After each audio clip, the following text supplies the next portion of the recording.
Dr. Shuman Kumari Mishra is a material scientist specialized in the advanced materials processing, and she completed her PhD from the Indian Institute of Technology, Kharagpur.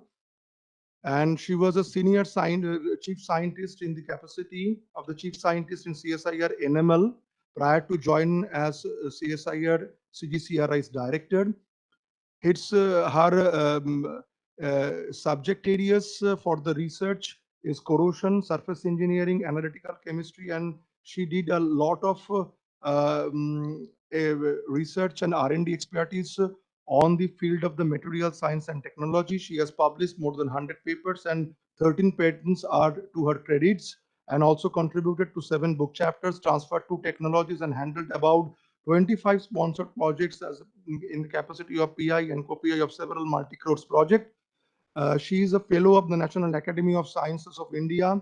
She received the Best Metallurgist Award of the Year by the Ministries of Mines, Government of India in year of 2012, and bestowed with the Vasvik Award of Women category in 2004. She elected as a Fellow of Indian Institute of Ceramics in the year of 2007, received the MRSI prestigious Medal Award in the year of 2004, and awarded the CSIR Raman Fellowship in the year of 2002, and also the CSIR Young Scientist Award in the Engineering Science in the year of 1999. So, with her vast experience, she is guiding and nurturing the research and R&D, and also the connection to the various industries with the CGCRI's portfolio.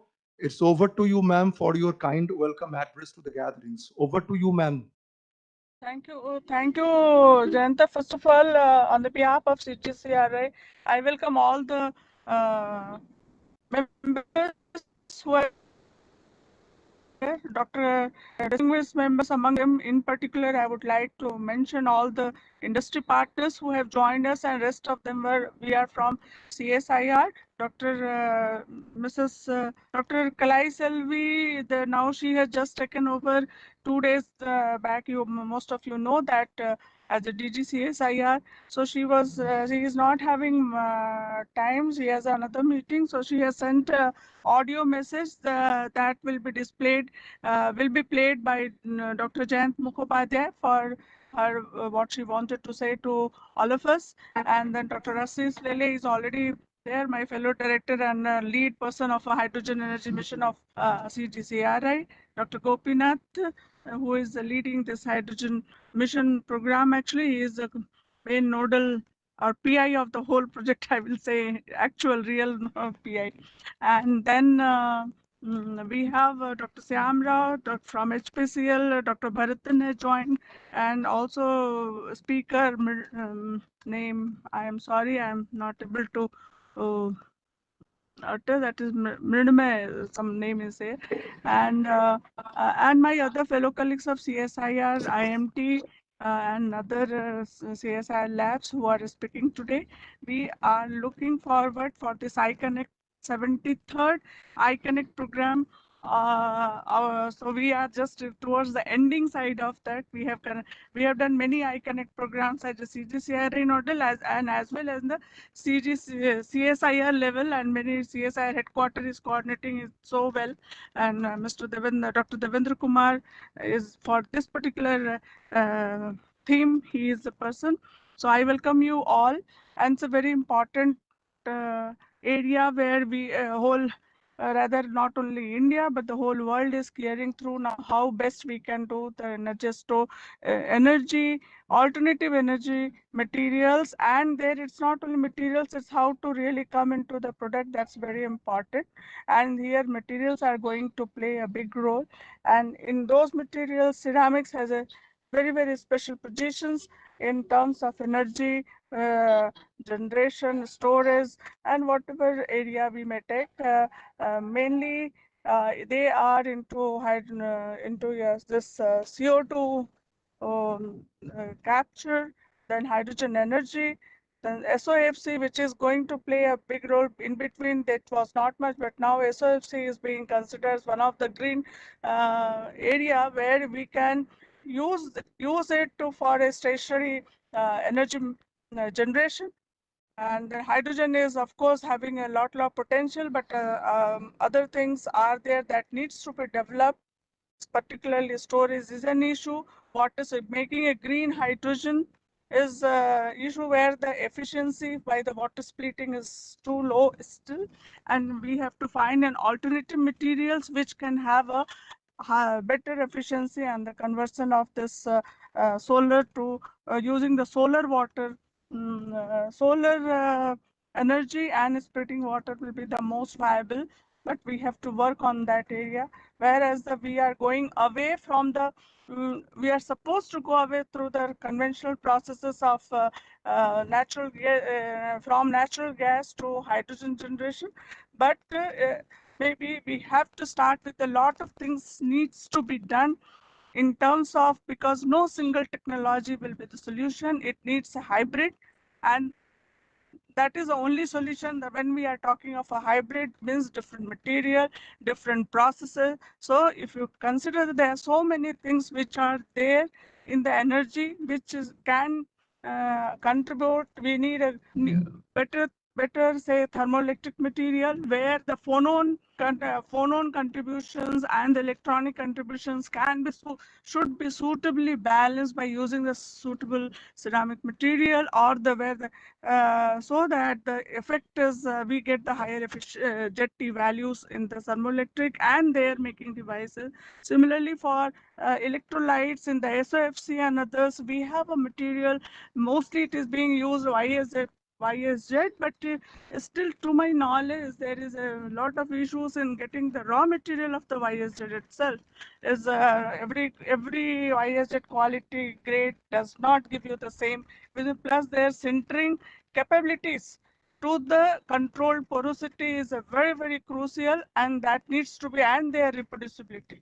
Plus the interconnect poisoning and the proper thermoelectric still they have remained, and we have to move towards the reducing the temperature of SOFCs, all fuel cells. And so there we have a different material challenge where the higher catalytic converse oxygen reduction has to be there, so that you are having a more of a conductivity but the temperature is less.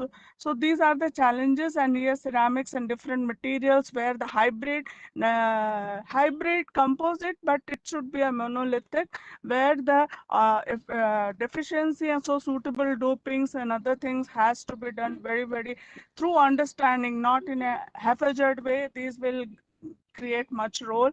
Plus the making the cells, whether we will go by a centering committee or the additive manufacturing has to come into look into that. Maybe this is another is the supercapacitors, which are going to be a very has a lot of potential, and it has a charging and surface charges.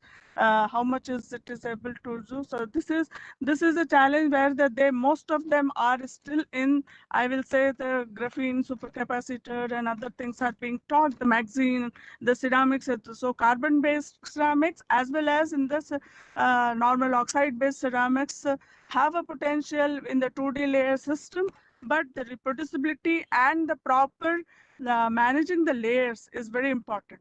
How so that we can, and after that integrating into a system so that you can really utilize them into a real energy storage material, and which can be taken. There's so many challenges in all these areas. Solar is the one thing where we have achieved a good success, photovoltaics, but see, still the efficiency is too low to really, if somebody can claim that yes, we can do away other electricity sources. So lot material challenges are there. And this particular iConnect program, we are focusing on the different energy materials, ceramic materials, and their sustainability and work. So these are very important to discuss, but only discussing is not going to help. We all together have to have a right action, and the guided action, because 10 people work in 10 different areas probably is not going to help. We have to a very concerted effort, and target them and come to a good solution. And industry, this particular this kind of iConnect program had the uh, while we were doing all the many things at our lab level where the industry we are meeting, but here the aim is that that industry should come to us and we should also go to them, and together we really make the system rather than it remains in the document. This is the primary requirements, so that a better talk between the R&D labs, academia, and the industries are very well there. Remember, while we all do this thing, that many of the research, which is the understanding of mechanism, how we can build up the different materials of advanced as well as the existing one. The computational material science also has to come very much in these areas too, which are gradually coming, proper modeling, so that we really come to a good solution. I hope some deliberations will be focusing all those issues, and I wish all the best for this. I'm sorry, I don't know whether all the whatever I said could go, because I am traveling in car, sometime internet if it was there properly or not. Thank you very much, and as the time will allow, in between I may be joining. Thank you so much. Thank you, ma'am, so much for your nice deliberations. Actually, madam has already touched upon the role of the energy materials and its application in the various arenas of the Indian sectors, not only the Indian sectors as well as the world sectors. So she has also touched upon the processing of different materials to the from the for end-to-end solutions. She has already emphasized. And I'm sure with your guidance and valuable mentoringship under your CGCRI, will be able to take this kind of challenges to have a good liaison with the industry partners. And I'm sure that CGCRI in the future coming days, we will be having to have a good handholding with all industry partners in the various sectors of the energy materials, not only on the energy materials, but also in other different ceramic fields of processing and engineering. Thank you very much for your kind deliberations, ma'am. So we are now passing to the next part. Dr. N. Kalai Selvi, ma'am, she has taken over the charge as a DG on and from 8th of August 2022, and she may not be able to join in person, but she has been kind enough to send her one message, voice message, which we are going to display as one of the important message from the DGCHIR in the arena of this energy materials and iConnect event. Please be with us.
And this particular event is very, very special because we are touching upon the very important area of energy.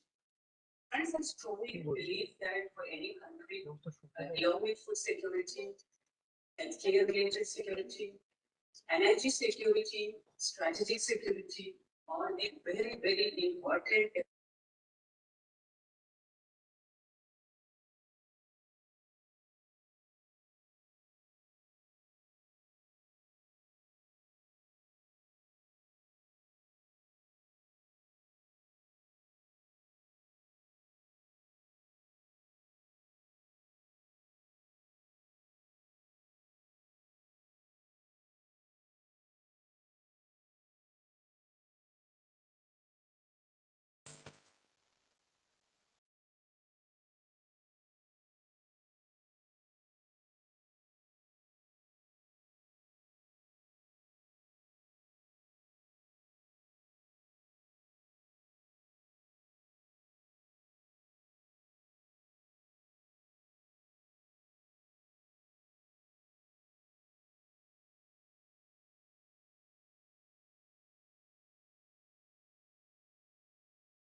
Voice is not audible.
Thank you, ma'am, for your kind deliberations on the importance of the energy materials and in the aspect of this industry connects to this energy and its global, in the context of the global scenario as well as the Indian scenario.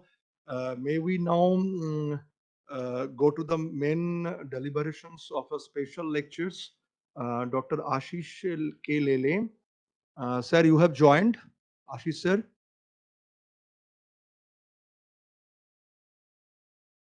Hello.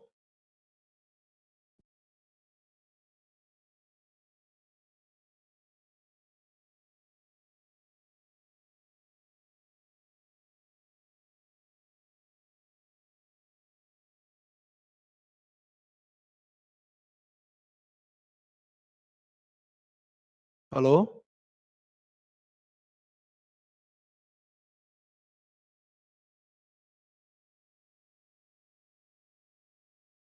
Okay, sir. Okay, sir. Thank you, Dr. Lele is joining. I think he has already joined. Uh, this is Dr. Ashish K. Lele. He's the director of CSIR National Chemical Laboratory. He doesn't require any kind of introductions though in the national scenario. But it's my proud privilege uh, introduce him in front of this great audience. He's holding his PhD in the chemical engineering from the University of Delaware from Newark in the year of 1993, and he has taken the charge of CSIR NCL as a capacity of the director CSIR NCL from the year of 2021.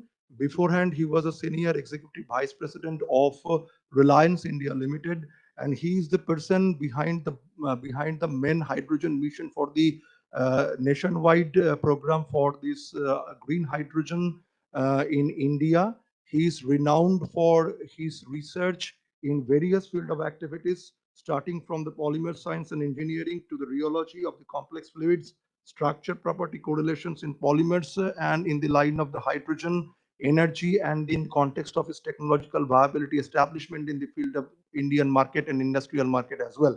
So he is the fellow of the Indian Academy of Science, fellow of Indian National Academy of Engineers in 2006. He received the prestigious Shanti Sharu Bhatnagar Award in the Engineering Science in 2006. He received the UICT Alumni Young Scientist Award 2003 and also CSIR Young Scientist Award in the 1996, to name a few of his prestigious awards. He has more than 80 publications and more than 10 patents in the industrial arena, and he has guided many PhD students, and he is the main backbone of the hydrogen mission for the nation, both in the CSIR as well as in the various private and public-private entrepreneurship development program. Thank you, sir, for your kind joining as the guest of honor, and I would like to convey our sincere gratitude to you for joining us as the guest of the honor. It's over to you for your kind deliberation, sir.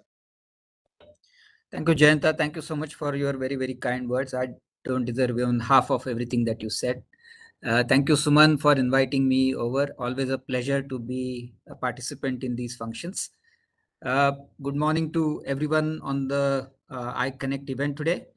I have about 15-20 minutes or so to give a quick overview of how hydrogen ecosystem might develop in the country today. A little bit also about what we are doing, but my colleague Dr. Gopinath, I think, is going to give you more details of how the hydrogen program is going to evolve in CSIR laboratories. So let me share my screen. Please let me know if you can see my screen in full screen mode.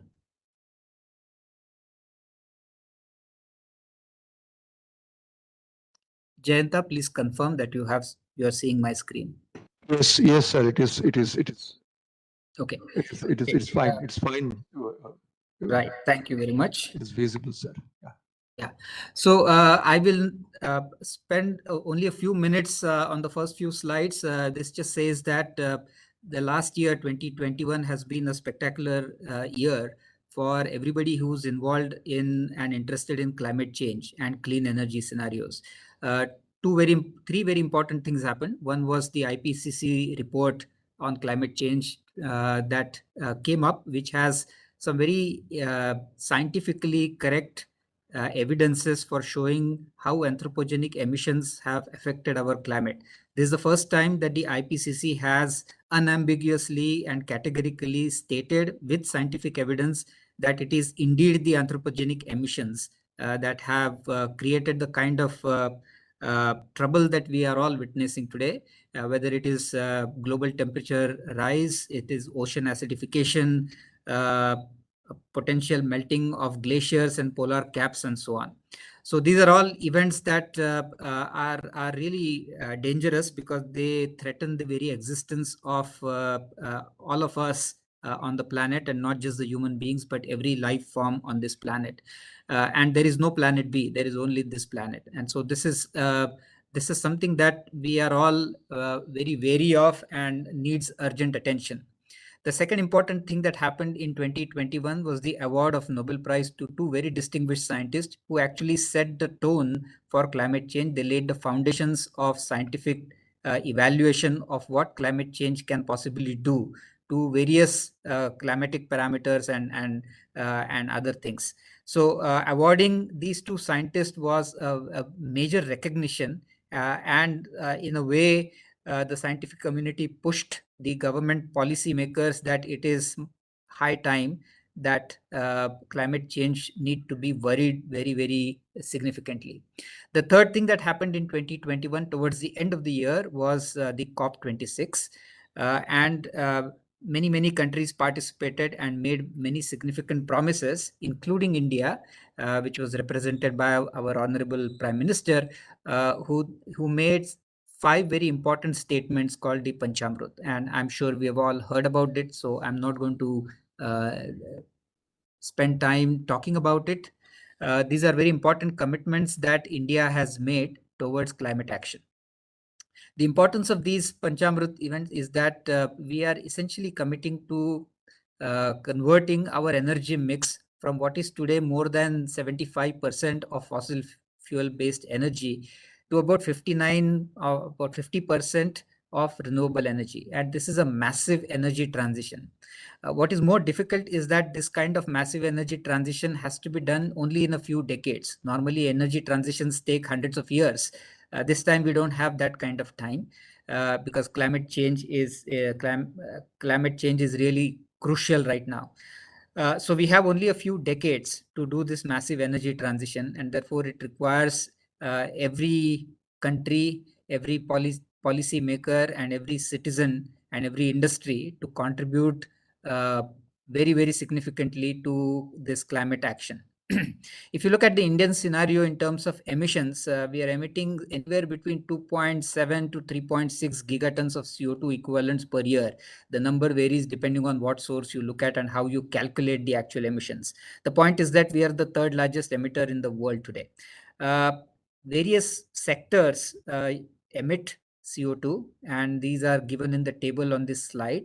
The power, the light transportation, and the agriculture sectors, which contribute very significantly to emissions, can potentially be converted to green sectors by using renewable electricity in the form of green electrons, if you wish. There are two other sectors, which are industry sector and heavy transportation sectors, which also contribute to at least a third of the emissions. And these sectors are a little difficult to convert to green energy, use of green energy by just using renewable electricity. They need something else. They need a green vector, which is more amenable to the use cases in these sectors, industry and heavy transportation. And it is these two sectors where we believe, and everybody in the world today believes, that green hydrogen is going to be the key energy vector. Green hydrogen is interesting because it is what is called a sector coupling energy vector. That means it takes green electrons or renewable electricity and converts it into molecules, which is hydrogen. And hydrogen can then be used either as a molecule or reconverted back into electrons. And this is why it is called an energy coupling vector. It gives you multiple options. As a molecule, it can be used as a reducing agent, as a reactant, for example, converting nitrogen into ammonia, reducing agent for desulfurization of diesel and so on. But also as a way to store energy and reconverting it back to electricity, such as for power generation. Hydrogen is also interesting, particularly for countries like India, because we need two major things which are abundant, fortunately for us, which is solar light and water. Water, of course, India is a starved country, but with the 7,500 kilometers of coastline that we have, it is potentially possible to take seawater and convert it into fresh water required to generate hydrogen. This technology is already in practice today, and we call it the desalination plants, and India has plenty of those plants. So both sunshine and water are in principle abundantly available for a country like India. And therefore, if you make good use of it, this particular energy vector can also become affordable and can help India become self-reliant to some extent in our penchant for clean energy. Hydrogen is also important because it allows for decentralized energy generation instead of what is today done, which is energy is produced in thermal plants, in nuclear plants and so on, which are centralized power generation, whereas hydrogen can be produced in a decentralized way. And that's a paradigm shift in the way energy is produced today in the country. India has massive digital infrastructure, and one can actually use this digital infrastructure to advantage and couple it with things like hydrogen generation to make it much more efficient. Hydrogen is also used, as I said, for industry and heavy transportation sectors, which are actually the difficult for carbon emission abatement. And therefore, this is called deep decarbonization. And this is where hydrogen really can play a massive role for India's climate action. Hydrogen also allows India to generate new jobs, new enterprises. India can actually become a net exporter of clean energy from what it is today, which is a net importer of fossil energy. So this is again one of those paradigm shifts that hydrogen can enable for a country like India. There are massive opportunities for hydrogen in India. For example, the green hydrogen energy mission of MNRE talks about a near-term goal of 5 million tons per year of hydrogen production. That's only about less than 10% of renewable energy capacity by 2030, which according to Panchamrut is 500 gigawatts is our target. So it's not a very significant chunk of renewable energy required to produce as much as 5 million tons per year of hydrogen. And much of this hydrogen is going to replace the gray hydrogen that is used today in refining, fertilizer, cement, and such kind of sectors. In the midterm, this capacity for hydrogen generation, the demand for hydrogen generation in India can double and reach almost 10 to 12 million tons per year. By another 15 years or so, India should be able to set up the massive infrastructure required to ship hydrogen from the point of generation to the point of usage. This could be in the form of compressed gas cylinders, liquefied hydrogen cylinders, or even pipelines. And that will enable the use of hydrogen in heavy duty transportation, such as in buses and trucks. And in the really long term, the more difficult energy sectors such as steel and cement can then start using more of green hydrogen, at which time the demand for hydrogen for a country like India will grow to an extent of about 70 million tons per annum. That is a normal estimate.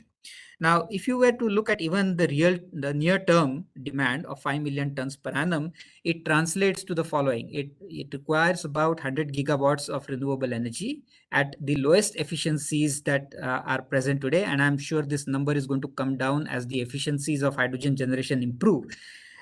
This 100 gigawatts would be converted into 40 gigawatts of actual electricity being used for electrolyzer, and that would produce 5 million tons of hydrogen. That would require an investment of about $100 billion. So these are not small numbers. These are the real challenges today that the country faces to make this targeted 5 million tons per annum of green hydrogen.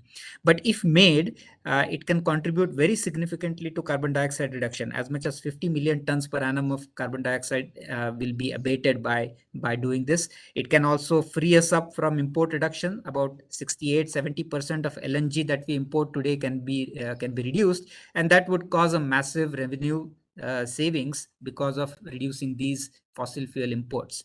So there are pros and cons. There are challenges for green hydrogen policy. Energy transition is never easy, and particularly very quick energy transitions is even more difficult. But the need of the hour is to make it happen. And to make it happen, big corporates like Reliance and Adani's have made massive announcements for getting into this green hydrogen ecosystem.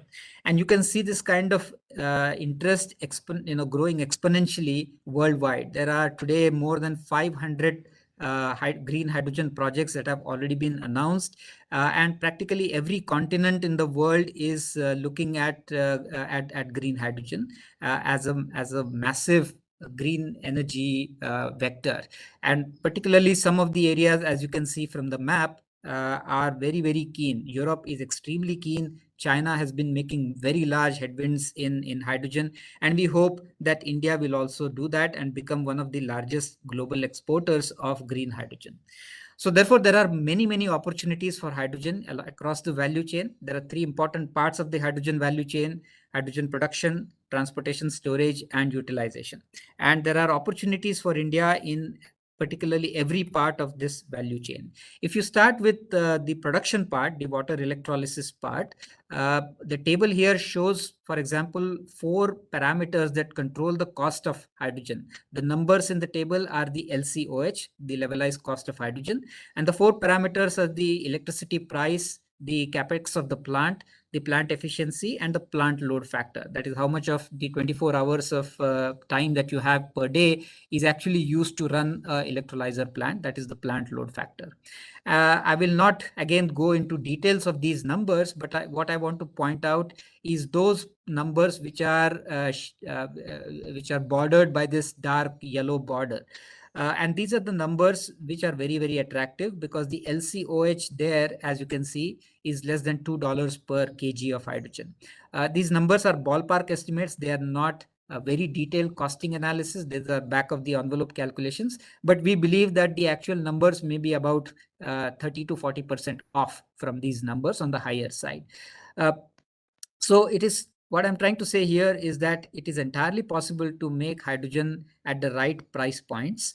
However, the important thing to note is that the efficiency of the stack, the electrolyzer stack, and the capex of the electrolyzer stacks are two very important parameters that technologists like us, scientists like us, and practicing technologists like us will actually have to bear in mind. How do we improve the stack efficiency, and how do we bring the capex of the electrolyzer down? Okay, the electricity price, of course, is the biggest influencing parameter. It controls about 60-65% of the levelized cost of hydrogen. At the electricity price today, we hope that as India strives to get to 500 gigawatts of renewable energy capacity, the electricity prices, the spot prices, will start falling down, and anywhere in the range of 2 to 3 rupees per unit of electricity is a very, very attractive price for making hydrogen. So coming to the topics that are of interest to us as technologists and engineers and scientists is, how do you increase the efficiency of the electrolyzer and reduce the capex of the electrolyzer? If you look at a PEM electrolyzer, for example, among the hydrogen evolution reaction and the oxygen evolution reaction, for a acidic PEM electrolyzer, for instance, the oxygen evolution reaction is sort of the rate determining step here. And so it is these kinds of reactions that we as scientists have to look at more carefully. And from a material science point of view, there are some enormous advancements that have happened, particularly in the development of new catalysts, which allow us to reduce the capex of the plant by increasing the efficiency of the electrolyzer. And I'm not going to get into details of this, but those of you who are interested in the scientific parts of this, this is actually, I would say, quintessential nanoscience at its best. We are developing wonderful types of catalysts, all nano-dimensional, which when used in electrolyzers can improve the efficiencies of the electrolyzer. And there are some reports recently which talk about even excess of 90% efficiencies of electrolyzers. So this is some wonderful science that is being put into practice because it is the need of the hour to see how we can improve the efficiencies of these energy devices. The other important component in a PEM electrolyzer is, for example, the proton exchange membrane. And this is again some wonderful material science where new polymers are being developed. These polymers have really wonderful nano engineering involved in them. There are channels of nano dimensions which allow the protons to transfer from one end of the membrane to the other at very surprisingly high mobilities. And these are very nicely engineered polymeric membranes that are commercially available today. So there is some very nice science and engineering that is happening around the membranes also, which is helping to improve the efficiencies of these electrolyzers. If you go to the other end of the spectrum of the hydrogen value chain, which is the utilization of hydrogen, we then come to what are called fuel cell electric vehicles. I'm giving you some very ballpark numbers on the right here, which is for a 12-meter AC bus that is run by using green hydrogen. Some numbers here, such as the capex and the opex, are shown here. Again, I will not get into details of it, but just highlight two important points: the capex cost and the opex cost for the bus. And you can see that the numbers are quite similar to each other, which means that you need to reduce the capex of the bus. You need to also reduce the operating cost of running the bus in order to make it viable and competing with the fossil fuel buses that are running on our roads today. And if you want to reduce the capex and the opex, just like the electrolyzers, even for the fuel cells, you have to worry about how do I improve the efficiency of the fuel cell stack and how do I reduce the capex of the fuel cell stack. So whether it is the electrolyzer or it is the fuel cell, you come to the same points. How do I increase the efficiency of these stacks and how do I decrease the capex of these stacks? Of course, an important aspect of reducing capex is to indigenize the manufacturing. And this is why MNRE and the government in general is pushing for schemes by which would allow industries to start indigenizing the manufacturing of fuel cells and electrolyzers. And I'm sure you have heard about the PLI schemes that are in the news today. But what I'm going to show you is just 2-3 slides on, what is the engineering challenges for this. Uh, if you want to ask yourself, how do I increase the efficiency of a fuel cell? You have to ask yourself, what is efficiency and what do I need to do to improve the efficiency of a fuel cell? Now, the efficiency of a fuel cell is actually defined by this so-called voltage current plot that is shown on the left-hand side bottom. It is the operating curve of a fuel cell. The lines are the operating curves. And just to simplify the matter, I'll just say that you have to move these lines up to about 1 volt on the y-axis. And the upper you go, the more efficient the fuel cell goes. Now, how do I move these curves up? And the 26 items that I have listed in the slide tell you the 26 parameters that you can potentially control to move these voltage current curves up and improve the efficiency of the fuel cell. And this is a mind-boggling number of parameters, because if you try and optimize each one of them, it would take years to find out what is the most optimal way of increasing the efficiency of the fuel cell. And therefore, this is a challenge that scientists and engineers face of what do I do? How do I understand which parameters should I change in order to improve the efficiency of the fuel cell? And the way we have done this in CSIR is to develop some simple analytical models which capture the essential physics of what is happening inside the fuel cell at the real life operating conditions, and ask ourselves whether these analytical models can provide us useful guidance to optimize these parameters. I am, of course, not going to go into all the details of this modeling. You'll have to trust me on this. There are a bunch of equations that need to be solved, and this is not the right forum to talk about all that deep science there.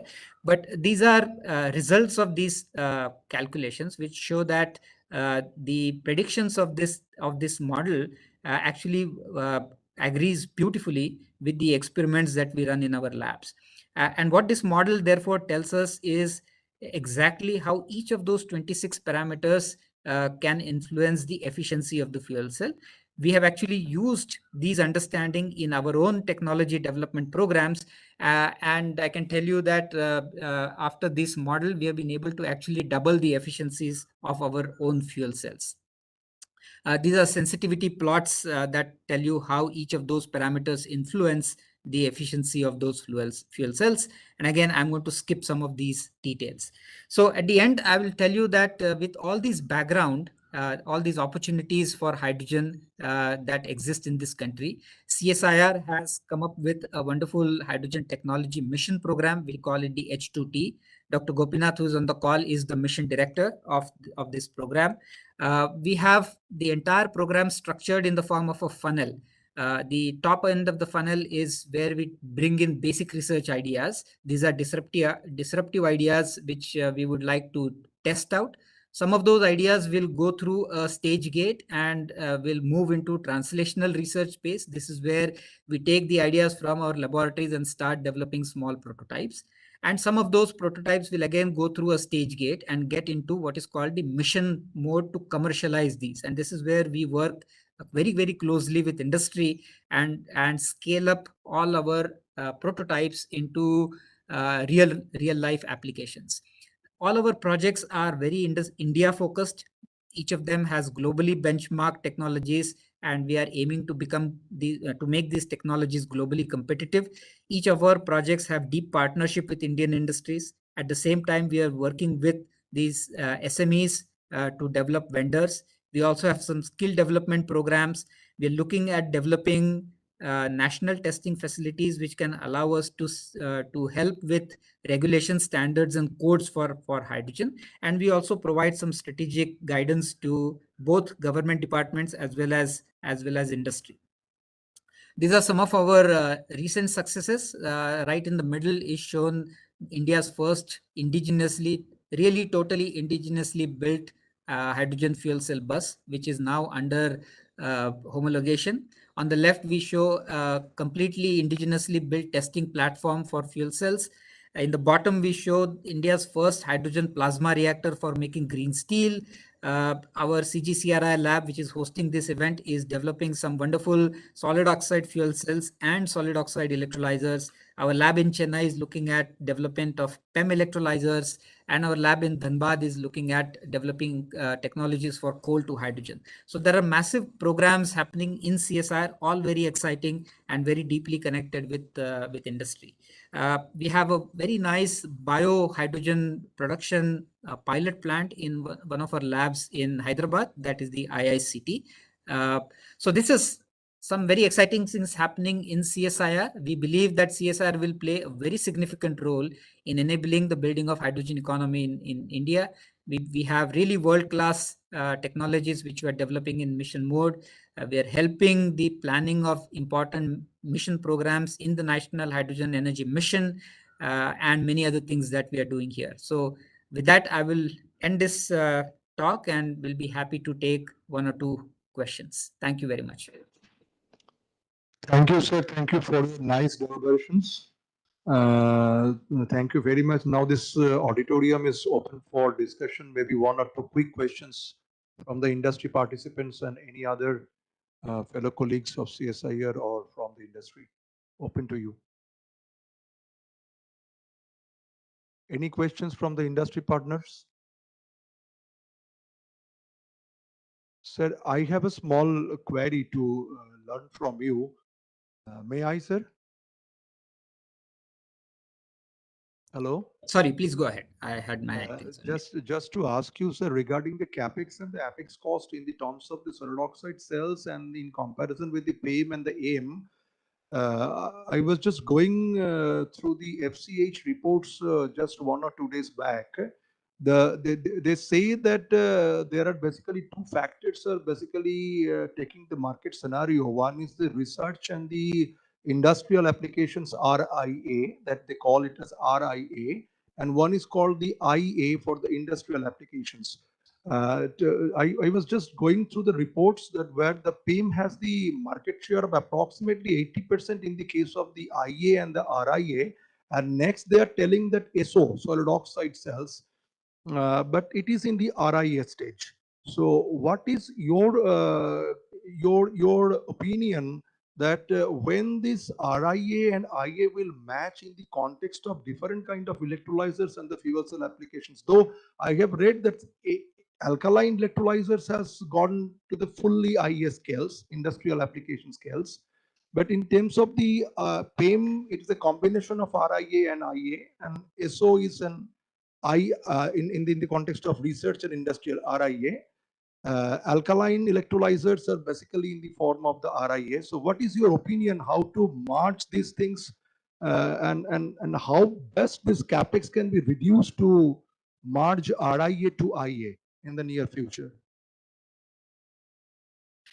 Yeah, Jayanta, the alkaline electrolyzers is a very old technology, okay? And in the sense that it is extremely mature technology. There have been certain tweaking of the alkaline technology that has happened in the near past. For example, what is called a zero gap electrolyzer, okay? And that has helped improve the efficiencies even further for alkaline electrolyzers. So this is a very mature technology, and it does the same thing in the sense that it produces green hydrogen, provided you use, of course, renewable electricity through it. So as you said, the alkaline electrolyzer is not easy to be displaced. If you want to displace alkaline electrolyzers with new technologies, the use cases have to be very clearly looked at. you have to find those use cases where a new technology will be able to offer extra advantage over a mature technology like alkaline electrolyzer. Otherwise, if you cannot define that, then it will be very difficult to displace an incumbent technology like the alkaline electrolyzer. So it is the use case that one has to really focus on and identify. It will be difficult to otherwise displace the alkaline electrolyzer. So in your jargon, for an SOEC to move from RIA to IA will be possible only if you define very specific use cases which have a certain advantage over the alkaline electrolyzer. And I'll give you one example of that. If you are in an industrial setting where steam is easily available and a power source is easily available, and you need 24 by 7 hydrogen as a continuous stream.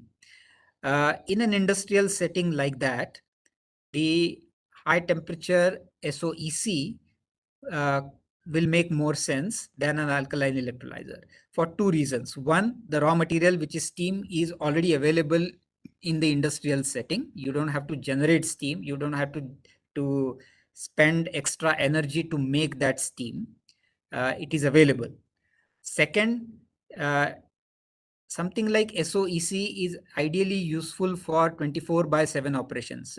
As you know, you don't want SOEC to shut down and restart again. So if you want 24 by 7 hydrogen, SOEC would be a good opportunity. Third, the high heat that comes out of the electrolyzer can also be valorized more easily in an industrial setting, because heat is always required in industrial settings. Okay.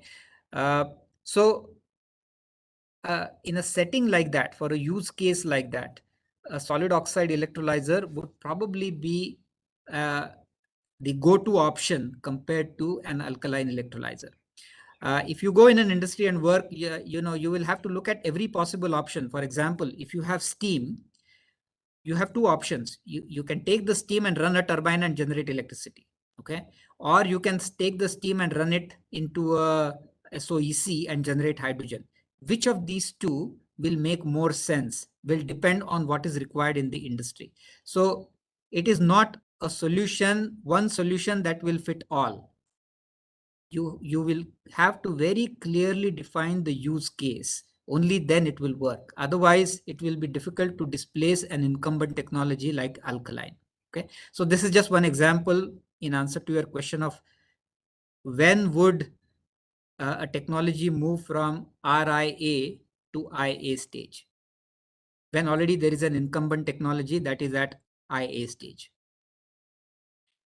Thank you, sir. Thank you very much for your clarifications. Maybe what you have suggested is SOE can be integrated with the Haber-Bosch process for the proper integrations to generate the green ammonia in order to incumbent this exothermic and endothermic process as well. During one of your discussions, you also suggested to do like this.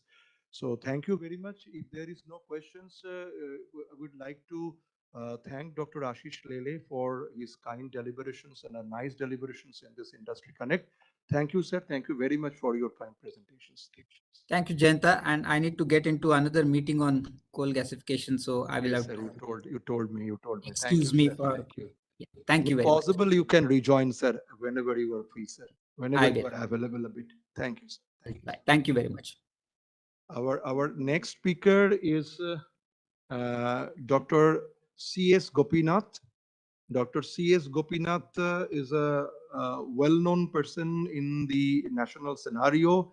He though needs no introductions at all, but it's my customary to introduce you, sir, in front of this audience. Dr. C.S. Gopinath received his PhD from the IIT Madras with Professor Subramaniam regarding the photoelectron spectroscopic studies on the high temperature cuprate superconductors. So he resolved the photoemission studies of one or two dimensional materials during her postdoctoral stay at Forschungsamt Jewelers at Karlsruhe. He was basically did his chemistry, physical chemistry, especially from the Madurai University. After receiving the PhD and the postdoc, he joined the CSIR NCL as a scientist in the capacity of scientist. He is a member of different important societies. To name a few, he is a life member of the Chemical Research Society of India and life member of the Catalysis Society of India. He has published more than 200 publications in reputed journal. He is a fellow of the Indian Academy of Science, Bangalore from 2011. He is a council member of the Chemical Research Society of India 2011 to 2014. He is a visiting CRNS professor at UWCS University Lille 1 and Lille 2, France between September to November 2010. And he is the winner of the Bronze Medal Award from the CRSI on 11th National Symposium in Chemistry at NCL Pune.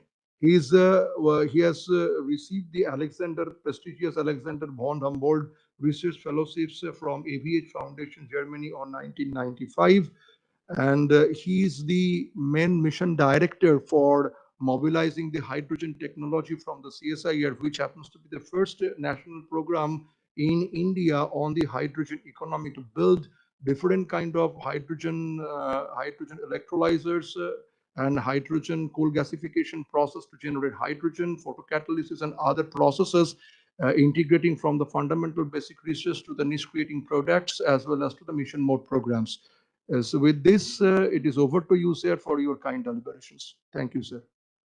Very good morning, Jento and all the colleagues present. I hope you are able to see my screen as well as you are able to hear me.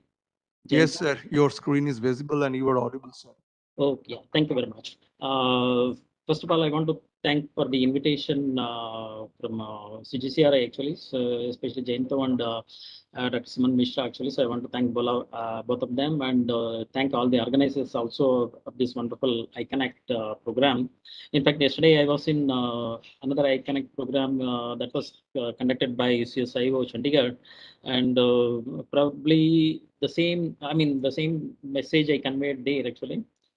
Today, actually, Ashish made my job little difficult actually because he spoke. I am sure you are going to see a significant overlap between what I will present today actually and what he has already spoken actually. In fact, he has set a very nice stage for me also actually. So I will try to be different. Or at least complement what he said actually. Maybe I'll not take more than 15 minutes, and if there are questions also, I'll be happy to take actually. Okay, so now actually, why are we suddenly start talking about hydrogen, and why CSIR is leading this program? These are the two important questions I want to first answer actually.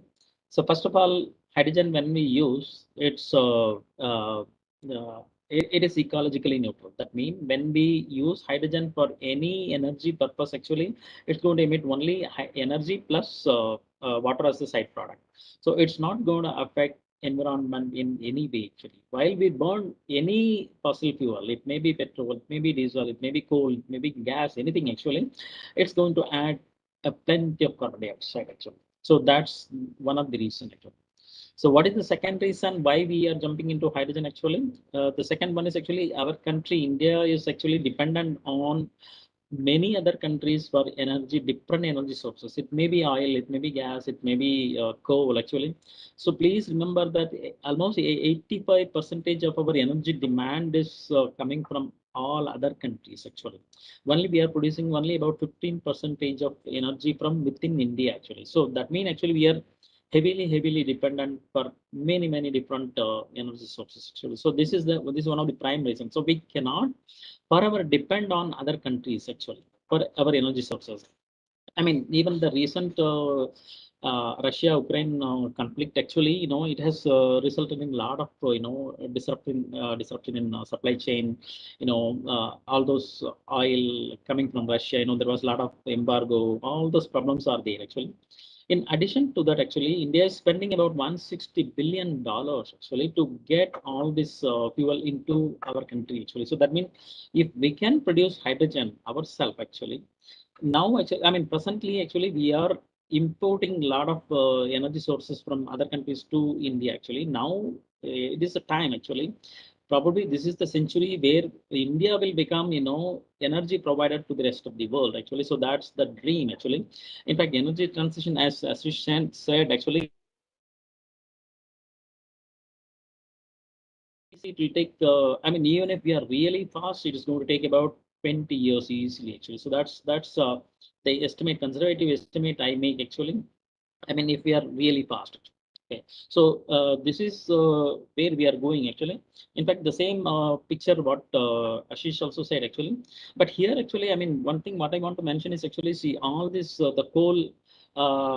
I mean, presently we are using about a little more than 50%, and then oil is 30% actually.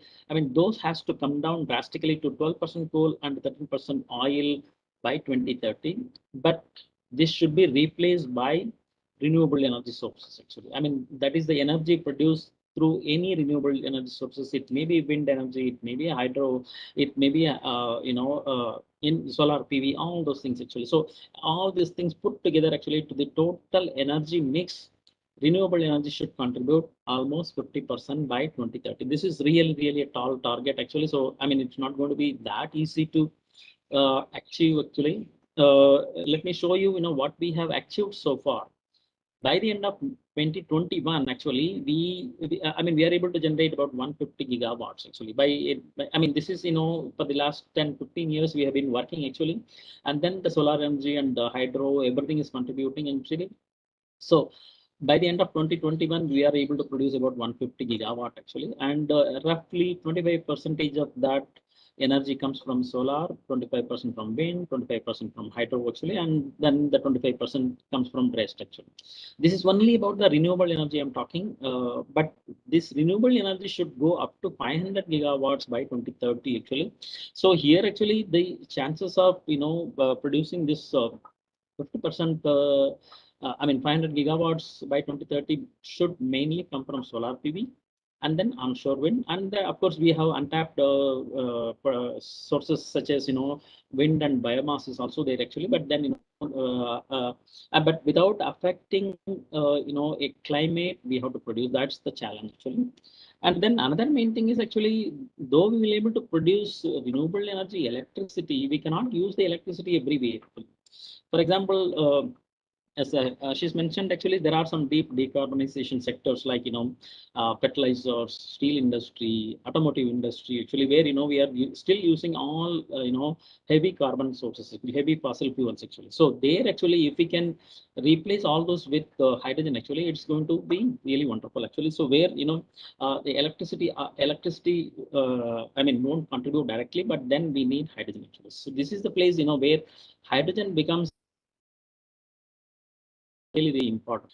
Apart from all these things, actually, if we are able to produce a large amount of hydrogen, it is going to increase the self-reliance, actually. So our country. So that's going to be the key, actually, because, right now, actually, many countries want hydrogen, but then, nobody is able to supply them. So as India is, I mean, geographically also placed in a very nice position, actually. I mean, we have Andaman Nicobar on the east, and we have a very long coastline, actually. So exporting hydrogen to other countries on both east and west is going to be not a problem, actually. So so that's one of the options we should always keep. Okay. And then, of course, India is blessed with a lot of solar energy, and so one should able to convert. Convert the solar energy into useful energy. So, and then, of course, a lot of wind and hydro, biomass also should be, able to produce good amount of energy. And the good thing is, actually, in fact, as we know, actually, the renewable energy prices are falling very fast, actually. So currently, somewhere around 2.2 rupees per kilowatt, and it is going to fall even better. I mean, even smaller, actually. So that means in the next few years, actually, say 5 to 10 years, actually, it is going to go easily to 1 rupee per kilowatt, actually. When that happens, actually, it's going to improve the decrease the hydrogen production cost, actually, because renewable energy is going to go into all the electrolyzers, actually. It may be PEM, it may be AEM, it may be SOE, whatever, actually. So if we can feed electricity from renewable energy sources to all the electrolyzers, that really means green. In fact, I want to emphasize here what what we mean green hydrogen actually. Currently, actually, the hydrogen is produced by steam reforming of methane or one of the fossil fuel actually. So here actually, I mean, though the method of I mean, it's available very high scale actually. So the cost of production is actually $1 to $1.5 per kg actually. So that's a really attractive thing. But then the very bad thing is actually to produce 1 kilogram of hydrogen, we are also emitting 8 kilogram of carbon dioxide actually. So which is really insane. So we cannot afford to continue to do that actually because our carbon dioxide level in the atmosphere is keep going actually. So we need to stop somewhere. So when we say green hydrogen actually, I mean it is defined that per kilogram of hydrogen production, we should not emit more than 1 kilogram of carbon dioxide. If we meet that requirement, then it can be called green hydrogen actually. So that this is something I want all of you to listen carefully actually, because unless even the hydrogen producers around even there actually they should be able to certify that actually they are not they are not emitting more than 1 kilogram of carbon dioxide per kilogram of carbon hydrogen actually. So this is something has to be certified. Of course, the standard certification regulations, all those things are coming up slowly actually, but then I'm sure it is going to come up in a big way actually. So so with all these things actually we will also be able to improve the SME sector. That means more jobs to India actually. So that's another thing. And then actually in fact last August, actually, our Honorable Prime Minister has announced the green hydrogen mission for India, and so I mean there are many ways we can address this hydrogen mission. Actually, first is actually to create the demand. Where we can create the demand, where hydrogen is already being used in places like petroleum refining, fertilizer, all those things. Actually, they are anyway producing hydrogen, but through gray route. Okay, so that is the first place where we should replace and start creating demand, and then start investigating. I mean start understanding how to handle green hydrogen. I mean right from production to storage to utilization actually. So these are three very important aspects we need to understand. And then, of course, for indigenous manufacturing, we need to give a lot of importance. Actually, the production, performance-linked incentive scheme should be, come from government of India. Actually, so which we are expecting already. Government of India has already waived the inter-state electricity charges. I mean, the transfer charges. Actually, there is no transfer charges to, avail electricity from one state to another state.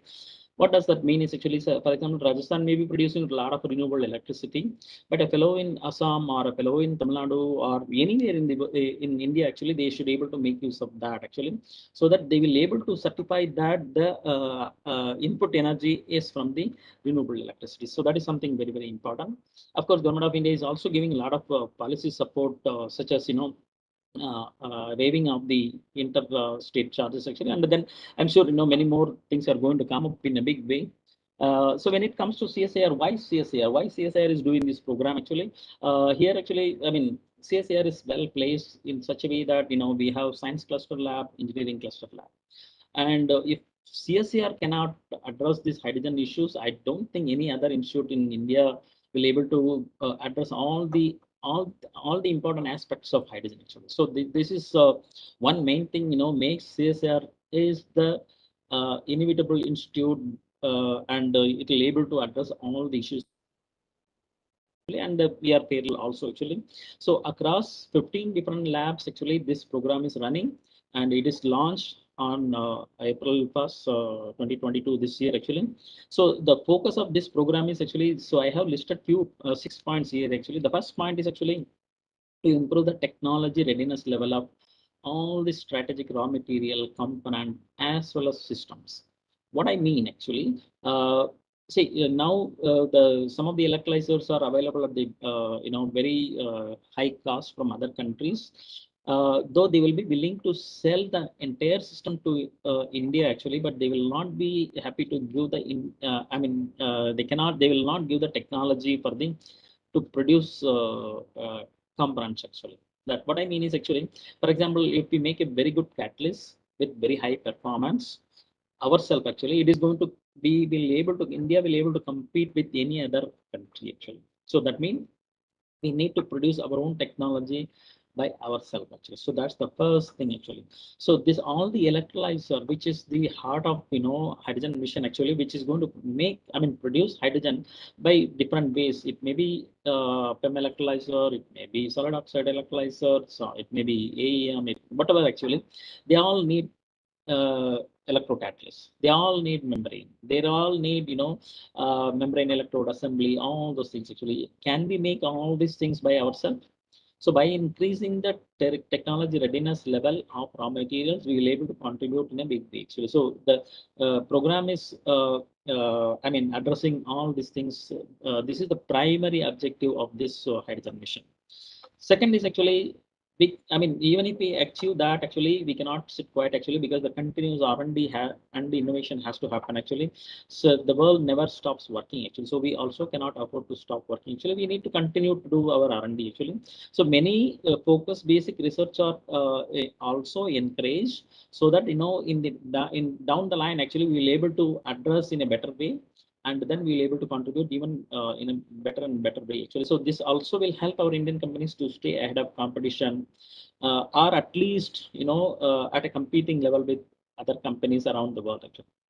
And then the third one is actually creating the state-of-the-art facilities actually. So what I mean is actually basically we need to have our own standards, our own certification, and quick prototyping, validation of proof of concept. All those things has to come up in a big way actually. So this standardization certification also should be going to be more specific to India. So that means we need to develop ourselves. No other country is going to help actually. So that's another thing. And then handling hydrogen actually, right from production to storage, distribution to utilization actually, it is new to almost the entire country. So that means we need to skill, we need to skill a large number of population actually. So that's going to be this is going to require we need to educate people actually. So basically a lot of workshops we are also planning as a part of this program. And then, of course, being part of the government, we also, CSIR also will involve in, policy research, techno-economics, market intelligence. And then, of course, we are also participating in pilot project, though these are not part of the mission program actually, but as a part of government, actually, we will be contributing to overall hydrogen mission. So in this particular slide, actually, I have shown an overview of what are the programs are happening. What is given in red color, actually, they're all major programs. For example, the electrolyzer, actually, we have 3 electrolyzer. There is a PEM electrolyzer, polymer exchange membrane electrolyzer, and an exchange membrane electrolyzer. Solid oxide electrolysis is happening right in CGCRI. My colleague Jayanta is working on that. And then another sister lab in Durgapur, that is the Central Mechanical Engineering Research Institute, is working on type 3 and type 4 cylinders actually. So here actually we are also bringing an innovative idea. While almost the entire global manufacturers are making type 3, type 4 cylinders actually, but then at the end of the life of 10 to 15 years, the carbon fiber what is found on the cylinder has to go to the landfill. But then we are introducing a technology actually which will make the carbon fiber recyclable actually. So that means the epoxy what we are going, the resin epoxy what we are going to use can be, with some treatment, we'll able to make the carbon fiber. We'll able to get, recover the 100% carbon fiber, or almost 100% carbon fiber, and we'll able to make use of them for another at least 2-3 cycles actually. So that means, when we are dealing with green hydrogen, why should we, create one more problem actually? So that's thinking actually. My colleague Naresh Murmu is working on this important topic, and hope to demonstrate or at least a proof of concept in the next 4 to 5 months. So the recyclable carbon fiber cylinders actually. And then the third thing is actually low temperature and high temperature PEM fuel cell that is happening both in MCL and Sikri Karaikudi. So these are the three main programs happening actually, and then the low temperature PEM fuel cell is specifically designed for the address the automotive application, especially for fuel cell buses in the first place. In fact, we already have a technology, but then the performance is not up to the mark. I mean, it is not matching the current global standards. So the present phase of low temperature PEM fuel cell is specifically addressing to improve the performance to the highest possible level. And our colleagues are working very happily, and I'm sure in the next 6 months or so actually we'll able to show the proof of concept very quickly. And mainly actually we have active industry participation in all the major programs, so that's I'm really glad about that. Apart from that, there are so many focused basic program like only making the catalyst to scale up to a very I mean large level. I mean, because in lab actually a typical scientist works at milligram level actually, but then it has to go up to kilogram level for the production actually. So that's one thing we are expecting. So like that, there are so many programs we have listed actually, so I cannot go into the detail.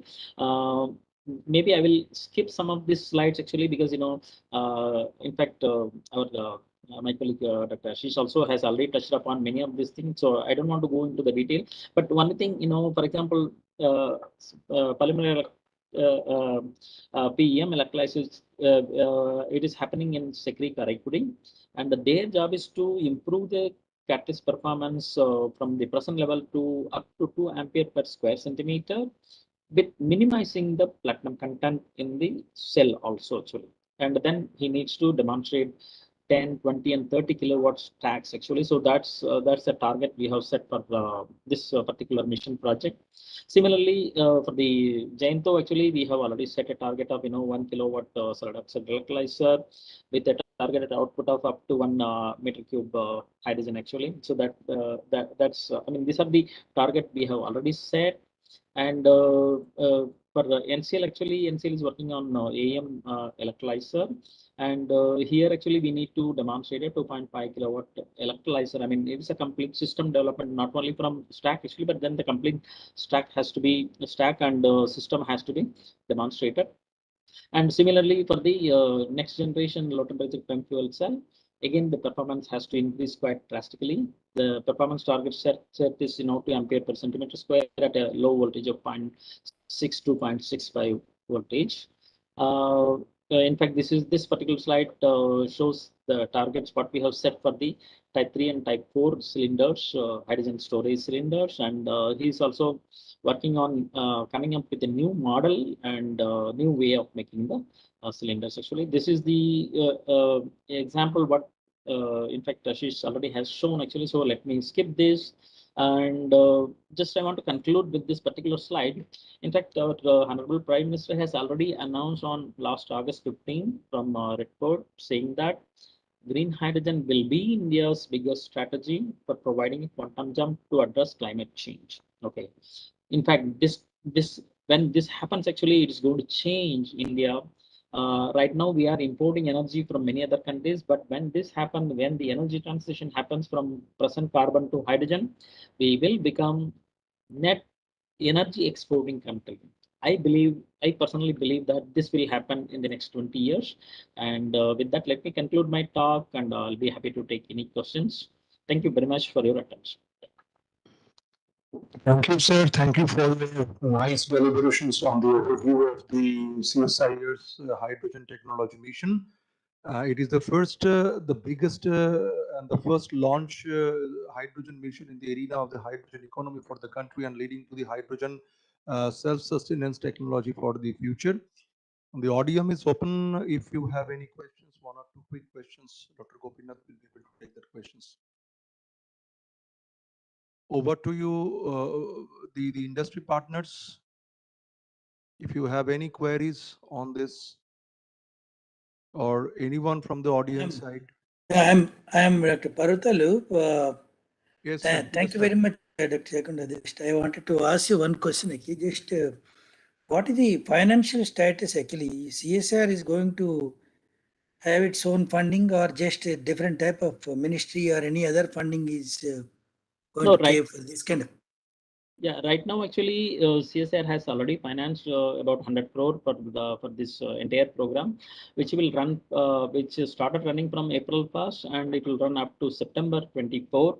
So I believe this is only the first phase of hydrogen program, but I'm sure it is going to come up in many subsequent phases, because hydrogen cannot be stopped for any reason with first phase. I mean, it doesn't make sense to me actually. So I'm sure many more phases will come.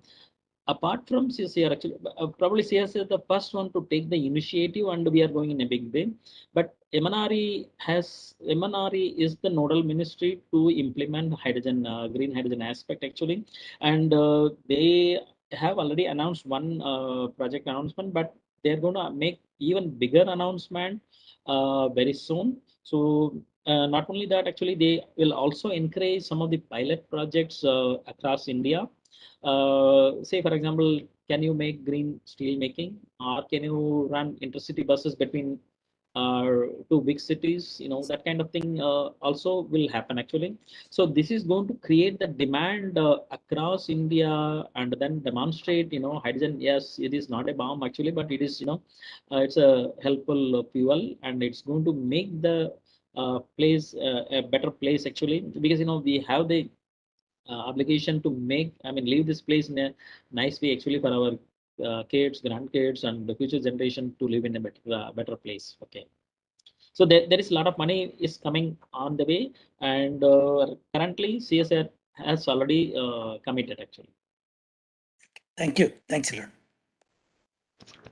Thank you, sir. Thank you for your nice presentations, sir. And Yeah. next, we will be moving to the next technical deliberations, which will be given by Dr. D. Parbatalu.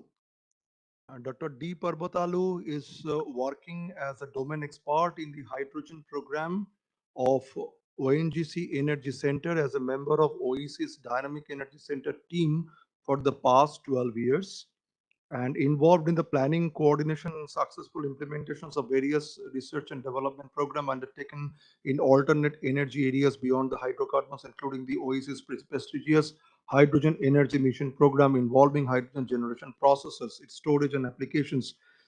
He has his focus is presently given on the thermochemical hydrogen generation and technologies using water splitting process involving combinations of thermochemical and electrochemical reactions. Dr. Parbatalu has vast experience of approximately 30 years in various quality control activities in the upstream oil and gas production operations in onshore and offshore, and has rich expertise in the chemical control for oil flow improvement, corrosion, and scale prevention measures. Dr. Parbatalu led the NSAE TG528 international team recently to develop the NSAE international standard test methods, and currently working on the development of the standard test protocols for screening materials in the high temperature molten salt environment. Dr. Parbatalu obtained his PhD in electroanalytical chemistry from Mumbai University in 2017. Dr. Parbatalu has co-authored around 120 publications and presentations in various international and national conferences, journals, and 5 international and 10 patents. He is a member of several distinguished professional institutions like NSAE, ECSI, SAEST, ISAs, and HAI, etc. With these kind words and short bibliographic descriptions, it is over to you, sir. Your kind deliberations.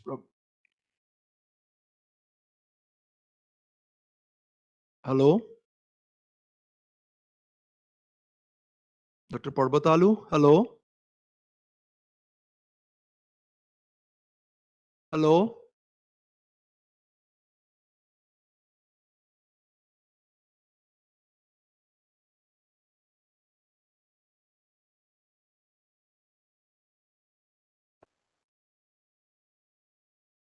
Hello? Yes, you are audible, sir. But your Yeah, screen actually, is... about my presentation, is it visible? No, sir. I think you need to unshare and reshare once more. It is not visible. You are audible, sir, but it's not visible. And now it has come, but you have to make it full screen, sir. Yeah, okay. Just full Yeah, screen. is it Now okay it is now? perfect. Now it is perfect, sir. Please. Okay. Yeah, Please, sir. thank you very much, Dr. Jayanto, for your kind introduction. Hello. Yes, sir, you are audible. Yes, sir, you are audible. Okay. Actually, I'm sorry. Actually, for rushing you. Actually, just every time I'm sending you some messages and all for No because I'm problem. in I the can understand that it is almost late. already at 2 o'clock in midnight in US. I understand, Okay. sir. No, I that understand. is fine. Just I'm grateful to CSAR for inviting me to for this particular I Connect.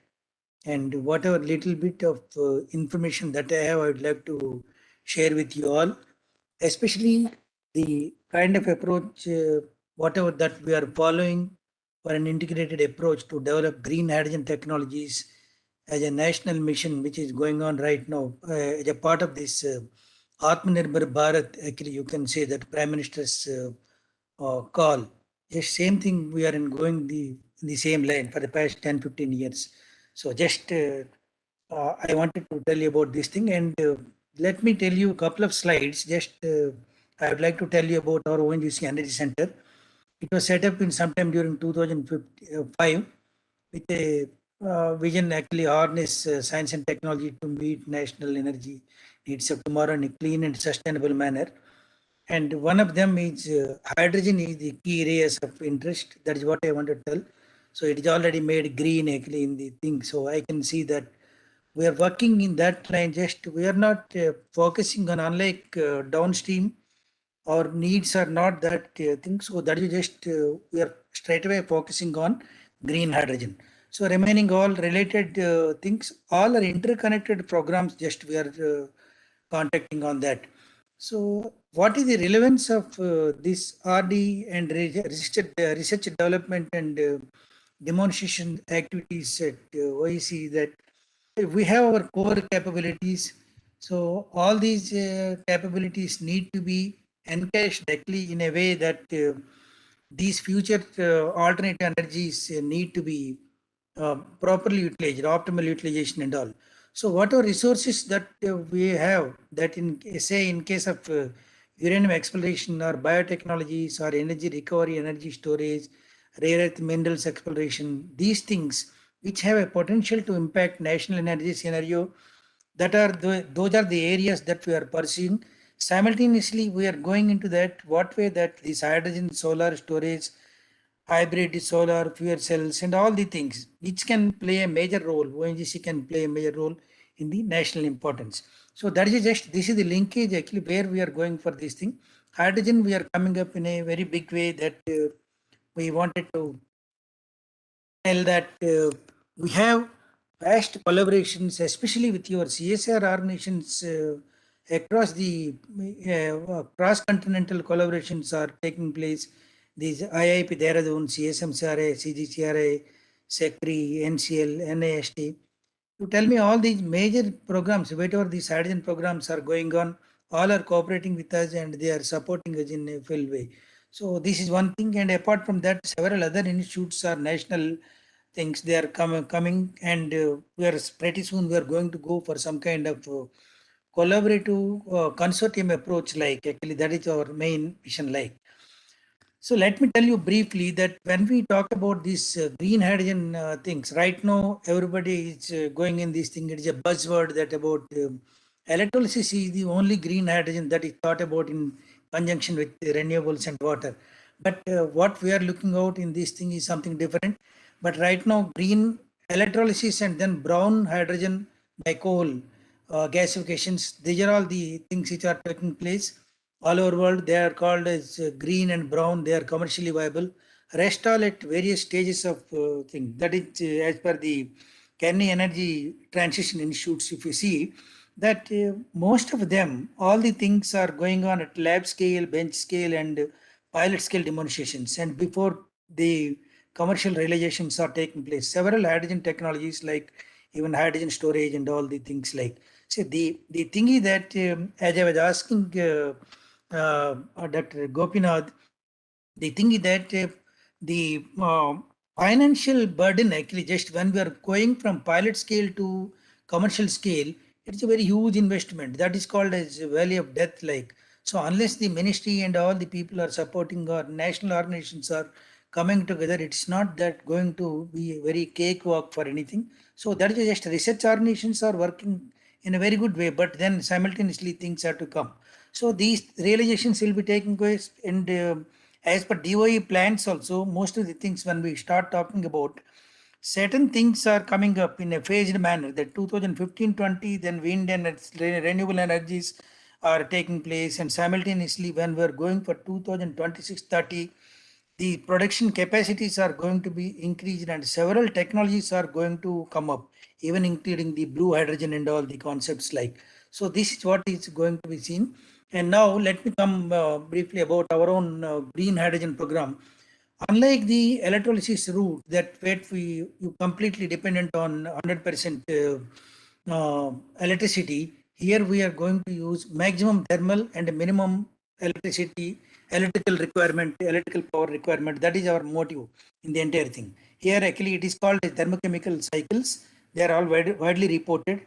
Naturally, because the 286 kilojoules per mole is required heat for splitting water, and then water and heat are the inputs, and then set of chemical reactions take place leading to hydrogen and oxygen. All the chemicals are recycled, only leaving hydrogen and oxygen. So that is the thing. The process, naturally the high temperature heat requirement, that is to be met either by solar thermal or nuclear. That is the thing. So when we compare the efficiencies, obviously the efficiencies are on a higher scale. You can as well realize up to 60% as compared with the existing things. Unless you go to high temperature electrolysis, you are not going to compare this kind of thing. That is the beauty of the thing, and you will be able to make use of thermal energy that more in this thing. 80 to 85% thermal energy can be used. And we have here actually three processes are widely reported all over world. Broadly two, that copper chlorine cycle that works at 550 degrees centigrade, which is extensively, we only two countries are two consortia. Actually, one is that USA, Canada combined is working on this thing. They have come up to pilot scale demonstrations up to 55 cubic meter per hydrogen per day at UIT. And then India, actually, we have patented the technology in collaboration with ICT Mumbai. We are the second country in the world that we are coming up in a very big way in the coming years now. So rest all, nothing else is reported in this. Unlike this iodine sulfur cycle, which works at 900 degrees centigrade, this will be working at 900 degrees centigrade, but these several players are there in this thing, including BRC in India, where we have several collaborators in this process, and this is this process we also patented some of the catalysts and all the things were developed, and then open loop cycle with IIP Dehradun as an offshoot of this, where we can use refinery has a lot of HTS that can be converted into sulfur dioxide, and that can be put to use in this iodine sulfur centigrade, the open loop cycle, where it can be used at 550 degrees centigrade. So 900 degrees centigrade heat availability right now is not that easy right now. So in long run it may be available, but then in the meantime we can make use of this thing. That is this is the open loop concept, where you will be generating sulfuric acid and you will not be decomposing sulfuric acid. That is the concept, this thing. So this is the conceptualized ecosystem that we are planning from the beginning in this thing, because ever since we started our work in 2007, in the next slides I'll be telling about, several things are parallelly planned. That is the integrated system I am talking about. We are not thinking about isolated systems where we can do it, because tomorrow when just like electrochemical hydrogen, electrolytic hydrogen generation, today you are facing everything is imported. Nothing is available except manpower. Nothing is there. Technologies are not transferred anywhere. Technical know-hows are transferred. Technology is to be purchased from abroad. But here in this case, we are simultaneously planned all the thing, and we have utilized. We have the end user utilization and applications are planned. We are including our own oil field water purification steps with CSMSRA, and these things are planned. Corrosion related MOC test facilities, cost effective electrode catalysts, everything, and ultimately we are leading to some pilot scale demonstrations now are coming and leading to commercial decisions very soon. So this is the concept to commercialization that we have planned it. Pilot scale demonstrations are the ultimate thing, and collaborative centers of excellence in this thing with all the collaborations and several all the things, whatever that is an ecosystem, They are aimed at the indigenous development of technology for commercial exploitation. That is the thing. So these are some of the highlights of the milestones we have achieved. Say in copper chlorine cycle, we have started in 2007. We have established proof of concept, and then ultimately we have made the requirements of these electrodes, and it is a non-catalytic process. And we have developed the materials and the systems where we required for this. We do not have any high temperature corrosion systems in India, or even because I am dealing with some of the NAS authorities and all. There even Dr. Kamachi Mudali, the person who is supporting us in this process for identification of the standards and procedures and all. So right now we have identified the systems for testing the materials, and we have screened the materials, and the silicon carbide materials are found to be useful, and we are going to be having some kind of collaboration with the ARC, and we are going to have a pilot scale demonstration very soon at 12 metric ton per year. Actually by 2022 we are going to start, but it is delayed now, and we will be going for 2025 we are going to realize. And in case of iodine sulfur cycle, 2007 we have, 2008 we have started, and same thing, all the catalysts and are developed, and we have already proven the things. Metallic scale sulfuric acid systems have been adopted, and we are going to go for this system very soon, and by 2012 metric ton per year it's planned very soon by 2025. In case of IIP Dehradun, we wanted to make a 10 to 12 metric tons of sulfuric acid plant. Ultimately, we started very late in this thing at 2010. The work has started 2015. It is on techno-economic survey. And then finally by 2022 or so, we wanted to go for some kind of pilot scale demonstration, but it is delayed, and 2025 is the thing that we are going to have this kind of program in this thing. Right now we are at 4 to 6 actually TRL levels, and then even all the thing, it has reached up to 7 level actually in CUCL cycle. So several supporting technologies there we are talking, where I am talking about integration and all. We have developed several supporting technologies for backup power supply with IIT Madras and High Energy Battery Limited. This will be backup for your solar thermal power system, where vanadium redox flow battery has been done. It is going to be next stage of demonstrations and then for commercial applications. And with Pune University and IIT Bombay and ICER Pune, these things are iron redox flow battery we are going to develop soon. It is at proof of concept level now, but this has been developed at a very higher scale now. So several other thing, molten salt systems we have developed at CUCL cycle at ICT Mumbai, that is going to be integrated with CUCL cycle very soon. And then in case of membranes, this very interesting thing with CSMCRI Bhavanagar, we have our cation exchange membrane and anion exchange membrane for the processes at CUCL cycle and iodine sulfur cycle have been developed. And then this we are going to advance for commercial realization of this thing with some form. Actually, we are going to technology transfer is going to take place in cation exchange membrane, because this is a very Nafion equivalent membrane that has been developed by CSMCRI. In case of CGCRI, that already Jayanto and Dr. Das Sharma and all these people have already worked with. It was initiated with Dr. Basu or R.N. Basu earlier. SOFC electrodes have been developed. Now SOEC developments are taking place under Dr. Jayanto's guidance. And what we have developed is that 8-cell short cell has been developed in case of SOFC. Same thing, whatever that is there, we ultimately our aim is that it has given a comparative performance with the stack with conventional LSM based electrodes. And then ultimately our aim is to go for reverse mode of operation of this.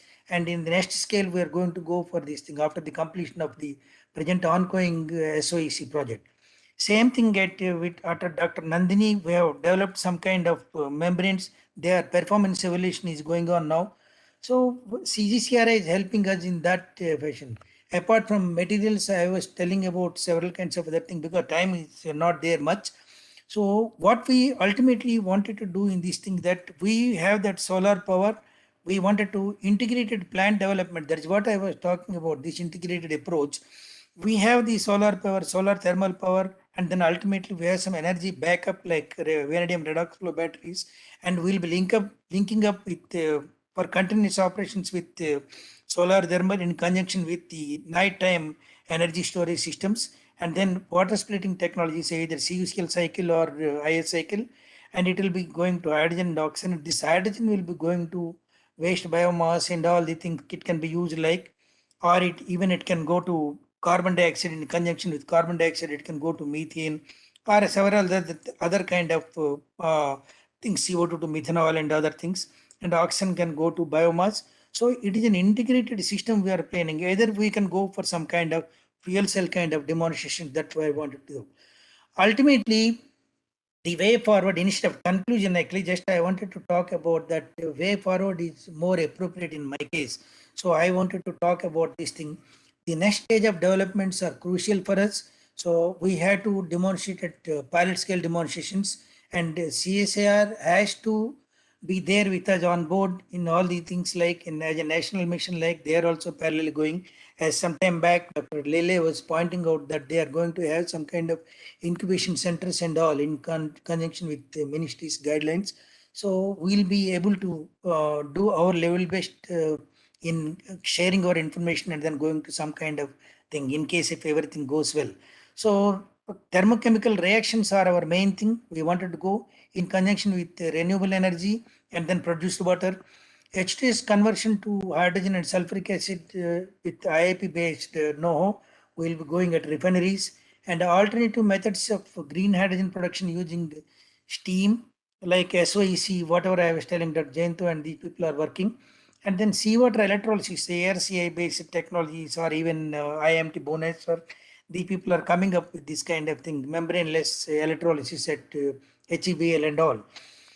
So development demonstration of RSOC or solid oxide electrolyzer modules that we are planning for at 100 kilowatt level, supply of hydrogen for fuel cells and other applications. So this is our main thing, because purification steps are required even now.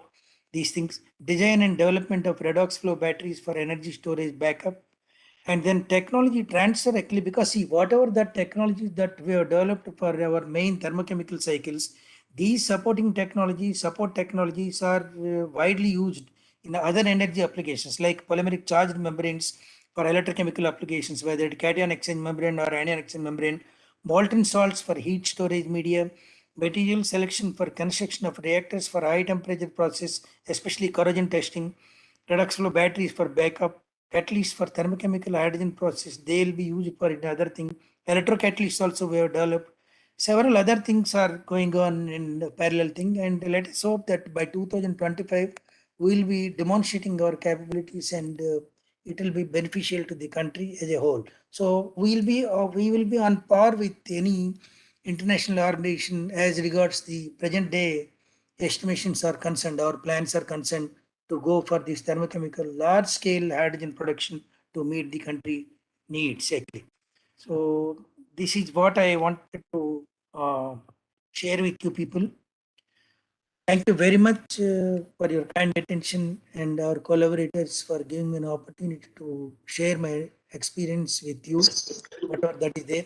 And let us hope that what else can be told in these things. So what I wanted to ultimately tell is that we should not go in isolated way, because if suppose somebody is developing some kind of electrode, somebody is developing catalyst and all, there should be some kind of consortium type of approach that we have recently followed, and the same kind of approach should be done across CSIR organizations. Already you have been doing a lot with the IITs and all like-minded parties, so that these technologies can come up very fast, and India will be the, as Prime Minister's guideline, that by 2047 and all, we will be in a position to go for some kind of export type of things we can think about in addition to meeting our own energy needs to this thing.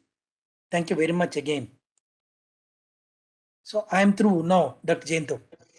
Thank you, sir. Thank you for your nice presentation and nice deliberations. I really do appreciate one very important comments that we are working in the pocket areas, and that's the reason I think the CSIR has taken a very challenging efforts that to make these things under a single umbrella, so that these pocket research are basically tuned to a national threads, in the arena of the hydrogen. And of course, we have in the CSIR, there are different kind of center of excellences coming out, like a center of excellence for the CCUS, which stands for the carbon capture, utilization and storage.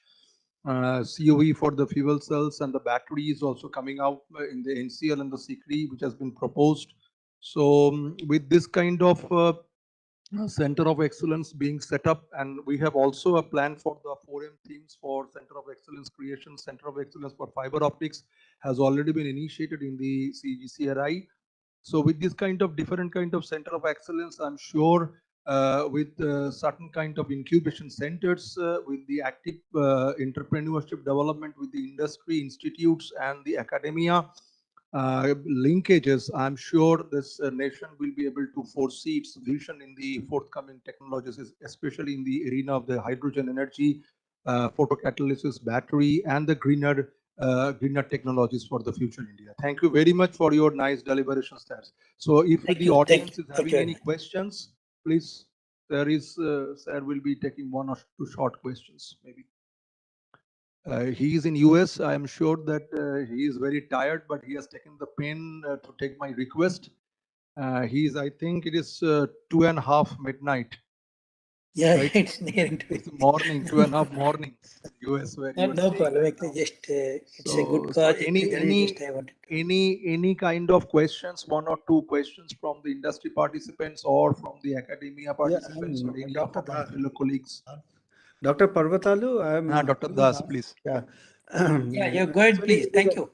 Yeah, actually, excellent presentation, and you have covered the entire area, and it is very heartening to know that through thermal, that is low cost energy, you are able to generate water splitting and generate hydrogen. So, and you are at a good tier level for the thermochemicals production. I just wanted to know that what is the idea, what is the roughly the cost of hydrogen per kg in that thermochemical method what you have followed? No, please come back. What is the? What is the expected cost of hydrogen per kg? No. Actually, what we are aiming at. See, right now the DOE targets are such that actually should be coming around $2 per kg. That is the guideline which is given for all kinds of presentations for hydrogen generations, and Right. we aim at less than $2 per kg. That is our target, and we'll be able to meet with the kind of materials and all kinds of inputs that we have generated internally. So we aim at least less than $2 per kg. We'll be able to meet by 2025. That's great with all indigenous materials and all, right? Yeah. Thank you. Thank you so much. Thank you. Thanks a lot. Thank you. Thank you, sir. Thank you for your nice deliberations and the comments which are made. Thank you, Dr. Das, for putting forward a very nice questions. Next speaker is Dr. Shyam S. Rao and Dr. Shantanu Mandal from Carbonandum Universal Limited. I would like to invite both of them. Are you there, sir? Dr. Shyam Rao is here. Good morning, Dr. Jayanto. Yes, I'm there. Yes, nice to see you, sir. And Dr. Shantanu Mandal? Yeah, Shantanu Mandal is also next to me here. Okay. Thank you, sir. It's my proud privilege to invite you, and it's really to see you all here. I know that you might not be needing any introductions to the industrial scenario from this Carbonandum Universal, though, but it's my proud privilege to say a few words before I give the platform for you to speak. Dr. Shamrao, S. Shamrao, he has received his PhD from Rutgers University in the year of 1992 from US. He has received the MS in Material Science, Rutgers University, New Jersey, US in 1988, and he is basically BTech in Metallurgical Engineering from IIT Bombay in India. So he is the immediate past chairman from the Indian Ceramic Society Karnataka chapter. He has started his career in the industrial ceramics in 1999 in the capacity of senior manager, manufacturing and technical in the Carbonandum Universal. Beforehand, He was the manager in YDA in India Limited, Bangalore, for a period of approximately 5 years from 1994 to 1999. He was a postdoctoral fellow beforehand in the year of 1992 to 1994 in the TIFR Bombay. So he has many patents. A few of them has been highlighted as a method of producing ceramic grain reinforced metal matrix composites in 2020, and a patent entitled is method production of ceramic grain reinforced. This got patented and granted in 2014. He has 7 intellectual property applications in 2020 and pending granted. 6 publications he has in his capacity.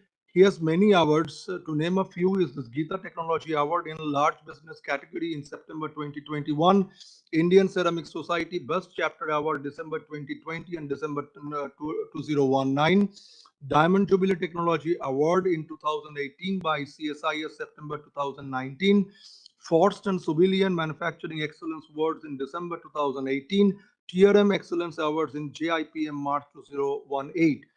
He is basically a senior executive vice president for the business development group of this industrial ceramics from the Carborundum Universal, and we are in the process of joining hands with Sir and his team. He is from 2015, he's the Murugappe Group level recognition for passion.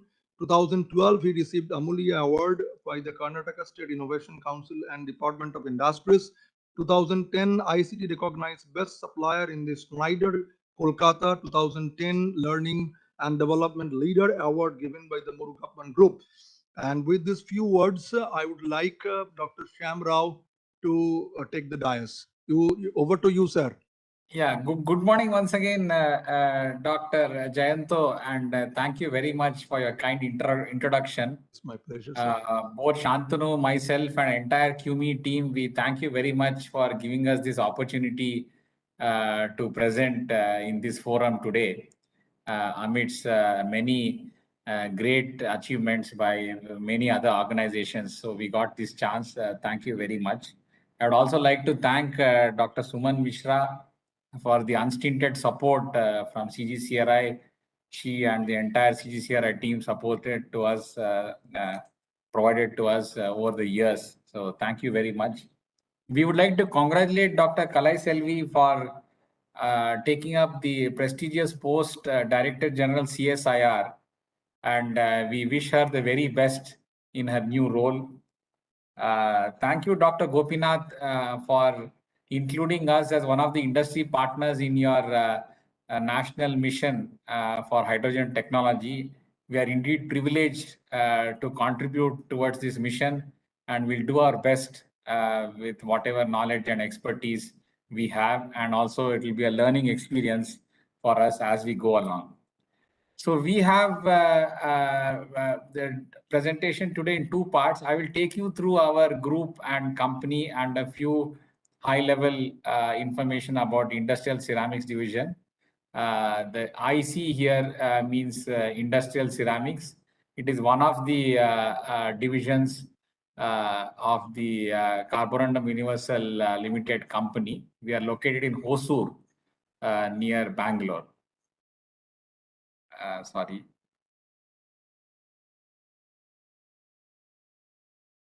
So we belong to the Murugappe Group, and it's a $5 billion group today with 28 companies and spread over 17 countries and 40,000 employees.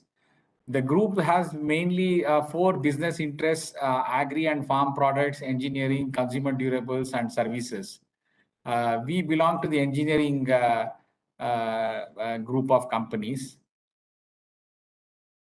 So basically, we follow the 5 lights as our guiding principle. I will not read this, but basically any good business or institute would follow these kind of principles while they do their business and deal with partners. So Carborundum Universal Limited, or QME, it has got standalone operations, direct subsidiaries, and subsidiaries via joint companies. So standalone operations, we have 3 major businesses, abrasives, electrominerals, ceramics. Here, ceramics also includes refractories. The industrial ceramics division is located near Bangalore. Direct subs, we have several companies, many of them in abrasives and abrasives related. Recently, we acquired 3 companies last year, plus advanced technologies in phase change materials, Rhodius abrasives and Avuco abrasives in Germany.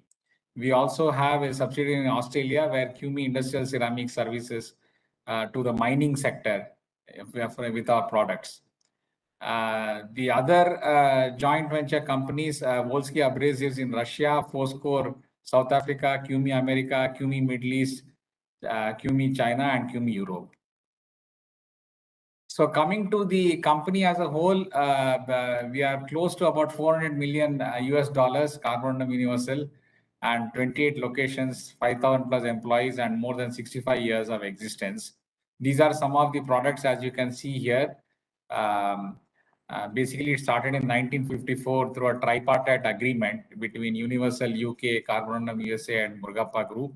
Now the partners have joined other companies, and we are entirely promoted by the Murugappa Group. So as I was mentioning, we have 4 major product lines. One is abrasives, the grinding wheels and the coated abrasives. We are in the industrial ceramics division where we manufacture fully sintered products, refractory products for thermal protection, and the raw materials, electrominerals for the abrasives and other related applications. So our goal is making materials matter. The industrial ceramics division started in 1991, so we are more than 30 years now, and currently more than $50 million revenue. So we are a DSIR certified R&D laboratory, and we have got most of the certifications for the quality management systems, and we are a TPM practicing company. So this is a bird's eye view of the factory located in Hosur. So one of the prestigious plants we have is the metallized ceramics factory. Metallized ceramics, Carbon Universal is the only company which is manufacturing this product in commercial scale in our country. So coming to the industrial ceramics, we have 2 broad business verticals. One is wear-resistant ceramics. The other is technical ceramics, where we make a host of products for various applications. I'll come to that. So in the wear ceramics, we make alumina-based wear-resistant liners and also reaction bonded silicon carbide based liners. These liners can be put into equipment such as this. This is a pulverized fuel bend, which is used in thermal power plant for transporting pulverized coal from the coal mill to the boiler, heating the water and generating steam. This is a rubber backed ceramic. We call it RBC. If you have applications where there's impact as well as wear, you can embed the ceramics in rubber and vulcanize in situ, so that when the mineral falls on the chute, the rubber takes the impact and then the sliding wear is taken by the ceramic. So we are, as you can see here below, we are servicing a diverse range of industries, starting from power generation, heavy industries, mineral processing, cement, steel, material handling, coal washeries, and wall and floor tile manufacturing.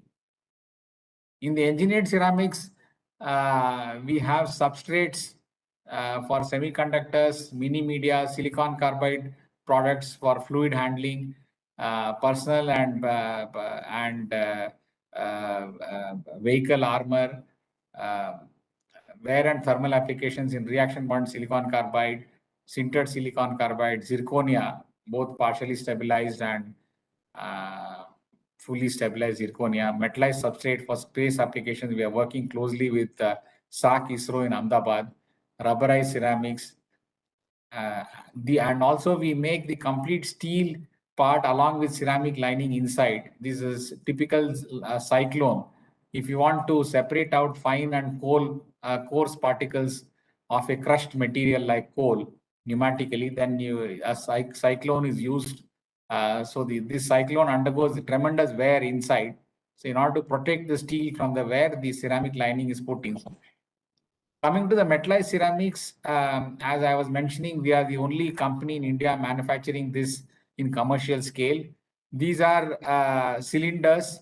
They are actually housings for vacuum interrupters, which are used in medium voltage switchgear. So we are the only manufacturers of this, and we service Bharat Electronics, Crompton Greaves, Schneider, Kolkata, and ABB Nashik in India, and also a host of companies abroad. By the way, I forgot to mention our division actually revenues mostly comes from exports. About 75% of the revenue comes from exports. We are also getting into vacuum electronic applications using the metallized products such as xenon lamps, night vision camera rings, and these kind of thyristor housings and so on. QME term is aluminum titanate. This is used for non-ferrous casting application, mainly aluminum casting. It has got a non-sticking property and also very low thermal expansion, so that, when the riser tubes are used in casting, and there's a sudden increase and decrease in temperature, there is no cracking of this product. It's a very successful product, and we are selling this abroad as well. So we have a host of global customers. In fact, the division right from inception, they have been working with global customers, and also the quality standards and the way we manufacture and control quality is to meet all these international customer requirements.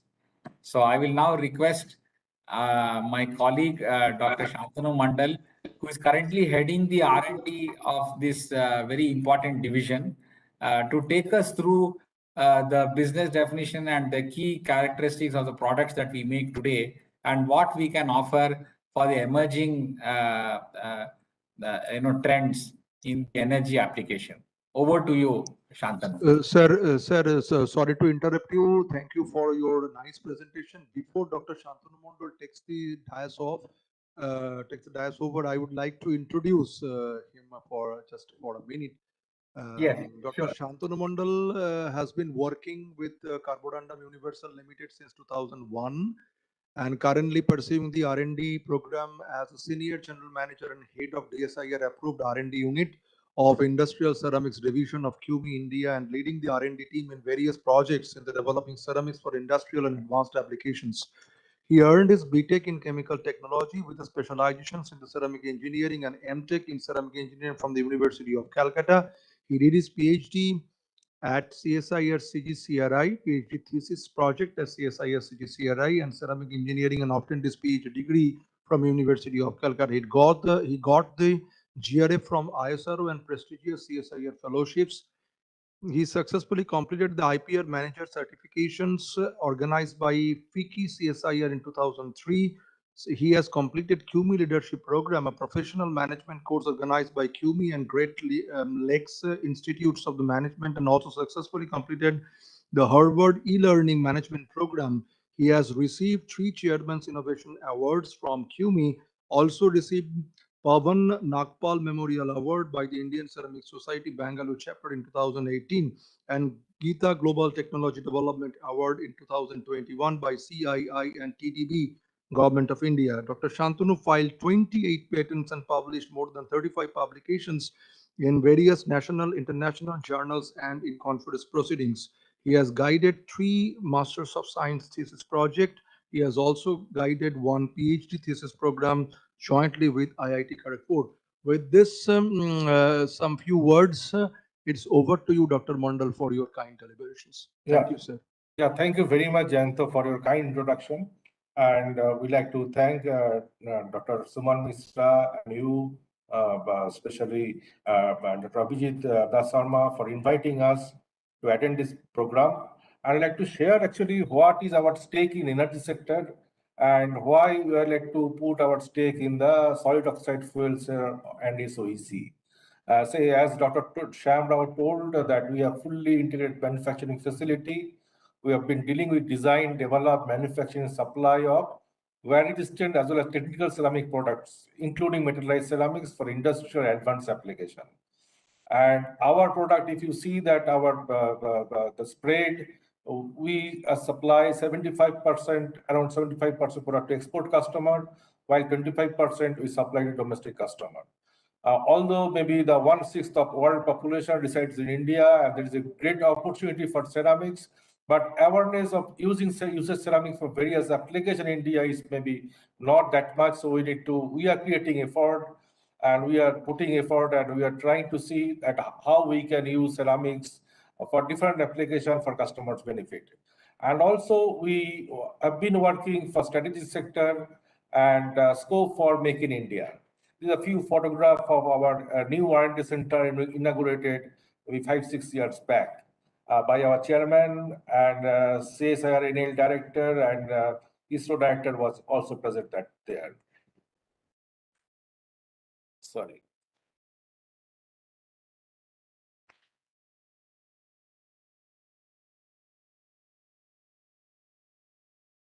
1 minute. I got yeah. Now we say this is R&D vision and mission and objectives.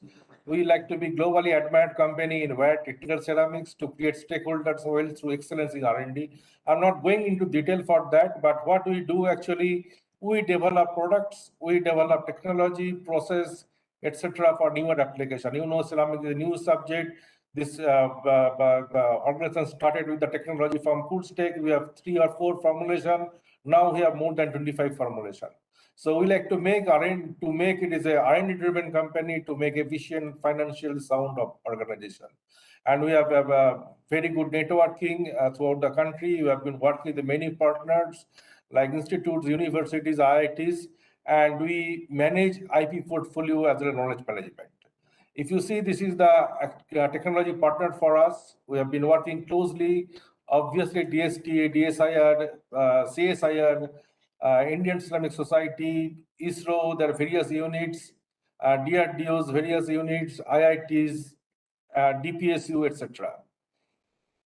So if you see that we work with the 3 segments, so one is the materials, one is the process, one is the applications, and if we, as we highlighted, SOFC is one of the key maybe opportunity for us going forward, and also that the derived from SOFC maybe SOEC to generate clean hydrogen for India. We have been working. We are pleased to privileged to be part of the Mission Moon program, hydrogen mission program, along with CGCRI.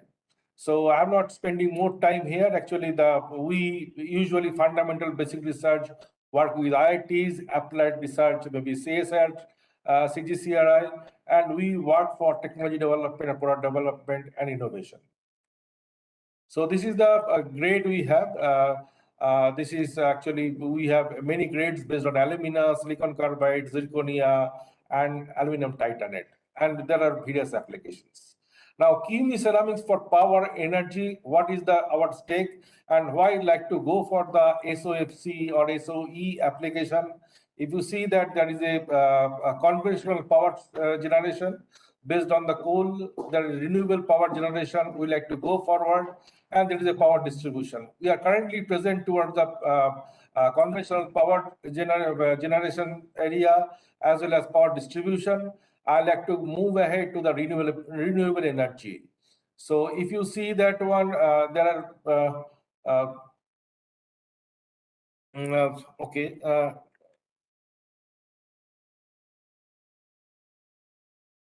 So ceramics for coal-based power system, what we actually make, actually, you know, the coal is a very it is a very auxiliary equipment, whatever being used for the coal manufacturing, right from the coal vertical mill pulverizer to the boiler. We perform lining for the entire area for various components, and also there are certain coal being washed in the cyclone. So we use alumina ceramics to counter the high wear and abrasion of the coal, especially associated with the ash material. So so this is a few products. If you see that our alumina ceramics, the various grade of alumina we are using for many applications. One is maybe the alumina for wear, alumina for corrosion, alumina for impact application. As Dr. Sham told, that we also have the process to rubberized product, so that rubber can take the load, the impact, and ceramic can take the abrasion of the same. And all the product undergo very high shrinkage because the zero density, zero porosity product, high density zero porosity product. So it undergoes 20 to 25% shrinkage. So you need to design the ceramics accordingly. So these are the various equipments based on, we also carry out the lining. We perform the metal liner, and we line ceramics on that for various products and applications.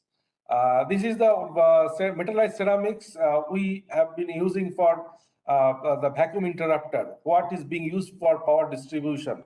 It is basically used for the medium voltage power distribution from 1 kilovolt to 36 kilovolt. We have been supplying this product all over the world, like CGL, ABB, Schneider, Eaton, BEL, to various customers. This is the technology. Maybe with the QME is one of the only one organization in India, and maybe one of the few worldwide who can manufacture metallized ceramics for vacuum interrupter. So this is one product we have, one of the main product we have for power distribution. And okay, and if you see that one, that we also what is the critical quality, that high dielectric strength, good edge definition. Also, it is having the glassy coating so that any leakage current can be stopped. So it is a very good microstructure. You know, I'm not going to detail on that, but what we perform moly-manganese coating, we apply nickel plating, we have the process of for other application for gold plating, etc., for subsequent brazing application. So for ceramics in energy, we are not only concentrated for energy, but also environment. So SOEC is one of the main opportunity for us. So what we are focusing actually at the R&D level, maybe how we can make the air more purified, how we can separate the air from other unwanted components, air and water, right? So we have established we have already established a process towards the environmental sustainability. So for SOEC, so Green Hydrogen Mission, Government of India, you understood from Dr. Ashish Lele as Dr. Gopinath that it is one of the key aspects for India going forward, right? And if you see that projection, maybe that it will jump to 28 metric tons by 2050, and 80% of the demand is expected to be green in nature. So that is the great opportunity for all of us. So we have two programs with DST and one with DST and one with CSIR, along with CGCRI and NAL for reverse SOFC single cell and hydrogen generation through high temperature solid oxide electrolyzer. So we are very proud, and it is a privilege for us to be part of this program. So what we do in that, we make TEPCA ceramics, right? You know that electrolyte is a key components which is being made by TEPCA's product. We are making TEPCA ceramics based on alumina for substrate, for electronic application, for heat sink application. And we are already launched in the market. We also have the thick film coating, what we use for vacuum circuit breaker, for power distribution. Also, we have the technology for thin film coating ceramics to make IC package, sensor, etc. So what is actually our the plan is that we make TEPCA ceramics electrolyte.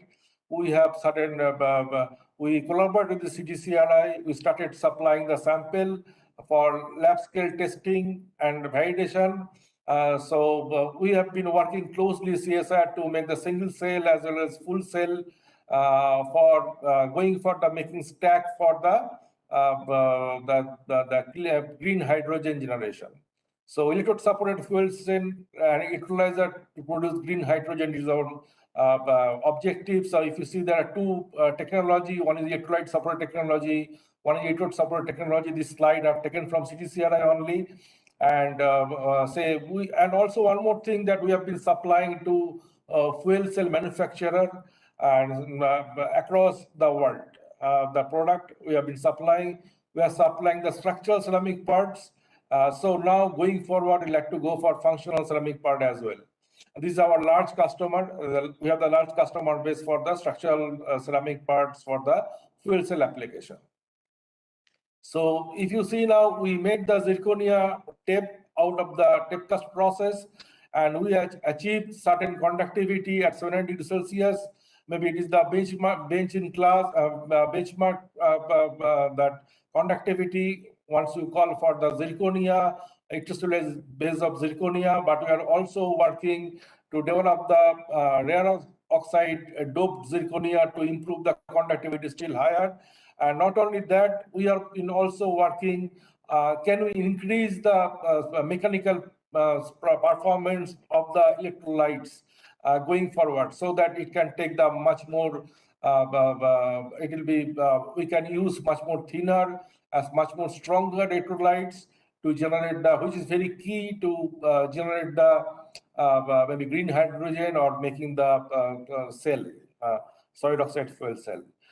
So we made nanostructural zirconia along with IIT Madras. We have sponsored the nano program with them, and we made the zirconia by flame synthesis process, and we use this zirconia and check the conductivity. Conductivity is found to be very good, but most importantly, it has given very good mechanical strength. That is the key opportunity for us.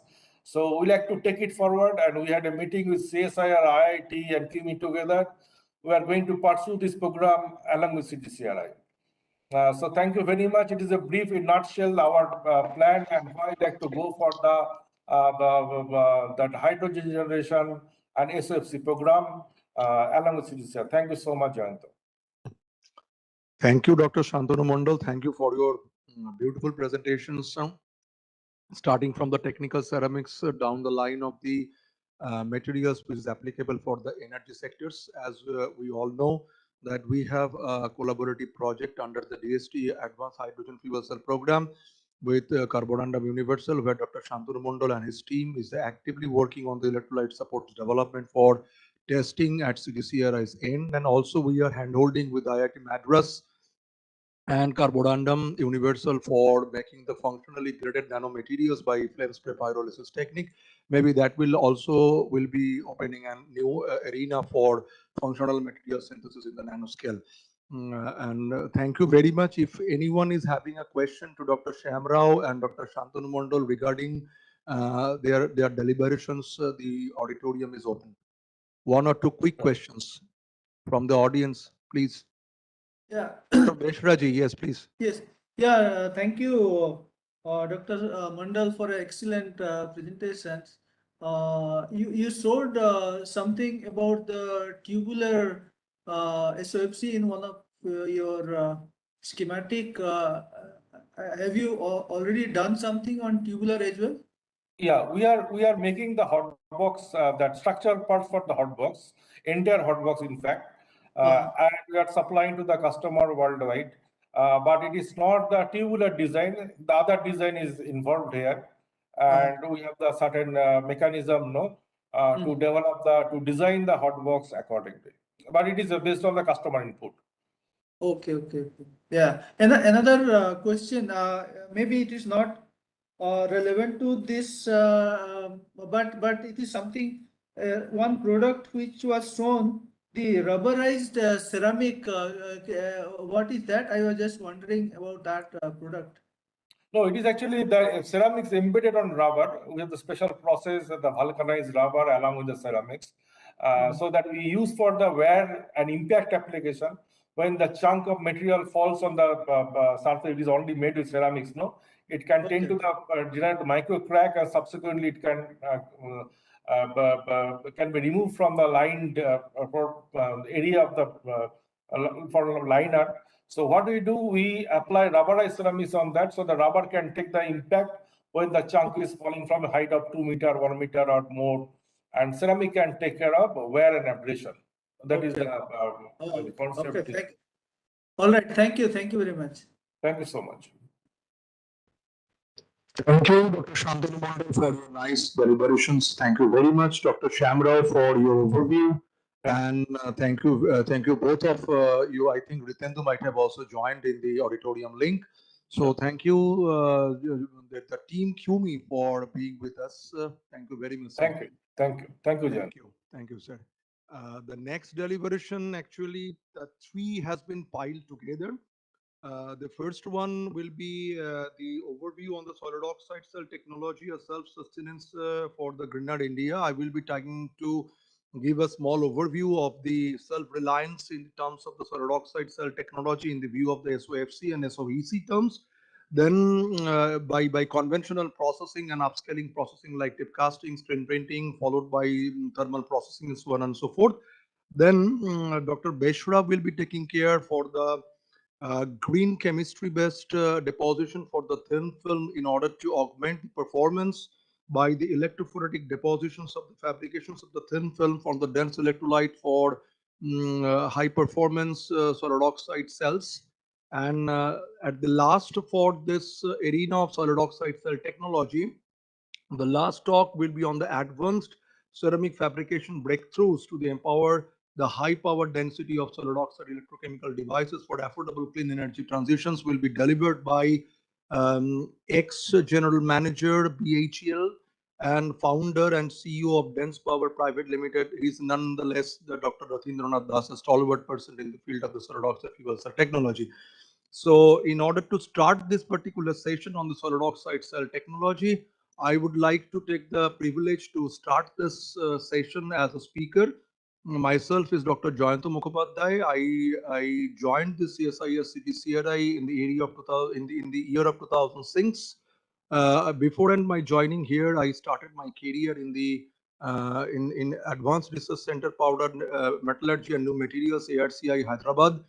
I am associated with the development of solid oxide fuel cell and electrolyzer cell technology since from the NIMICLY New Millennium Technology Leadership Initiative Program since from 2006, 9 and 11 and 16. So I have almost catered more than a decade experience on this field. So Dr. Beshra is also working with us with the hydrogen mission program on the solid oxide electrolyzer cell technology.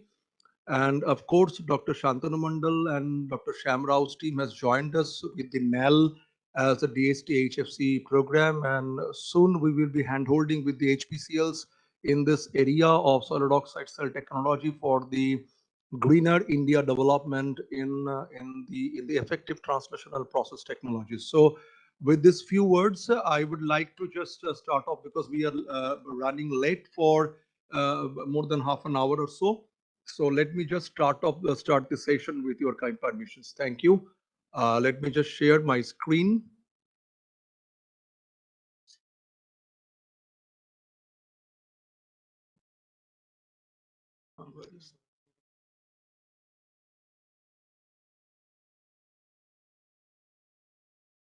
Is my screen is visible? Anyone from the audience, if you can just... Yes. Okay, thank you, Bespraji. Thank you very much. So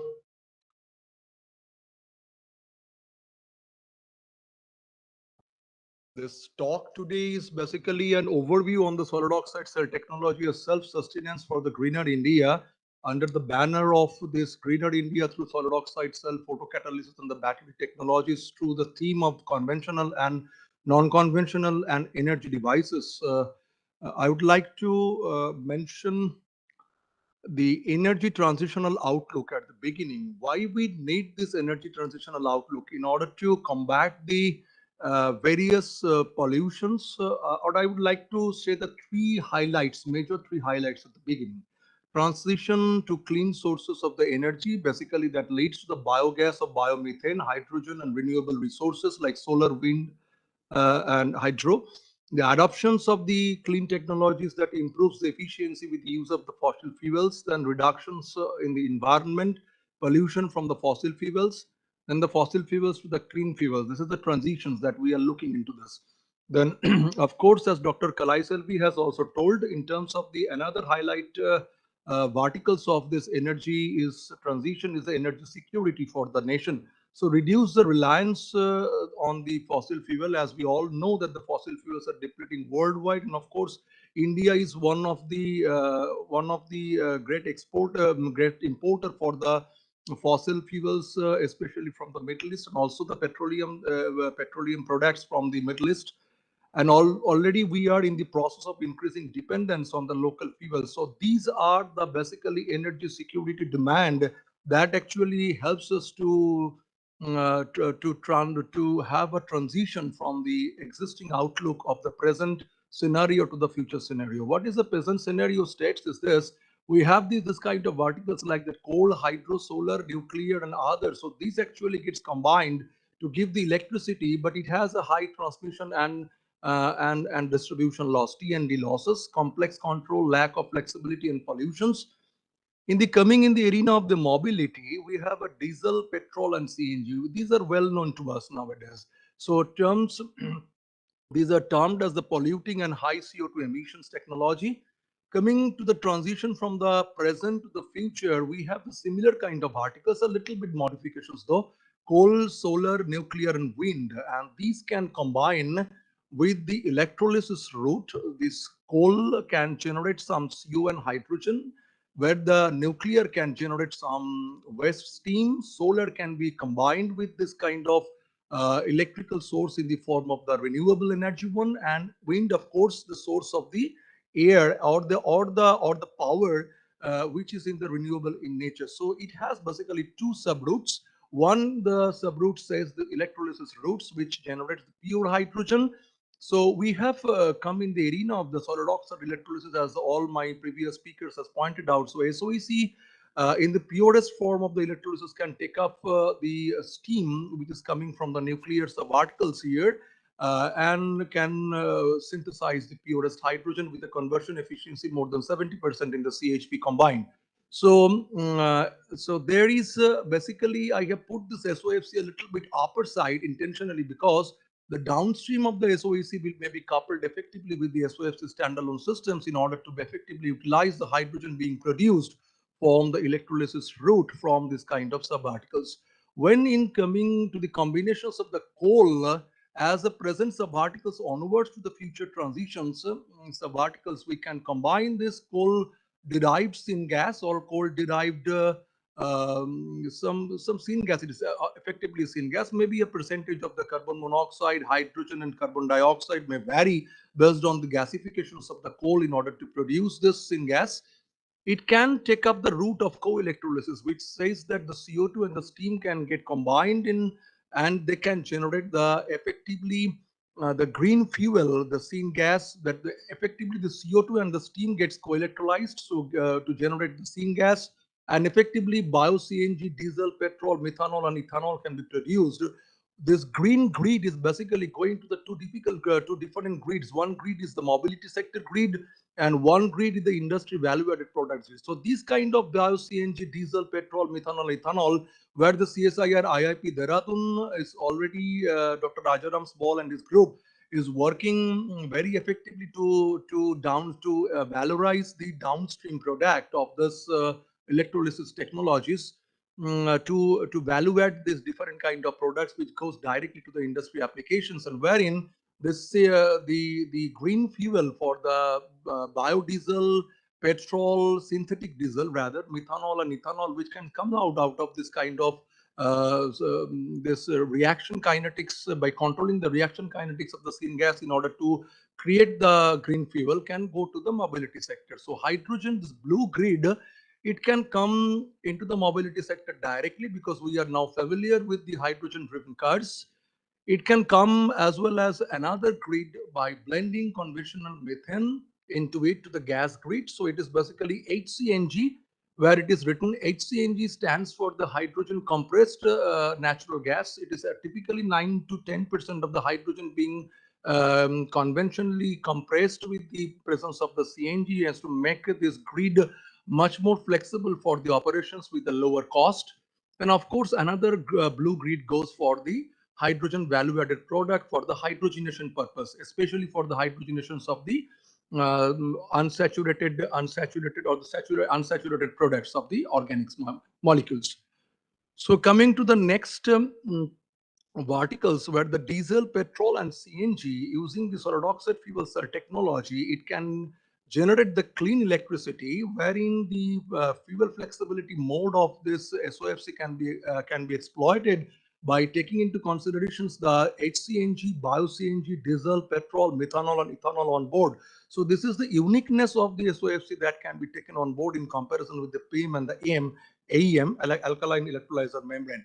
Coming into the SOC as a technology differentiator programs in the context of the other available clean energy sources. We can see this conventional power plant, it needs the multi-stage conversions, right? We all need to know this. The key differentiators is basically the CO2 is approximately 958.9 gram per kilowatt. So yesterday I was learning from Dr. Ashish Lele's talk the why we call it a green hydrogen, right?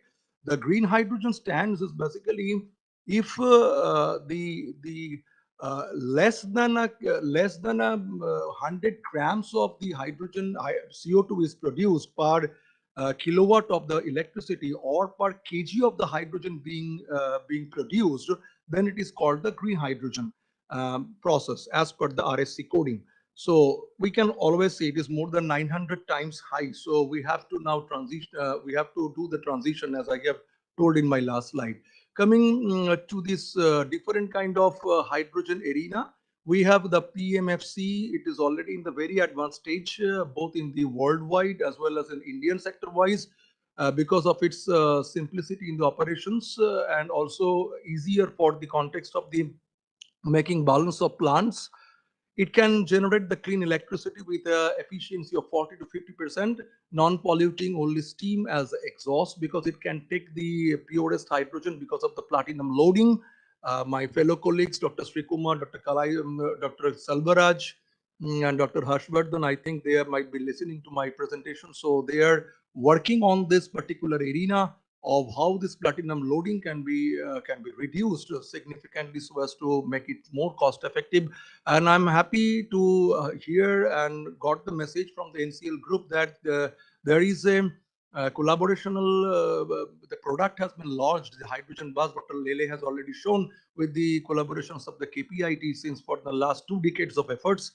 Salute to the team of NCL.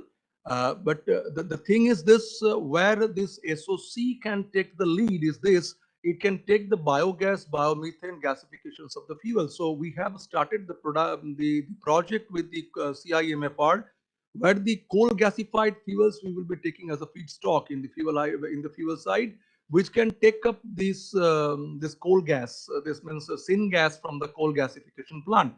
And it can take the biogas. Typical the biogas configuration is CH4 is to CO2 is 3:1, and of course the biomethane.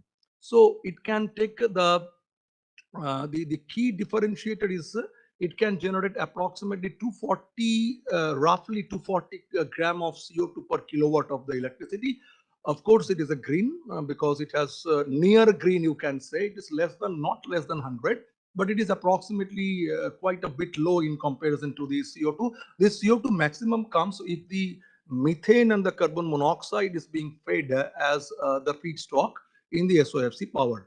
So next, this is SOX and NOx are basically minimized in comparison with the conventional power. So it is almost near zero.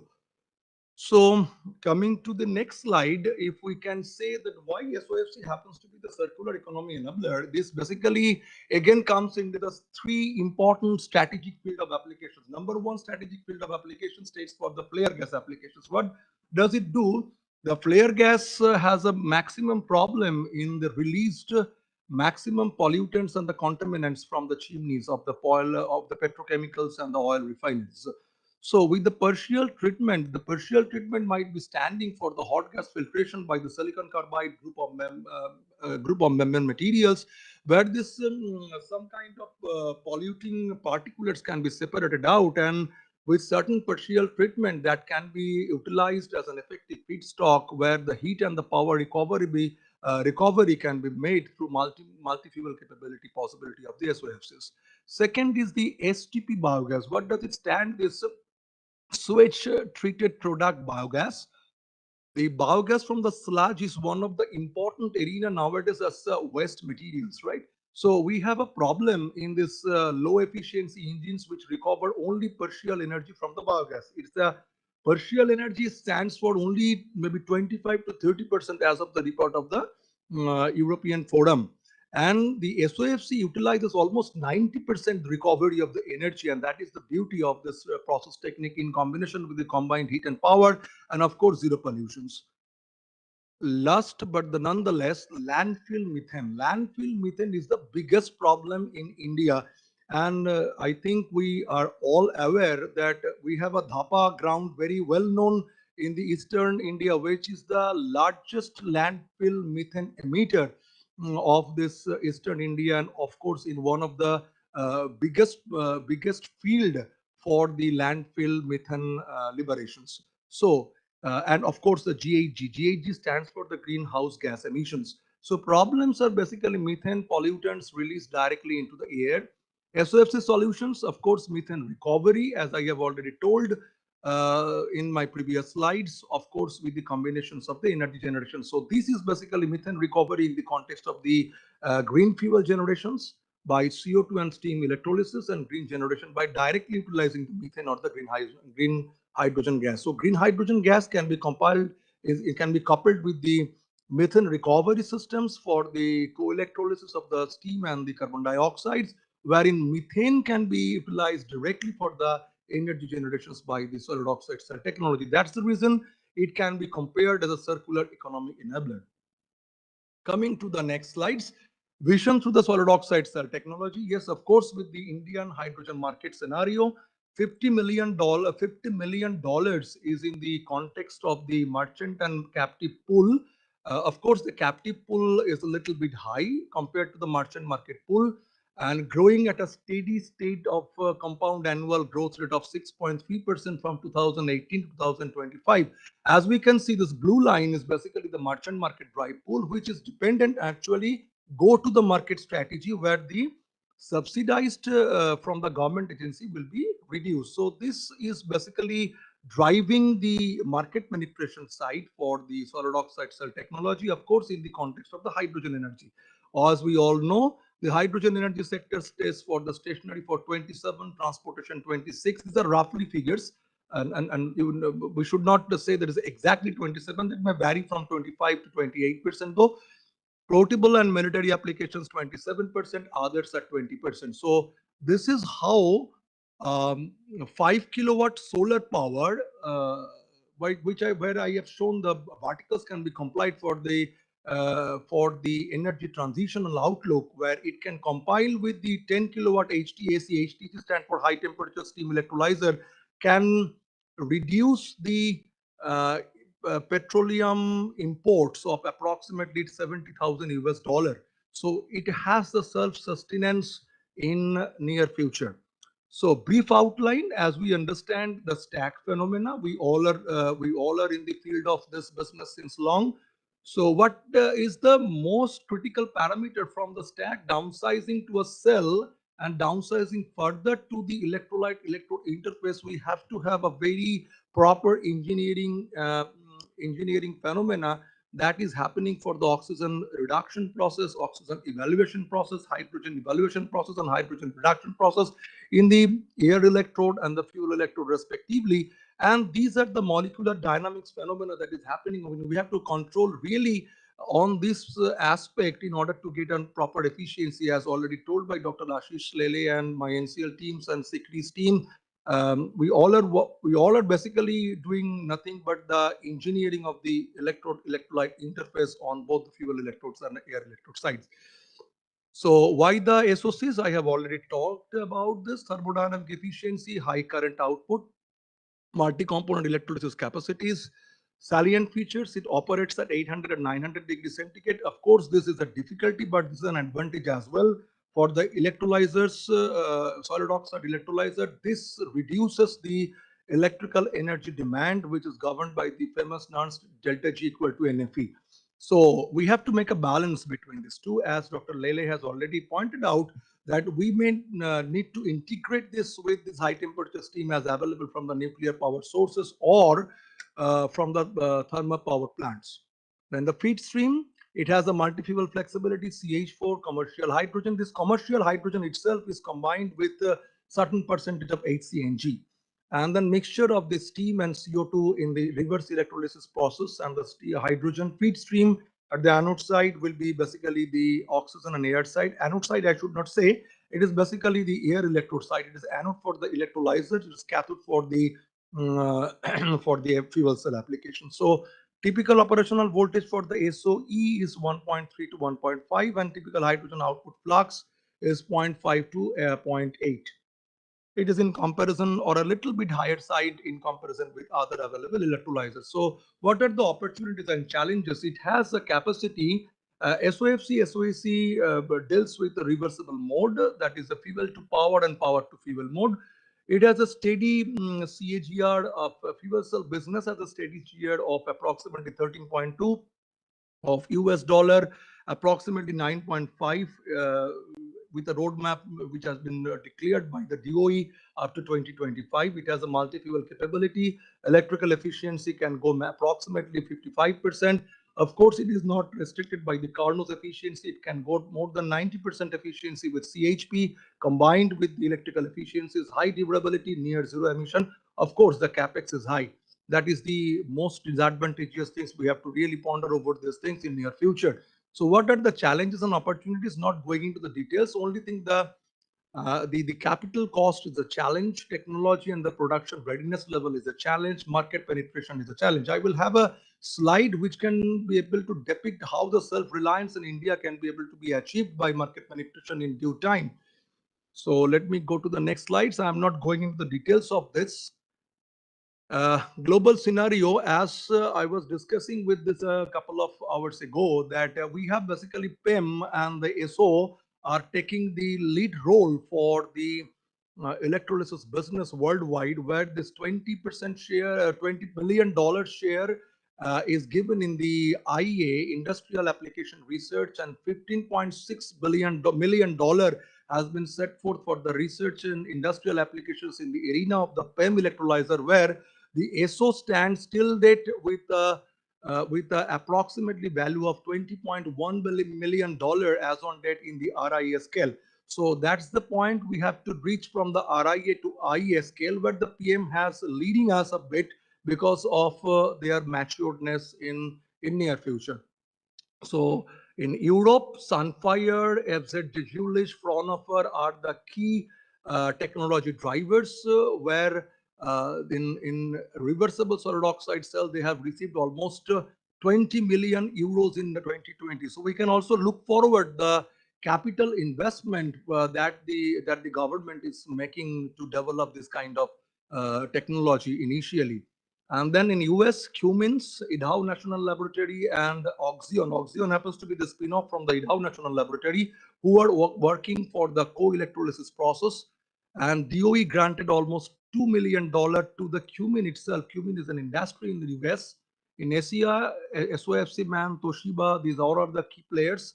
CGCRI, along with the NAL, we are working, BARC is working on the tubular H2E plower, and Bloom Energy, they are working on the industry side. QME with indigenous STAC is an emergent technology for the future. So we are handholding with QME for the large cell fabrications in large quantities.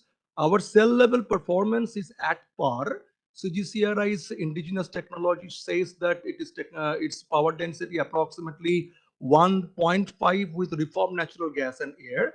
I cannot say this one because this hydrogen may not be the effective fuel, the purest form of the hydrogen. Maybe the commercial grade of the hydrogen may be of interest in due time, where certain percentage of CNG and other C1, C2 grade of hydrocarbons will be there. So it needs a combinations of the internal reforming and the external reforming altogether. So we have a technology made by CSIS, CGCRI for cell making, TRL 4 to 5. We are handholding with QME for upgradations, this TRL level up to the scale of 6 to 7, maybe within a couple of years or so. Stack making technology, kilowatt level, CSIS, CGCRI has demonstrated in the previous Nimigli project to the TRL level 4 with active participation from my ex-head, Dr. R.N. Basu, and his team, Dr. Abhijit Das Sarma, and myself. My whole team is there. for the overall technology. This has been started though by Professor Maithi's visions in the year of 2000 and onwards. So relevant steel and stack component materials, CSIS, GCRI have been shown the capacity of TRL level 4. So coming to the comparisons of the electrolyte supported cells and the anode supported cells, I would like to draw your kind attentions that not going into the details point by point. Only thing this um, cell area specific resistance is 300 milliohms per centimeter square, as a million centimeter square for the electrolyte thickness more than 300 micron, and it is low because of the 20 micron thin electrolyte onto the support porous support of the fuel electrode. So startup time is lesser here. For it is an easy startup process. Current density can be augmented. So mechanical stability, it is robust. Only thing, the redox cyclability as it comes in the reversible solid oxide cell mode, it is better. The electrolyte support stands better in comparison with the anode supported cells because it has a capacity of oxidation reduction. So there is a volume expansion contraction leading the backbone ruptures of the YSG. So every technology has its own advantage and disadvantage. ESC is a bit established technology where the ASC is taking it over in due time of maybe in a couple, maybe another 5 years or so. It will also grab the market. Solid Power is working heavily on this. So as I already told, this CCRI stack efficiency is approximately in terms of the power and electrode area. This power electrode area is 0.3. Active cell area is 80 centimeters square. It is at par with the Solid Power. It is basically an Italian-based company who is the owner of the CFCL. They have purchased the CFCL of Australian-based company, so they are the main market driver for the solid power for the anode supported cells. But their anode off gas recirculation is very well known, so they have come up to the 80% efficiency. We are lagging because we have not come up with any kind of balance of plant development, but we have an intention to go with the active industry participation to move it to 80% and above. This is the historical story. I think you all might have seen this story. We have developed 1 kilowatt of SFC we have started from 2010. So almost 10 years, 10 to 12 years, we have come up to this 1 kilowatt level with efforts from all our team members, my seniors and my previous directors. So maximum power we got with this current density of power approximately 0.5. Of course, it is with air and the hydrogen. With this reformed natural gas, with this kind of this ratios of carbon monoxide, methane, and hydrogen, we could reach up to 550 to 560. We have few patents but it's a long way to go in order to real field commercializations in due time. So these are the cell performance. In the single cell, we have reached up to the 1.7 ampere per centimeter square. With this kind of graded functionality, we have an electrolyte dense where it is sandwiched between the air electrode and the functional air electrode side and the fuel electrode side with graded porosity. For this kind of cells, we have an active cell size of 10 by 10 with conventional air electrode printed on the air electrode side. But we are moving gradually to the new class of materials made up of mixed ionic and electronically conducting materials. So this is, I like to draw your kind attention here, maybe not in a details. A very recent paper has come out in the International Journal of Hydrogen Energy where the demo SOFC project has shown how beautifully this hot BOP and the cold BOP may be taken into considerations. So they have taken the sludge line with the combinations of the water line where the different level of water with the different concentrations, anaerobic digestions can be made in the sludge line. Then they have an evaporator to concentrate that sludge, and they have a biogas reactor. Then there are basically two feeds. One is basically the sulfur removal sites.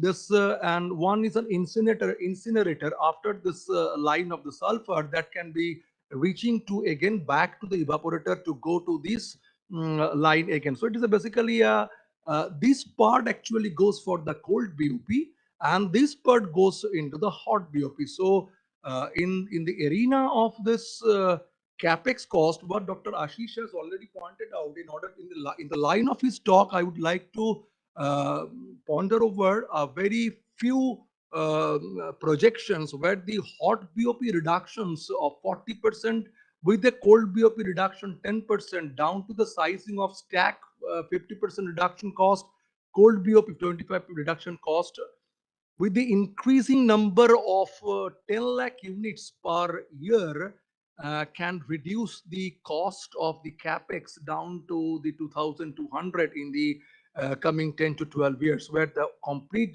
replacement of the chain sets can happen. But of course, it might be needing the active participations from the industry. So this is what is called the market share increment. That is the driving force for the merchant market pool.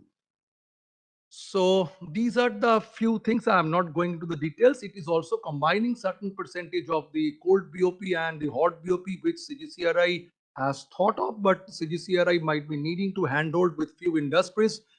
Maybe Dr. Arendas and his group, maybe QMI, maybe Thermax and other maybe HPCL. Of course, HPCLs are already on board with us in forthcoming projects. So this kind of balance of plant with either cold startup of the burner and hot startup of the burner, after burner incinerator, we can have a cold BOP and hot BOP combinations in order to project the cost downsizing to $2,000 per kilowatt. So what are the basic requirement? The DOE stands target for natural gas and coal derived syngas. We have a commercial grade hydrogen and NG. Then 100% integrated in natural gas reformation. They have set target up to 2030. We are in the combinations of the external and internal reformability, wherein 40,000 hours and above is the set target up to 2030 by the DOE target, where in the forthcoming consortium targets up to TRL 7, we are targeting more than 25,000 hours of so on and so forth. So this is the go-to-market strategy, which is basically complies the self-sustenance India in the terms of the solid oxide cell business. This is a phase one. This is the early market. We are envisaging 1 megawatt with the system approximately 500 watt. Of course, it needs an active participation from the industry. 0.5 individual distributed unit might be 0.51 to 5 kilo. Government has to pump the money, as we are getting different money from the government subsidized fund, institutions and PSUs. HPCL is already pumping several amounts of money in the forthcoming project. We have a key market driver by policy here. Then coming to the second phase for the penetration for the approximately envisaged a year of 7 to 9 stacks of 10 megawatt range, where the systems of 5,000 numbers, individual units are of course in the same range. I have put 10 kilowatt another, but these are all distributed in the capacity of 0.5 to 5 kilowatt. Utility providers, strategic partners, direct selling. That is the market driver. So by policy and economic growths, and for phase 3, the penetration year 10 and onwards, which I have already shown in my graph, where the stacks of 50 megawatt with almost 2 lakh, I think 25,000 numbers, 25,000 numbers with the individual ratings of 0.5 to 5 kilo, 10 kilo and 50 kilo. Of course, in the distributed power units, utility providers, strategic partners, direct sellings, where the economic is the key market driver, and thus the merchant market pool can be augmented. So we have started the development of electrolyzer technology program under the hydrogen technology mission, as Dr. Gopinath has already pointed out. We have major deliverables of making 10 by 10 cells with a current density of 1 to 1.5 ampere per centimeter square, with a targeted flow of 0.5 normal meter cube per hour per kilowatt. We have a roadmap for the integration of 1 kilowatt SOEC stack to a complete systems. Not going into the details, we have the 3 components, as we can understand here also: single cell, SOC lands, and stack design. Me and my fellow colleagues are working on the different arena of this component materials development. And of course, we are thinking for the Faraday efficiency to reach to more than 80%. Coming into the SOEC, I just like to draw one small attention here. We have tested the small cell, which gives approximately 50 normal liter per hour as a output hydrogen hydrogen output from a footprint area of 80 centimeters square with a current density of approximately 1.72, but it will not be the real scenario because it may fall down a bit when the size of the electrode increases. And again, the efficiency has been earmarked as 70% with targeted cost of $2,000 per kilowatt as has been envisaged. So cell cost also, if we can indigenize from $200 per cell, it can reduce down to the size of $50 to $55 per cell. So this is my last slide. As Dr. Ashish and my fellow colleagues from NCL, we have a brainstorming sessions. How this SOEC can be integrated with the Haber-Bosch process. So this is the process which the Halder Topsoe is working on this, where we have a separation unit of air wherein the nitrogen can be separated out and it can combine with the SOEC driven hydrogen, and it can go to the Haber-Bosch process to generate the ammonia, where this Haber-Bosch process can also take the steam, and this excess steam can be taken in a closed cycle loop in order to SOEC for the further electrolysis. So exothermicity of the Haber-Bosch can be well taken inside the SOEC altogether. So combinations of this may lead to a better future for SOE and HB in altogether. So 94% of the energy is consumed by the SOE in the production of the synthesis gas, hydrogen and nitrogen. Only 6% is utilized by the HB unit for ammonia synthesis, and thus leads the energy efficiency. Thank you very much for your patience listening. And if any questions, I will be able to take one or two questions, maybe very quick. Yeah, thank you, Jayanta. Very detailed and presentation. Just one quick thing to clarify. Say there is a perception that IGCC, along in conjunction with maybe the SOFC, can be a good technology to generate the power, right? Do you think? But it is not. It has not been commercialized for some reason. I am not sure what is the reason behind that. Can you throw some light onto it? Sure, sir, sure. Actually, it is a very valid question. I faced these questions by Dr. Monica Katiyar in the RC presentation as well. So my answer or clarification goes in such a way that SOFC and SOEC may not be able to stand alone systems. So, none of the renewable energy can be able to stand alone systems, right? So we have to couple either way around. Maybe SOFC along with a gas turbine systems, maybe with a coal gasifier system, maybe with a biogas incinerator systems, or maybe the IGCC may come into the picture. So what are the difficulties at this point of time is this: IGCC itself has a running cost, and IGCC's efficiency is not that high. It goes electrical efficiency from the IGCC is approximately 25 to 30% in worldwide. So if it is coupled with the SOFC technology, where the grid power of the IGCC along with SOFC can be coupled, and the thermal balance, as I have told, that combinations of the cold and the hot BOP and the reductions of the capex in the context of the cold and hot BOP reduction is the key parameter, sir. This is the way actually people are now thinking, rather than IGCC, maybe gas turbines along with SOFC or SOE may be given better technology, and not only a standalone systems but also a reversible systems within the capacity may lead to better future in the terms of the techno-commercial viability rather than the standalone system. So reversible solid oxide cells, not a standalone systems, maybe a standalone systems which can be able to coupled with the reversibility within the systems along with the GT will be a better options, coupled with the hydrogen grid in the SOE part and AC grid in the SOF part. But it needs a complete integrations. Actually, DOEs is working on this with the complete techno-commercial viabilities. I think in near future, Indian companies will also jump onto this. So this is and this 2-1-2 business for this cost effectivity for the green hydrogen productions can only be made possible if we have a strong integrations of these interfaces. Thank you. Maybe better good to have a benchmark what is being carried out in the European or some other Yes. country for that. I think Dr. Arendas will be delivering his talk. He Right. can be one of the Right. master class who can be able to give Sure, this kind of scenario. Sure. Thank you so much. Thank Thank you. you so much. Thank you, sir. Thank you very much. I will just unshare. Yes, sir. So our next speaker is basically Dr. Lakshmidhar Besra. He is the chief scientist and head of material chemistry division, department of CSIR Institute, CSIR Institute of Minerals and Materials Technology, CSIR IMT Bhubaneswar.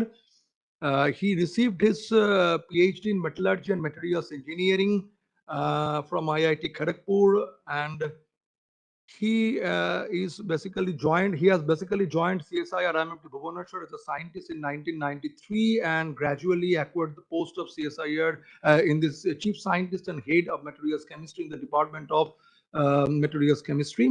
He has received several awards and honors. Advanced Research Award 2012 by Japan Society Powder and Powder Metallurgy, NASA Technology Brief Award in 2007, NIMS Postdoctoral Fellowship of National Institute for Material Science, Boyce Cust Fellowships, IIME Best Paper Published Award in Environment Issues, German Academic Exchange Service Black Fellowship, Heinrich Model in 1998-99, and IIME Best Paper Awards on BCTs for year 2002. These are a few among his vast list of honors and awards. He has more than 85 publications in SEI. He has one review paper on the electrophoretic. Out of this, one review paper with Myelin Lewis group, I guess, sir. It has been cited more than 2,000 times. It is one of the pioneer work on the electrophoretic depositions. He has 2 book chapters and Wheeler Publishers and other Springer Publications. He has 3 Indian patents. So far, he has guided PhD, 5 PhD students, supervised MTech, 6 MTech thesis, and of course 10 BTech thesis.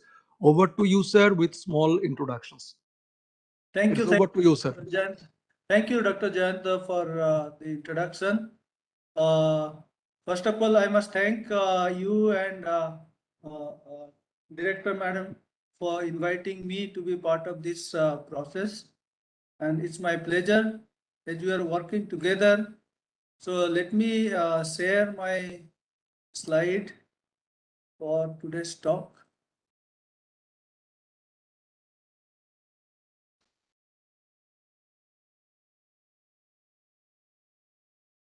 Okay, can you see my slide? Yes, sir, just make the full screen. Now it is fantastic, sir. Okay.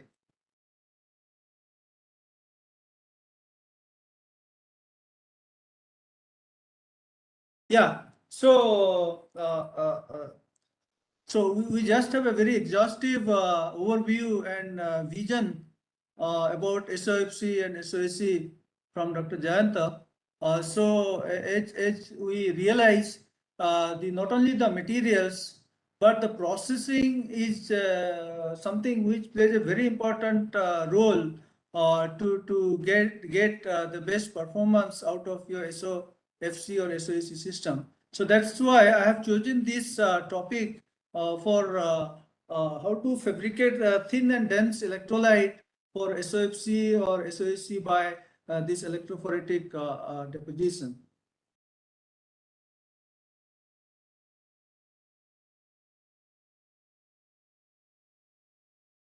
Yeah, so needless to say, what is solid oxide fuel cell, we all know.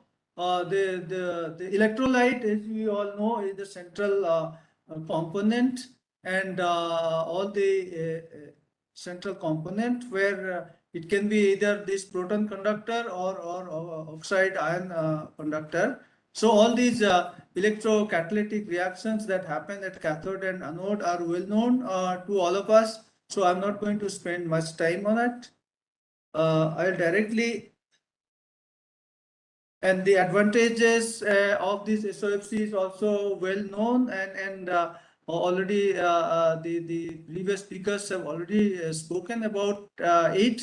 And the limitations is that because of the high temperature, so it requires special materials which are tolerant to those temperatures. And also the sealing and thermal cycling, these are major problems. And because of the high temperature, this longer startup time is the limitations. The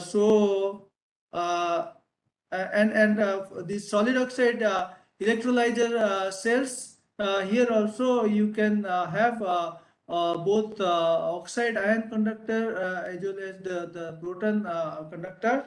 But apart from this conventional thing, we are now working on what is called this hybrid SOEC, where we will have both oxide and proton conducting electrolyte, because in this case, in this hybrid SOEC, the water electrolysis can ideally occur in both the air electrode as well as the hydrogen electrode, depending on the type of ions which is permeating through this electrolyte.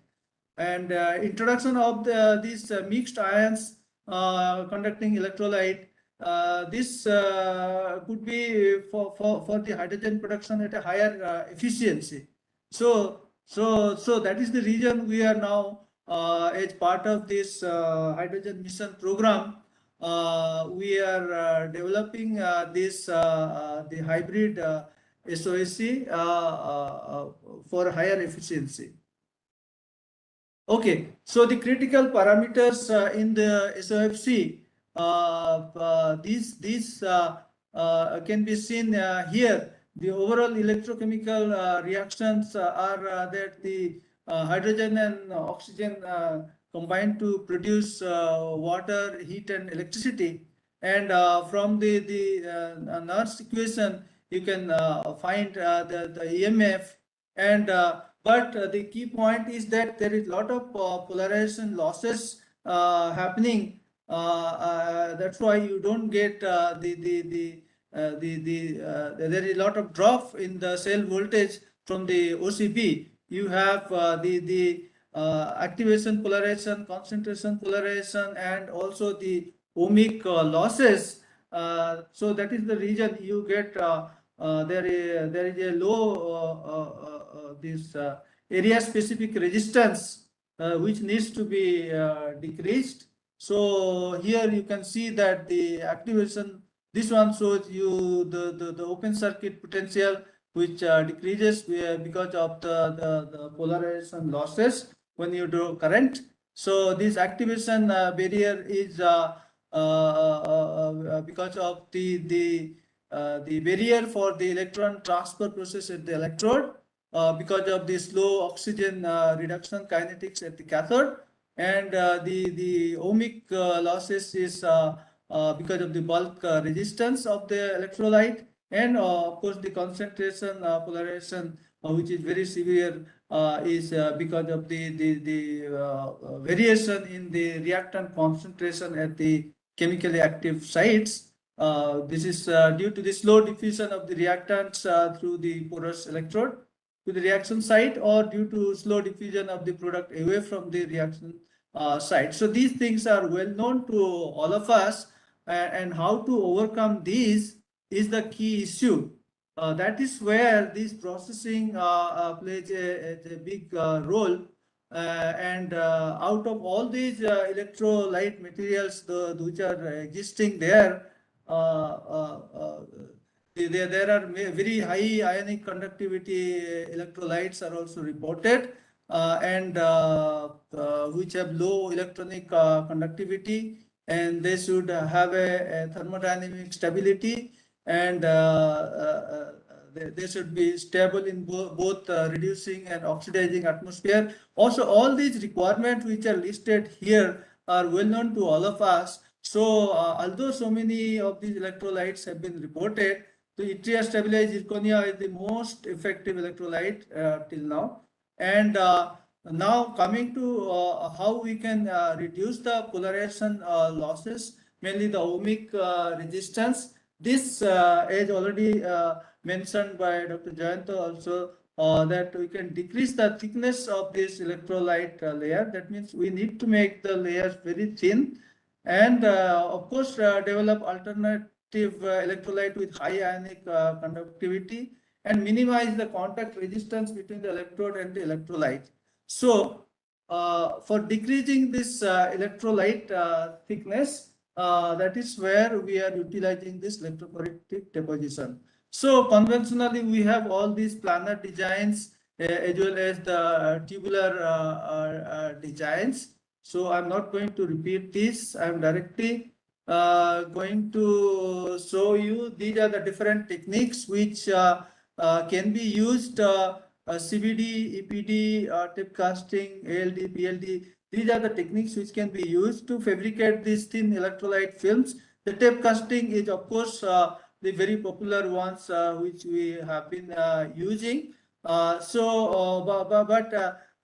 This deposition which is it doesn't require very expensive equipment. So it is a very inexpensive technique. So we have been using at CSR IMT very extensively. So I'll talk about that.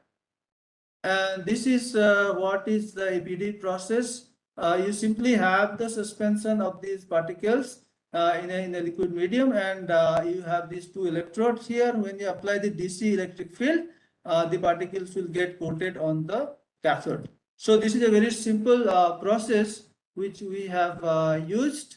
And thing is that this is a very versatile process, not only on the flat surfaces, but also on the tubular or complex shapes also it can be used. And it is flexible in the sense that it can coat many different types of materials, not necessarily ceramics. Other materials can also be coated. And the main attractive thing is that the kinetics of the deposition is very fast, and the process is very easy to control by simple adjustment of applied voltage, time, and concentration, and so on. And good thing is it is easy to scale up. Now we are planning to do the electrolyte development on 10 by 10 cell. Of course, 5 by 5 cells have 5 by 5 anode substrates have already been received from CGCRI. So now we are working on coating this layer of electrolytes by EPD.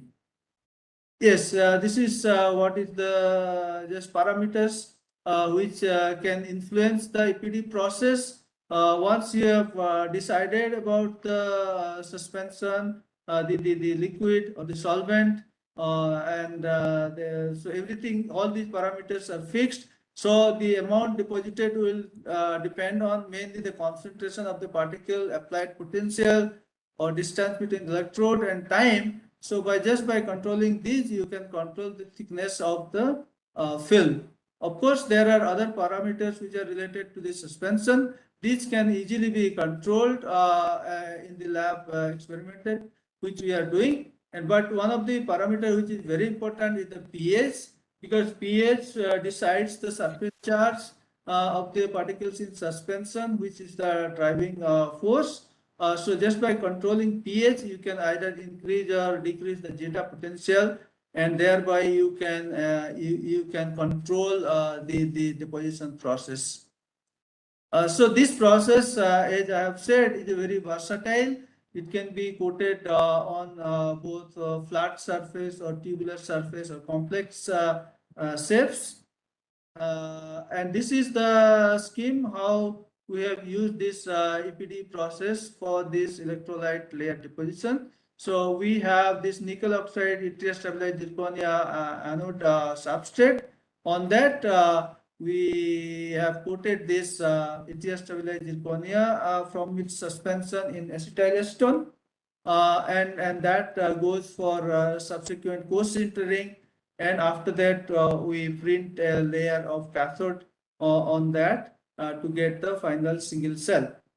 Okay, and this is the kinetics of the deposition at different voltage and time. You can notice that it is linearly, it's linear deposition with up to about 5 minutes time. So it deposits linearly. So here, within, for example, at 50 volt to 180 second, you can deposit 5 to 10 micron thick film. These are some of the fabrication steps I have shown here. Actual picture of the samples. This is the green substrate. On that we have coated the ATS-stabilized zirconia, which is then sintered, and this is the final single cell. And this is the kind of microstructures we can get from this process. Very dense wire jet top surface, and on the right hand side is the cross section. You can see here, but this thickness of this can be now we have shown. I have not shown here. Even up to 5 micron thin electrolyte film can be obtained. Yeah, these are some other pictures, and on the right hand side, this is the full cell configuration. You can see clearly very porous cathode, very dense electrolyte, and porous anode, and different sizes of the cells starting from 13 mm to 57 mm diameter have been made, and which we have also tested in the conventional split tube type of arrangement which are made here. Here we have the provision to provide the fuel gas and the oxidant from the air, and all the potentiostat and galvanostats are as shown here. Yeah, these are some typical performance. I'm not going to show the details. Okay, so one common questions which I always face is people ask how can this you can coat on the nickel oxide wire jet pellet which are electrically non-conducting because EPD process normally happens when you have two conducting substrates. Just to demonstrate that, here I show you the different substrates which are preheated at different temperatures to produce different porosity at 1100, 1200, 1300 and 1400 preheated samples. You can see the porosity is different, and we have used that in a setup like this. This is the cathode, and this green one is the pellet. The porous substrate. On the back side of that, we have the spring contact, which is connected to the DC source, and this setup actually goes into the suspension. When you apply electric field, then you get the deposition of the particles on the front face of these porous substrates.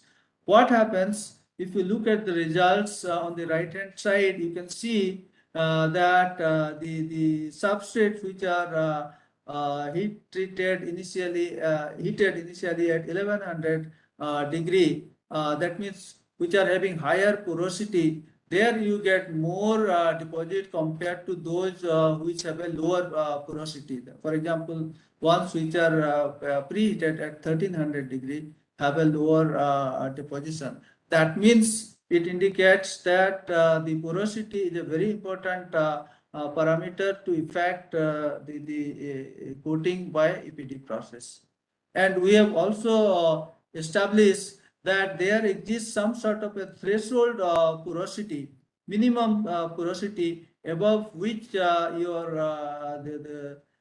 coating is possible. Below that, it is not possible. So we have explained that because by this kind of proposition, hypothesis, when you have this porous substrate and you dip in the suspension, the pores will get saturated with the solvent, and which ensures the existence of a electric field on the front face. That is the reason you get the coating on the front face of this the anode. Okay.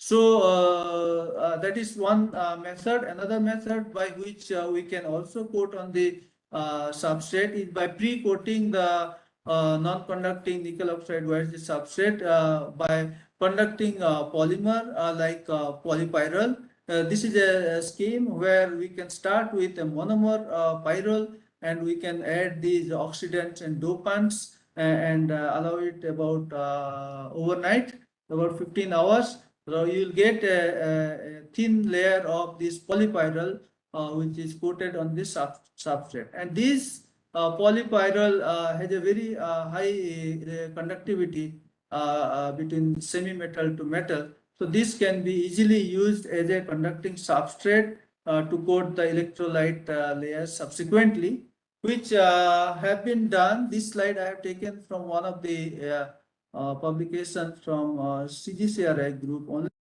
you can see that very nice layers of electrolytes have been developed. Very thin and dense electrolyte have been able to produce by adopting the same procedure, and the cells which are produced have a very high performance as shown here.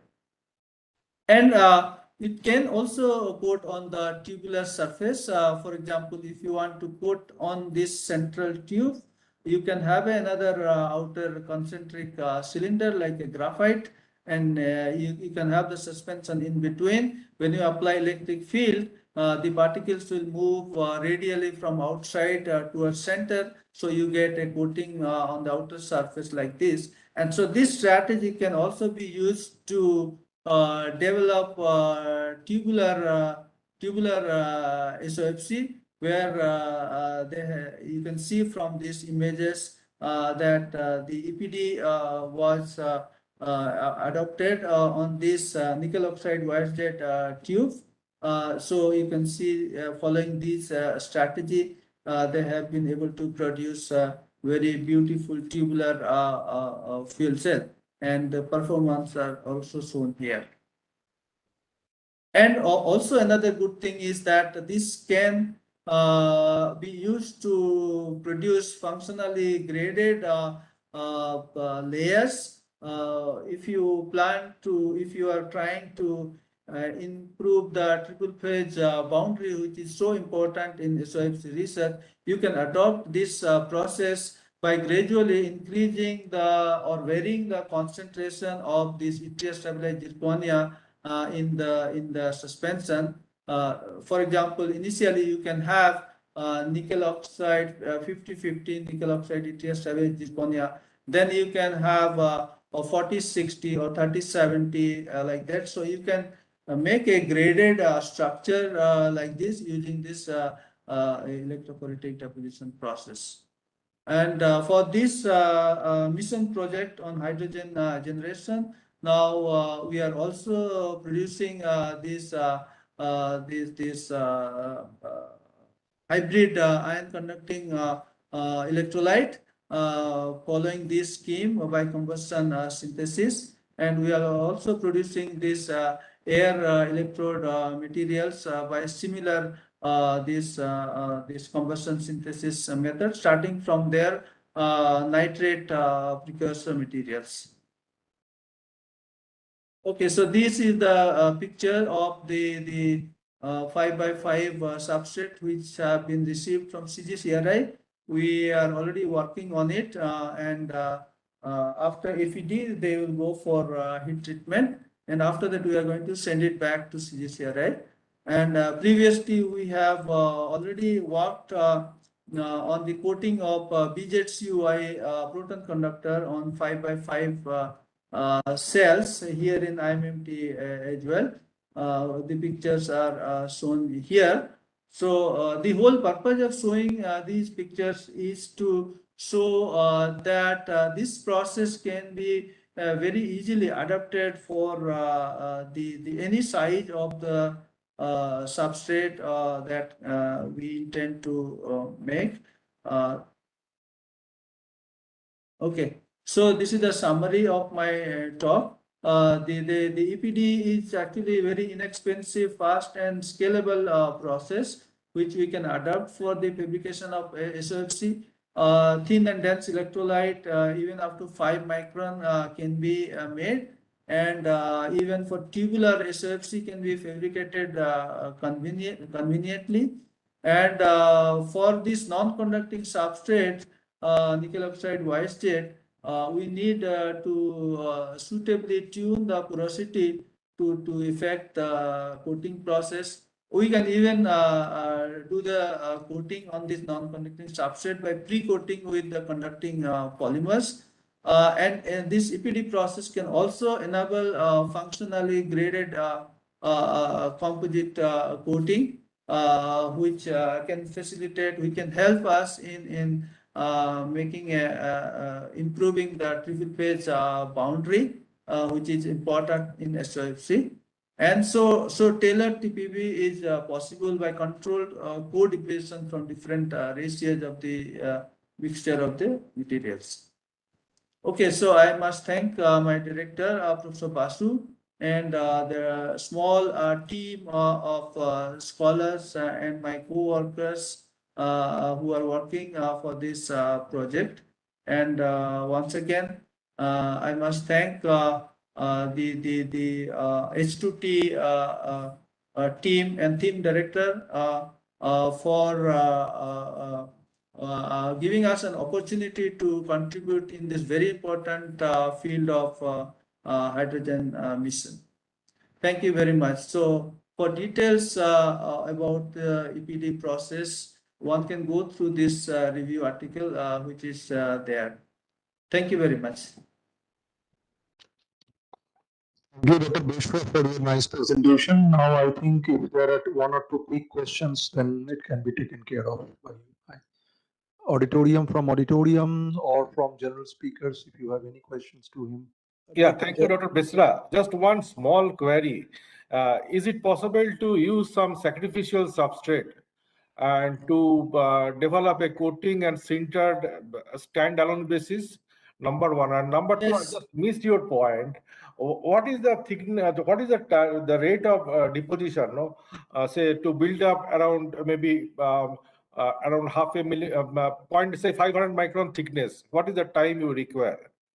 So this here I showed that about 10 micron thin electrolyte we could do at 3 minutes. 3 minutes.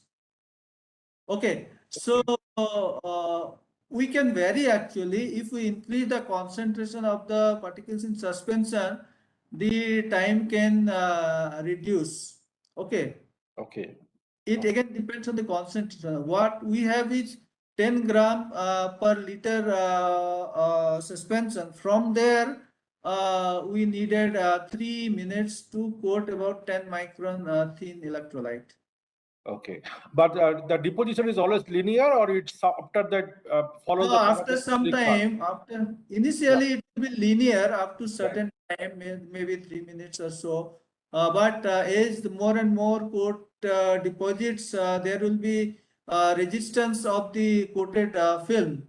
So after that, there may be a drop in the deposition rate.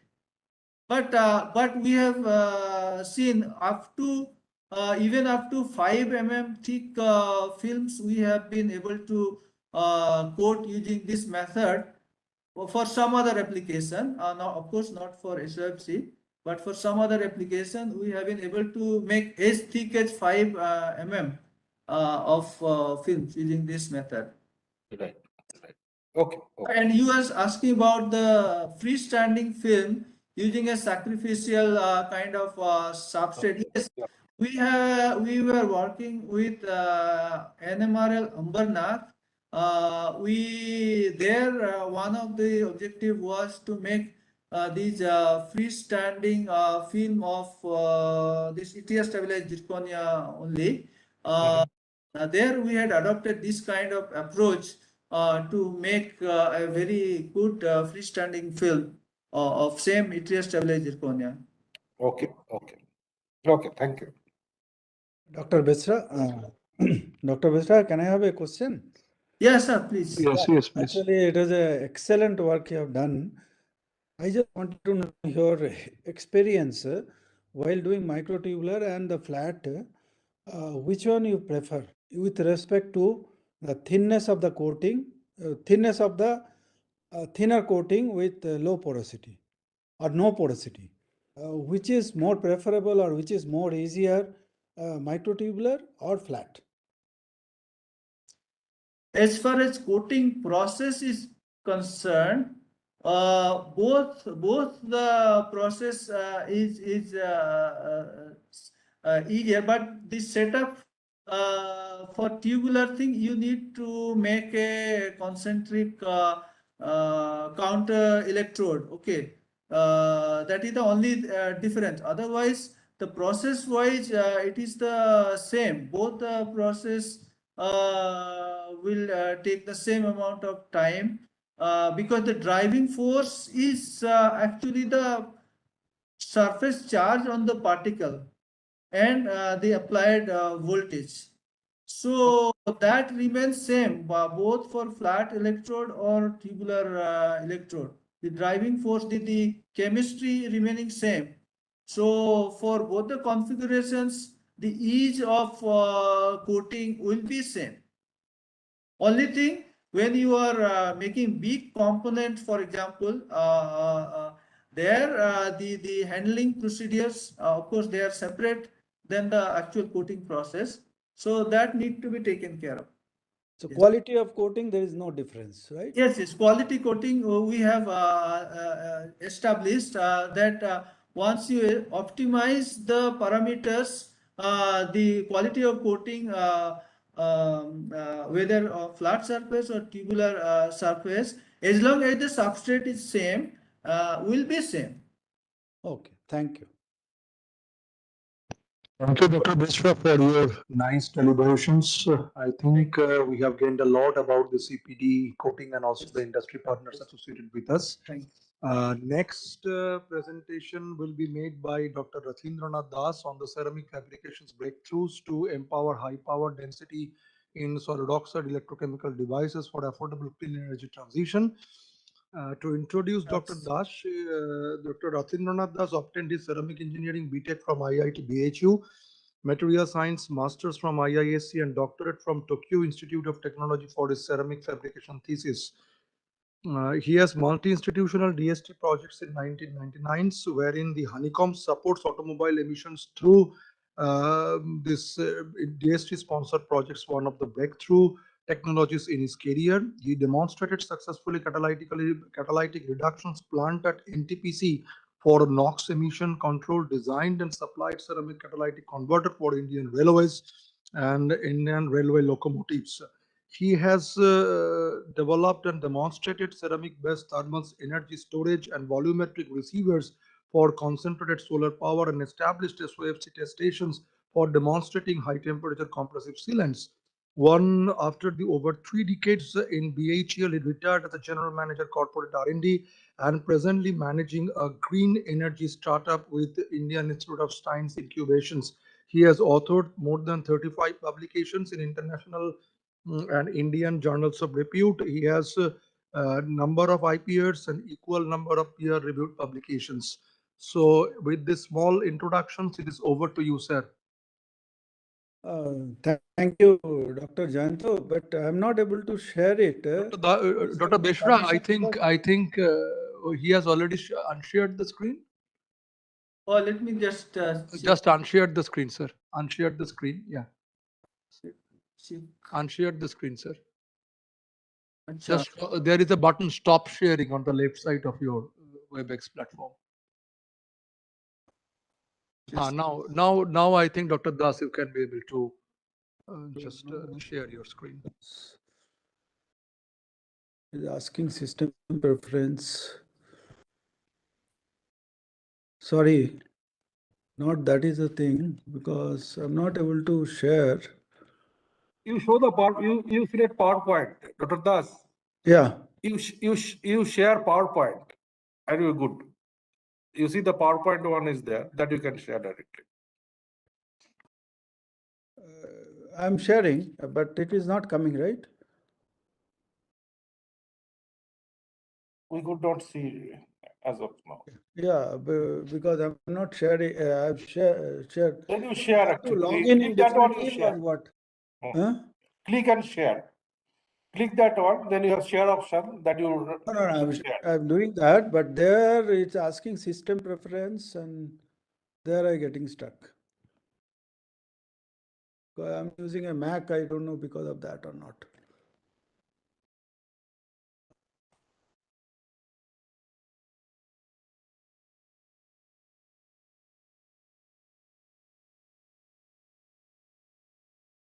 Is there any other way? I have to relog in or what? It is not sharing actually. I have to log in as a speaker. I have logged in as a speaker actually.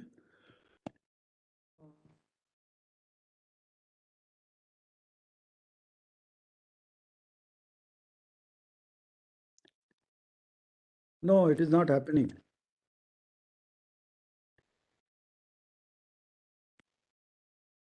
Can I come to the next presentation and I can send this to you, or you can guide me how to share? Sir, you have to click the share button. It is next to the stop video or mute. No, it is going there, but it is asking system preference. There I am getting stuck. I did that, but it is system preference for WebEx to share. So there I am getting stuck. There will be presentation you can share to Jayanta. Jayanta can upload, no problem. I think you can present. Okay, I'll make a PDF and send it. You can go to the next presentation. I'll come back to you. Okay? I think that's better. Because I don't want to waste time. Already you are late. Okay, sir. You can mail to Sir Jointo sir. He can share, sir. Okay, sir.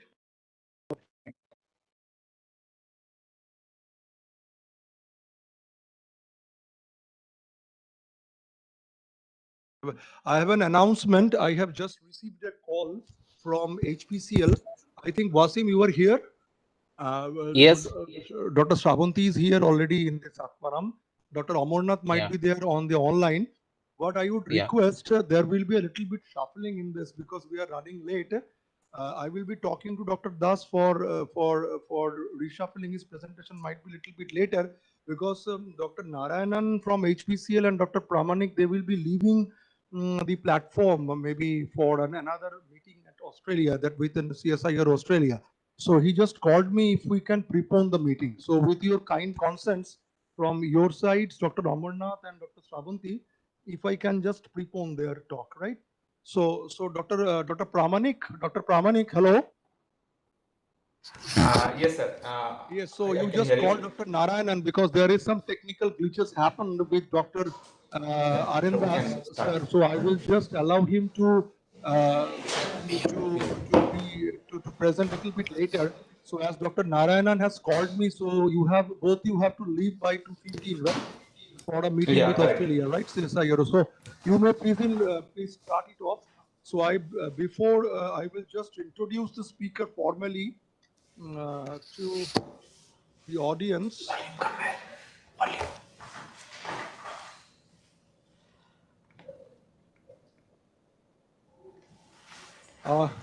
Dr. Narayanan, you have joined? Yes, sir. Yes, I'm there. Oh, you are there. You are there. Thank you. Thank you. Nice to see you after a long time. Right. So, Dr. Pramanik, you have also joined? Yeah, I am here also. Okay. So, it is nice to have you both in this Industry Connect meeting. I formally welcome Dr. Narayanan, K. Krishnamurthy Narayanan. He happens to be the General Manager R&D for the Green Centers of HPCL, Hindustan Petroleum Corporation Limited. He is taking care of the all renewable energy sources, starting from the fuel cell business. They are in the PM fuel cell business already, and also battery to supercapacitor, different arena of this green energy technologies. Dr. Narayanan has the capacity of mobilizing the whole things in his capacity from the HPCL R&D center. The main presentations will be made by Dr. Pramanik, but I will welcome Dr. Narayanan to give his small overview beforehand. Dr. Narayanan, over to you first for the kind overview about the HPCL's efforts on the greener India. Yeah, please. Thank you, Dr. Jayanto. I think the main presentation would be done by Dr. Pramanik, my colleague. Just to begin with, I thought it's very pertinent to tell about a project which we are collaborating with CGCRI, ARCI on development of solid oxide fuel cells. As some of you may know, CGCRI has started the work on development of anode-supported solid oxide fuel cells for the past 15 years. I think they have demonstrated 1 kilowatt system at TRL4. That's sort of, the benchmark is best in class. And now I think it's the right time for us to scale up to higher TRL levels. So the second partner in the project is ARCI. ARCI will be carrying out the pilot production of the cells, and the key contribution from ARCI will be development of interconnects, because as some of you may be knowing, interconnects is the most expensive part of the SOFC, which is costing about 40% of the total SOFC stack. So ARCI would be doing the development of interconnects in this project.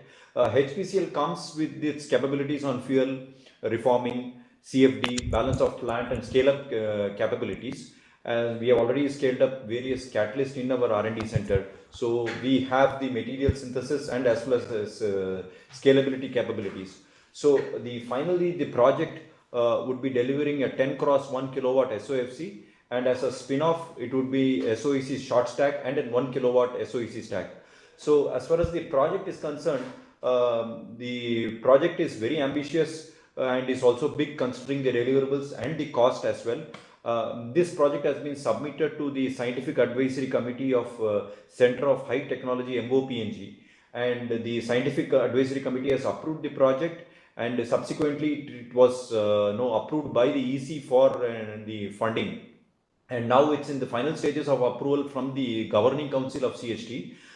Just to give you a flare of this size of this project, it's costing about 69.5 crores with 35 crores of funding from CHT. HPCL on its part will also be contributing about 30 crores for this project, and the duration is going to be about 5 years. I think we have been working for the past 1 year to making various corrections to the project as advised by this SAC, and finally I think it's taking shape. Part of the project, in anticipation that it will be approved, we are doing some groundwork on the projects as well. And I think it's once this project is sort of starts, I think it would be a benchmark project and showing the collaboration between the industry and institutes. That's in brief about the SOFC project, which we have planned to start off in the next 1-2 months.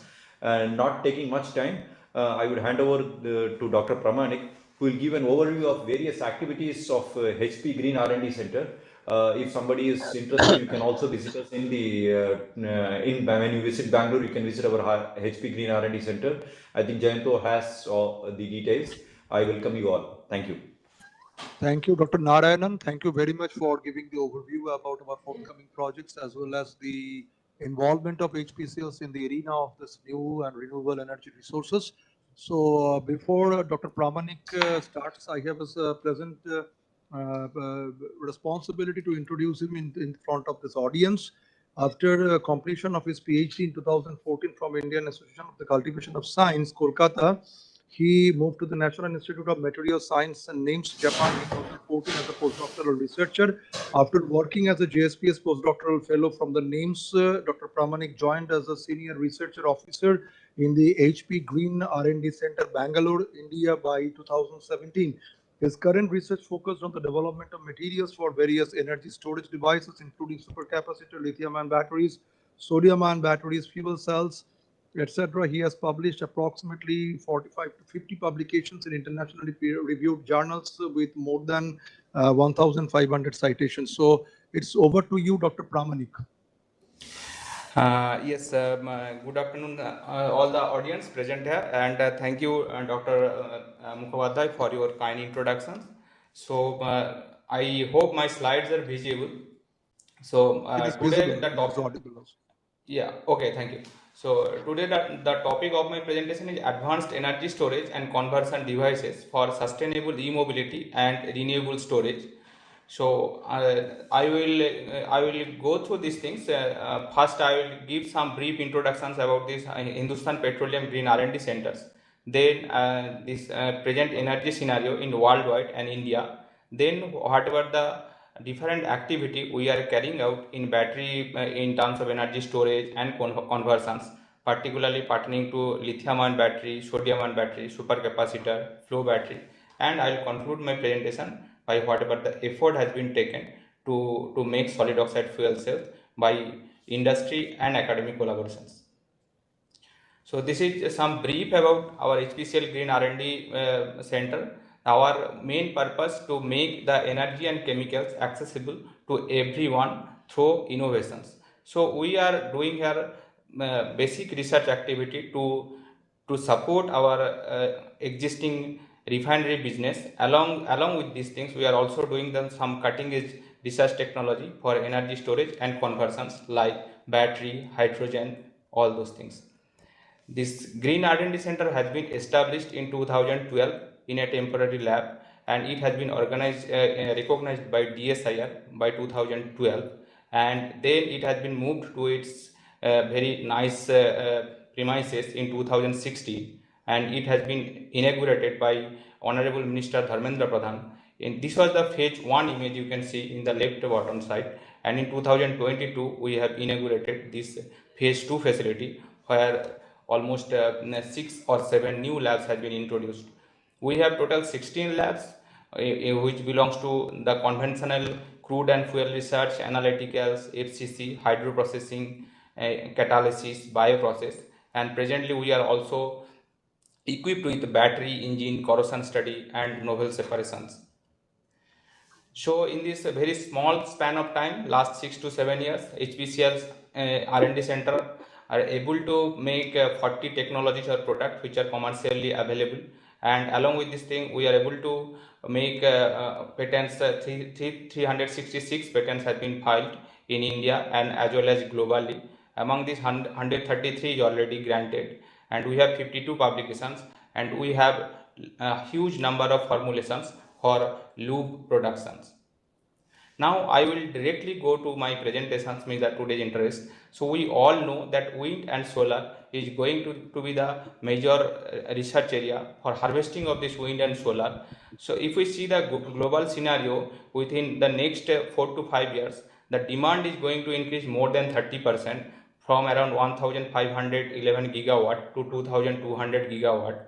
And if you see the Indian scenario, that is also is not the exception. India is also going for this renewables energy in a big way. So we all know this renewables energies are intermittent in nature. We need very strong and feasible energy storage devices. So apart from this stationary storage, we can also see that there is a huge thrust for the e-mobility all over the world and as well as in India also. If we see the Niti Aayog recent report, if we want to be 100% EV by 2030, the numbers comes around 4.6 crores of the vehicles which has to be transformed to EV, which is a massive job, we believe. This is just to give some flavor of the numbers. Now for these energy storage devices, various energy storage devices are available. It can be electrochemically energy storage device or mechanically energy storage devices. We are majorly focusing on these electrochemically energy storage devices. Our prime focus remains in our R&D center, the sodium-ion battery, lithium-ion battery, flow battery, super capacitor, various sulfur-based battery also we are working very aggressively, and fuel cell as well. So we all know about this, the working principle of this secondary battery, whatever it may be, lithium or sodium. But the point of attraction here, if we see this cost distribution, here cathode is taking almost 40% of the cost of the entire battery system, and then it is coming the anode, which is around 18%. So we are focusing majorly to develop our own cathode materials and own electrolyte and anode materials. But prior to these things, we have started our research activity for evaluating the various commercially available cathode and anode material and electrolyte. But although electrolyte is our own formulation, we have tried to evaluate which is available in the market. We have made a database from the various vendors which is available, and then initially we have tried to make one small coin cell systems where we know that energy can be stored in 1 to 2 milliampere hour. For our research purpose, we have tested for 1000 cycles or more than 1000 cycles. But then we thought, why not make a commercially viable product? Because after all, we are a commercial organization. So that's why then we try to find out that whether is there any rechargeable batteries are there which can be benchmarked with our product. So we have made 40 milliampere hour rechargeable coin cells in our R&D, but unfortunately in Indian markets we are not able to find any rechargeable coin cells. So then we have tested these our coin cells in various working devices like e-lamp or weighing scales. It gives a tremendous result, which can be recharged for more than 300 cycles or more than 5,000 hours. Where in case of normal cells, which is available in Indian market, which are non-rechargeable in nature, can go a maximum of 100 or 200 hours. So it can reduce the E wastage in a very significant way, and it can save the cost, and it can also it can save lots of energy as well. So then we have imported few of these commercially available rechargeable cells 2032 from Korea, and we found this is the results. If we see that our results is almost same or better compared to this imported cells. Now, keeping this chemistry in same or some small modifications, we have scaled up those technology in pouch cells level in 1.4 ampere hour and 3.7 volt pouch cells. We have made around 40 to 50 pouch cells in-house, and that has been fabricated to make a battery pack, and we have also demonstrated in e-bicycle. Then recently we have also scaled up again for further. We have scaled up to more than 4 ampere hour pouch cells, which have been already tested for 200 cycles, which very pretty good retention of capacity. And but we want to go beyond this thing. We want to go around 1000 cycles and make 5 ampere hour. We are doing the work in that directions.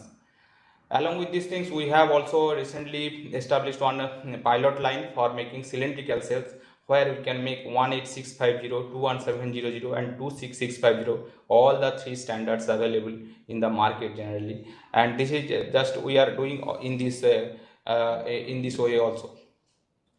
Now we do understand that the materials is the heart of this battery. So we are working in this area for making new cathode materials and to reduce the cobalt concentration as much as possible, because we understand that cobalt is a major problematic area.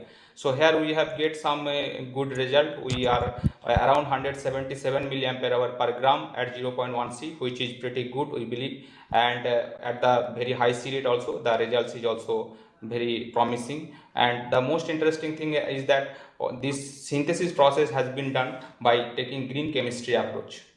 Now I'll move towards the supercapacitor. So we know that battery and supercapacitor has to be go hand by hand, and supercapacitor can be charged very quickly. And we are making some advanced supercapacitor with the help of some pseudo capacitor materials with the transition metal oxides and some other materials. And we have already developed in collaboration with ARCI of 1200 farad supercapacitor. It is a kind of India's first indigenous supercapacitor, and it can be charged within 3 minutes only. And here we have used the petroleum coke, which is the byproduct of our refinery. It has been activated, and then this material has been used for making cathode and anode for supercapacitor. And we have compared these results with commercially available Maxwell results. If we see in terms of energy density, this petcoke derived supercapacitor shows some sort of better result compared to this Maxwell, which is commercially available. Now we are in the process of making much more higher cycle life and how to make the much more sustainable. This supercapacitor also has been used to make supercapacitor pack, and which also has been demonstrated in a e-bicycle. Now we are also getting in the we know that lithium is a major problem for lithium-ion battery, and along with the cobalt. So we are also slowly moving towards a sodium-ion battery. So we are making our own cathode materials and anode materials and electrolyte formulation for making this sodium-ion battery is a viable options. So that we know there is some problems are there, particularly the sodium ions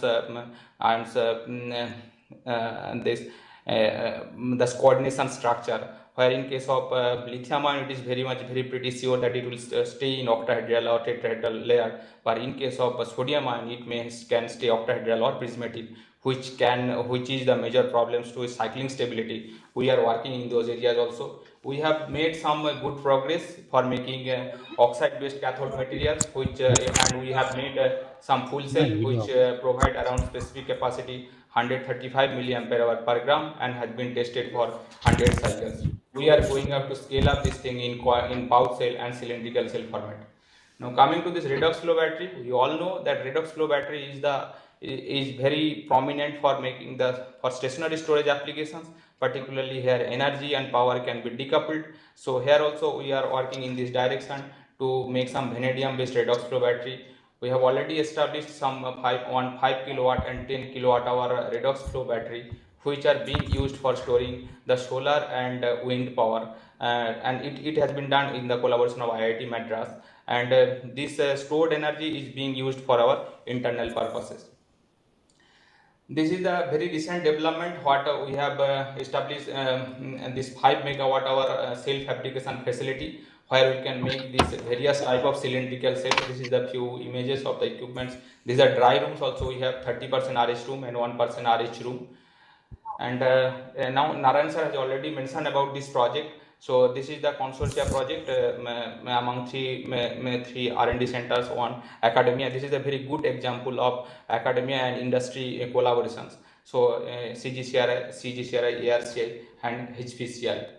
So Dr. Mukhopadhyay have already covered these things. I will not go in details about this thing. This is the consortia project partners, and the work defined for the every partners has been very clear, and particularly for CGCRI, they are the lead taking for making this thermally scalable these materials, and initial sales will be made by CGCRI. Then the modeling balance of plant will be done by Hindustan Petroleum, and then ARC will do this pilot scaling and these interconnections. This is the project deliverables. This is a very huge task, I believe, that has to be taken from TRL 4 to 5 to TRL 7, and then to make this 10 kilowatt SOFC indigenous development, and which can be used for making hydrogen at 0.1 to 0.8 normal meter cube per hour, and having the very ambitious target of 1 kilowatt of energy. And this will be used for initially, as per the plan, it will be used for cathodic protection and SOHC combined heat and power uses, and this can be also used for hydrogen and generation. So I think by this I will conclude my presentation. If some questions is there, we will be happy to give the answer. Thank you, Dr. Pramanik, for your nice presentation covering all the aspects of the battery supercapacitor and also for the forthcoming consortium projects. The auditorium is open for quick 1 to 2 questions. We are running a bit late, maybe another 1 hour or so. So if you have any questions from the audience side or industry participants, quick questions. Basim?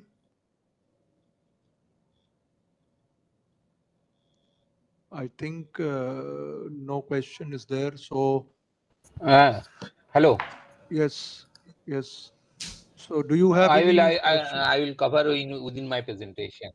Okay, fine. Do you have any questions or observations regarding their activity on the battery part and supercapacitor in this field? Actually, I have a small question. Yeah. Please, Wasim, please. What I am asking to Dr. Pramanik about the pilot scale production of the cathode or anode materials, whichever he has shown. What is the status of this current thing? Whether they are producing in bulk or still it is in a laboratory scale? Still it is in lab scale, but we will commence this bulk scale production very soon. Okay. I have a couple of questions, but because of shortage of time, I'm not going into the details. Maybe we will have a discussion one-to-one with Dr. Narayanan and you. So may I just thank Dr. Narayanan for joining with Dr. Pramanik and delivering the talks. I'm sure this whole audience has been benefited by the presence of them and the deliberations. Thank you very much, Dr. Narayanan and Dr. Pramanik. Now, I think Thanks. Dr. Arindas has sent his presentation. Sir, I will take a small permission from your side. Maybe I will give Dr. Washim Raja's presentation followed by Dr. Shravanti, and I think you are the best person to conclude. So if you kindly allow me, I can be please go able ahead. to. But now my sharing is also working because I logged in, logged out, logged Okay. in. Now it is Okay, sir. working. Then I can myself share, but I'll follow the other presentations. No problem. because I think you are the senior most person, and I think if you conclude with your high quality of fabrication process, it will be the best presentations at the end, so No that problem. we will all Thank be you. tied up with your presentations, and maybe this whole chain will be concluding with a best quality of presentations at the end. So, sir, I would take the permissions from your side, and will allow Please, Dr. Mir Wasim please Raja go ahead. to. Please go ahead. Yeah, thank you. Thank you, sir. To introduce Dr. Wasim Raja, he has done the PhD from Jadavpur University in the area of lithium-ion batteries. I think lithium-ion batteries. He has bit experience in the industries. Almost 3 years of experience in United Nanotech Products Limited, Kolkata, West Bengal. He has joined there in the capacity of R&D scientist and then gradually promoted to the capacity of the corporate scientist. He served there from 2019 to 2009 to 2012. Then he joined as a chemistry division of the State Forensic Science Laboratory, Government of West Bengal, Kolkata, where he spent almost 8 years, 2012 to 2020. And then he joined as the capacity of a senior scientist at CSIR Simple Glass and Ceramic Research Institute, Kolkata.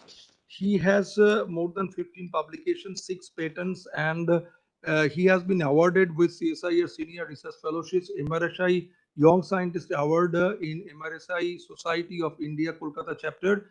Best poster paper award for the paper entitled Development of the Nanocrystal and Cathode Materials for Lithium-ion Batteries in International Conference of Solid State Ionics, SSI, Coimbatore, India. So happens to be the scientific advisor for future high-tech batteries in C130 Industrial Focal Point, Mohali, Punjab. And he is one of the person who is looking after the lithium-ion battery and the supercapacitor activity at CSIR Energy Materials and Devices Division. So over to you, Dr. Wasim. Please carry on. Yeah, thank you, Dr. Uday, and nicely presented by HPCL also regarding their activities MD of working in CCRI. Wasim, your So voice is currently, somehow cracking. You can just your voice is I somehow. think No, it's okay. It's okay. that is due to the due to some network bandwidth. It may Maybe. So Webex takes yeah, a lot yes. bandwidth. Right? Yeah, please carry on, Wasim, please. So in this presentation, I will to cover up two technologies that we futuristic technology on the paper cell technology of the paper we are pursuing in energy. Next generation lithium ion battery configuration, where we are trying to build up a all ceramic monolithic lithium cell. Lithium metal will be used there. So with this two things, I will first primarily focus on our separator development activity at GCR.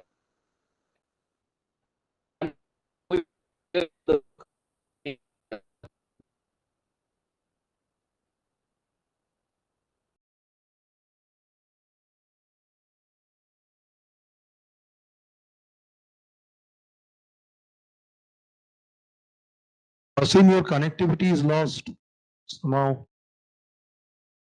Hello?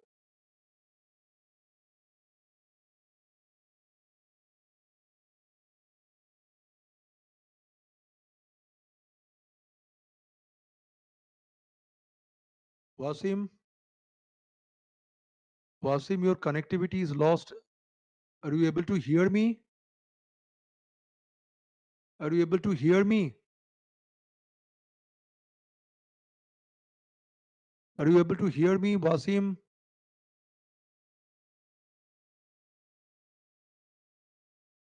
Hello? I think he might have lost connections.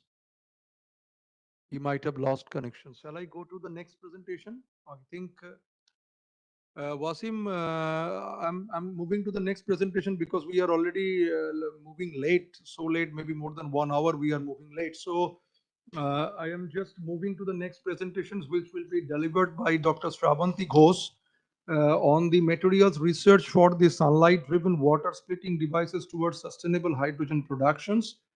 Dr. Shravanti Ghosh has received her PhD under the UGC DAE Consortium for Scientific Research, Kolkata. After the PhD, she has a brief stint at Indian Association for the Cultivation of Science as a research associate. Then she moved to the University of Paris, SUD CRNS, France, in the capacity of researcher under Marie Curie Foundation, and then joined as SN Bose National Center for Basic Sciences as a visiting professor. In her brief stint as a senior research associate pool office scientist pool officer scheme at CGCRI from 2015 to 2019, she again moved to France under the Marie Curie fellowships under the University de Alcalá, Madrid, Spain, and this she secured the second positions out of the 15 which has been funded by the Marie Curie, and it has been received by the Energy Talent. So she has a vast experience on the photocatalysis, photoelectrochemical cell fabrication. So she has published more than 85 publications, more than 18 book chapters, and edited 5 books. So he has edited books with reputed publishers like Wheeler, RSC, Springer, Elsevier on the various fields of photocatalysis and polymers. He has more than 85 publications to just announce few of our awards and honors. She received the best paper and the cash awards in NSRP 2009 organized by DAE BRNS. Then MRSI Young Scientist Award in Young Scientist Colloquium organized by MRSI.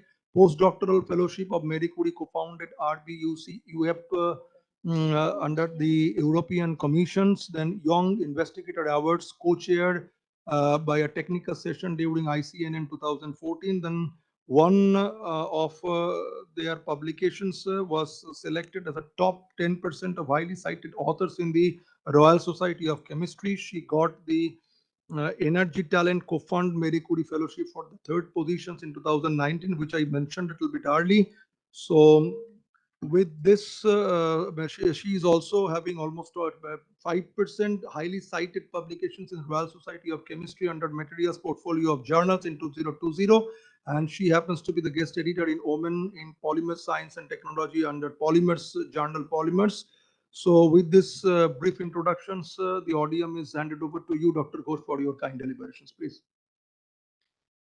First of all, I would like to thank Dr. Jayanto Mukhopadhyay, the event coordinator, for your kind introduction and giving me the opportunity to talk about the another sustainable hydrogen production area titled itself self-explanatory.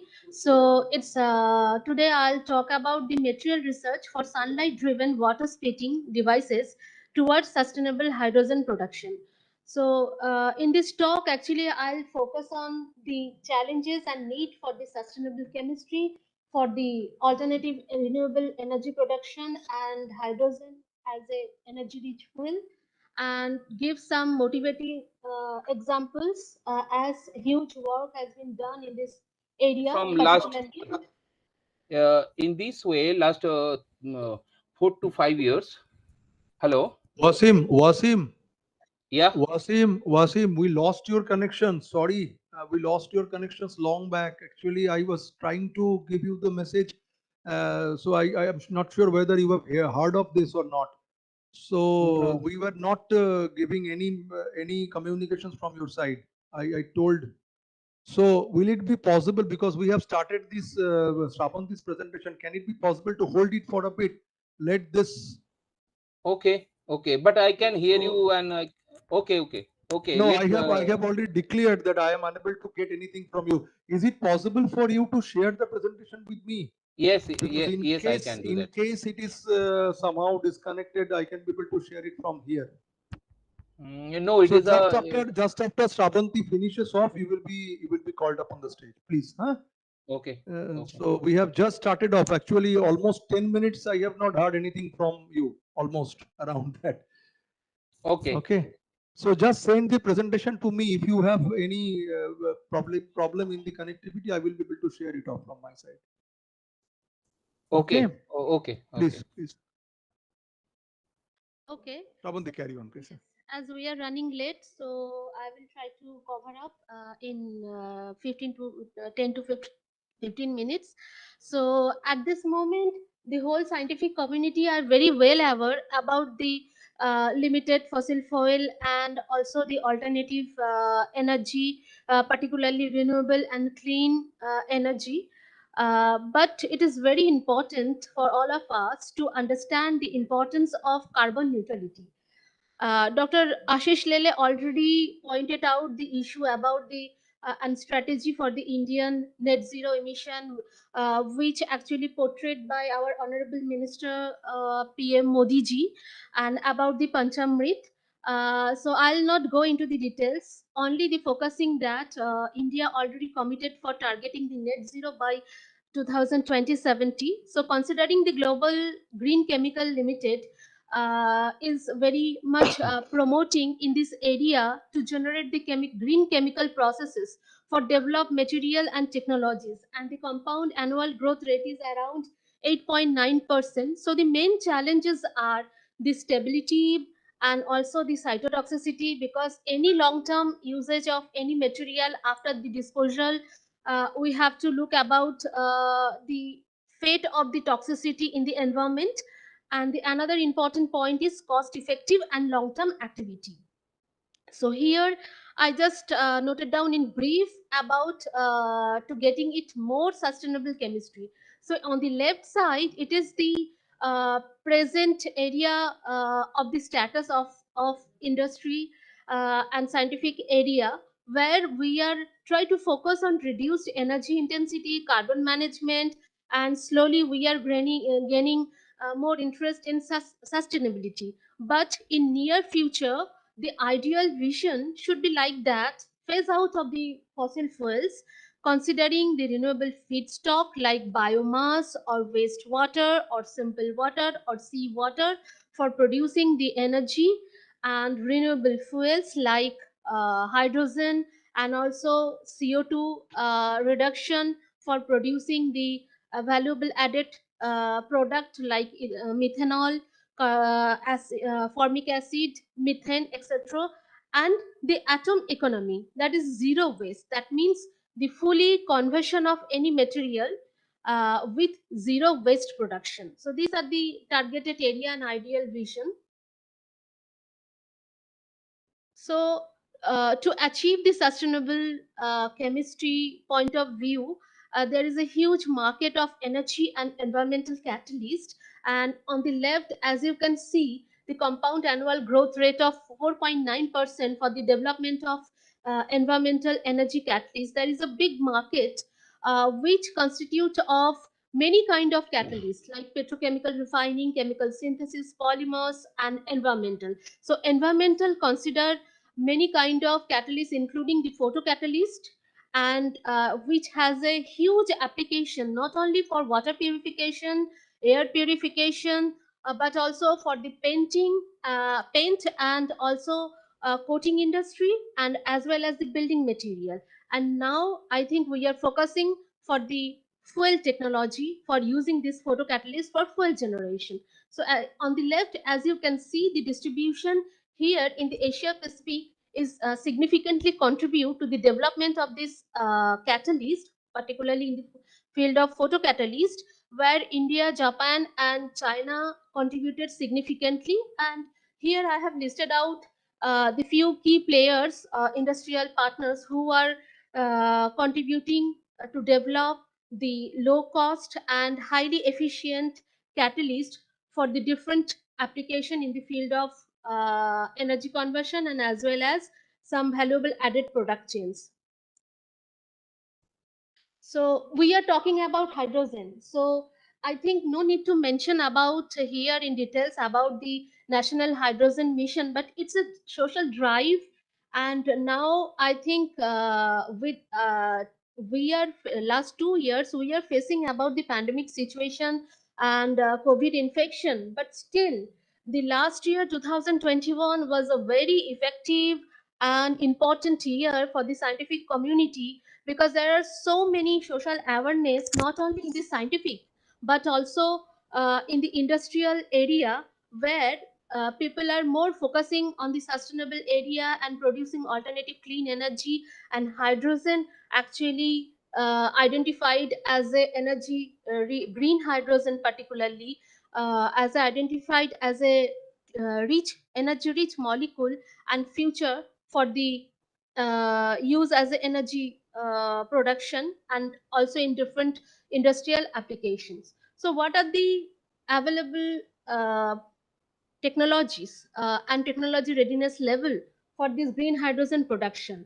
There are many technologies are available, including photocatalysis, photoelectrochemical catalysis, and as well as Z-scheme based photocatalyst technology for water splitting and producing hydrogen and oxygen, which are at a TRL level 2 to 4, and also the solid oxide fuel cell and thermal electrolysis as well at very high technology level.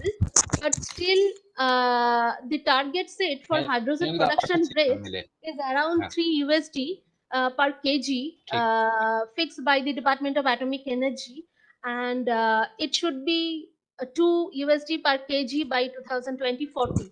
As Dr. Lele already pointed out that although it's a fixed value, but still the production level should be more than marginal 20 to 30%. So any technology and related to this cost is associated with the component, and the component and as well as the management and as well as the fabrication unit, which is including the material cost and as well as the different component part depending on the technology, like whether it is electrolysis, whether it is photocatalysis, or maybe it is for thermochemical reactions. So these are the component, and where membrane and cell configuration, electrolytes and material fabrication, and particularly the materials are very crucial to contribute and to make it feasible for the large scale application of this kind of technology. And particularly we are as I told you that we have a social awareness, and as well as industry also came across and shaking hand with the R&D organizations. And here the big industry Reliance India also set their goal to produce the large scale hydrogen with a very low cost, and which they started already this project. So sunlight brings an enormous pack of energy, and India is fortunate to have a high solar exposure, and this is the solar power density distribution in India, and it's a huge pack of energy. And often we are heard about the established solar technologies like solar photovoltaic, solar power concentrator, and charger, solar power charger, and heating cooling system. But the emerging frontiers are the solar photocatalysis and fuel generation. It mimics the photosynthesis process. That's why here, in presence of the low cost semiconductor, water can be split into oxygen and hydrogen, and this is designated as an artificial photosynthesis. So it's been a long dream for the scientists to mimic this natural photosynthesis in the lab to produce the hydrogen. So basically, photocatalysis is deal with the advanced oxidation reduction process, and the first demonstration in this area of research by Honda and Fukushima in Japan long back ago in 1972, where they are using the TiO2 as a photoanode and producing the splitting the water and producing hydrogen and oxygen in presence of platinum as a cathode along with some bias. যেতে সময় নিচ্ছে বুঝলে হ্যাঁ আমি পাঠাচ্ছি আমি already রয়েছি So although you can imagine that it is very simple experiment of splitting water into oxygen and hydrogen, but it's not simpler because it's an uphill reaction. To split pure water into hydrogen and oxygen is an uphill reaction with the involvement of high positive Gibbs free energy of 237 kilojoule per mole. So, and there is associated with some over potential. So we need a good quality electro catalyst and as well as photocatalyst to catalyze the reaction and producing hydrogen. And the another important aspect in the right hand side, this is the solar radiation spectrum. So as you can see, UV light actually far too less in the region. Only 4% of total, 4 to 5% of total sun energy. It implies that although the discoveries came with the TiO2, but having the broad band gap of 3 electron volt, which absorb in the region of UV, so no more lead playing important role in the development of photocatalyst, unless it could be used for the modification and strategic formation of multi-component system for further production of advanced photocatalyst. So rather, sunlight emit energy, more energy in the area of visible, which is around 43, even more to near infrared. So our focus has been now moved for visible light driven photocatalysts, which have a band gap, low band gap, at least less than 3 electron volt for sure, so that it can absorb in the range of visible region. So these are the photocatalytic water splitting process.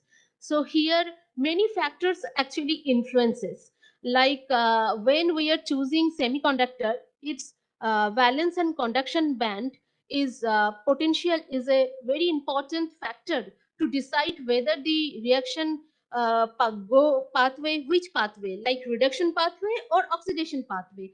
So depending on that, hydrogen reduction and oxygen evolution, OER and HER, hydrogen evolution reaction happening, which influenced by the exciton parameter like electron hole charge separation and the charge transport, mass transfer, and definitely the diffusion, and as well as catalytic efficiency.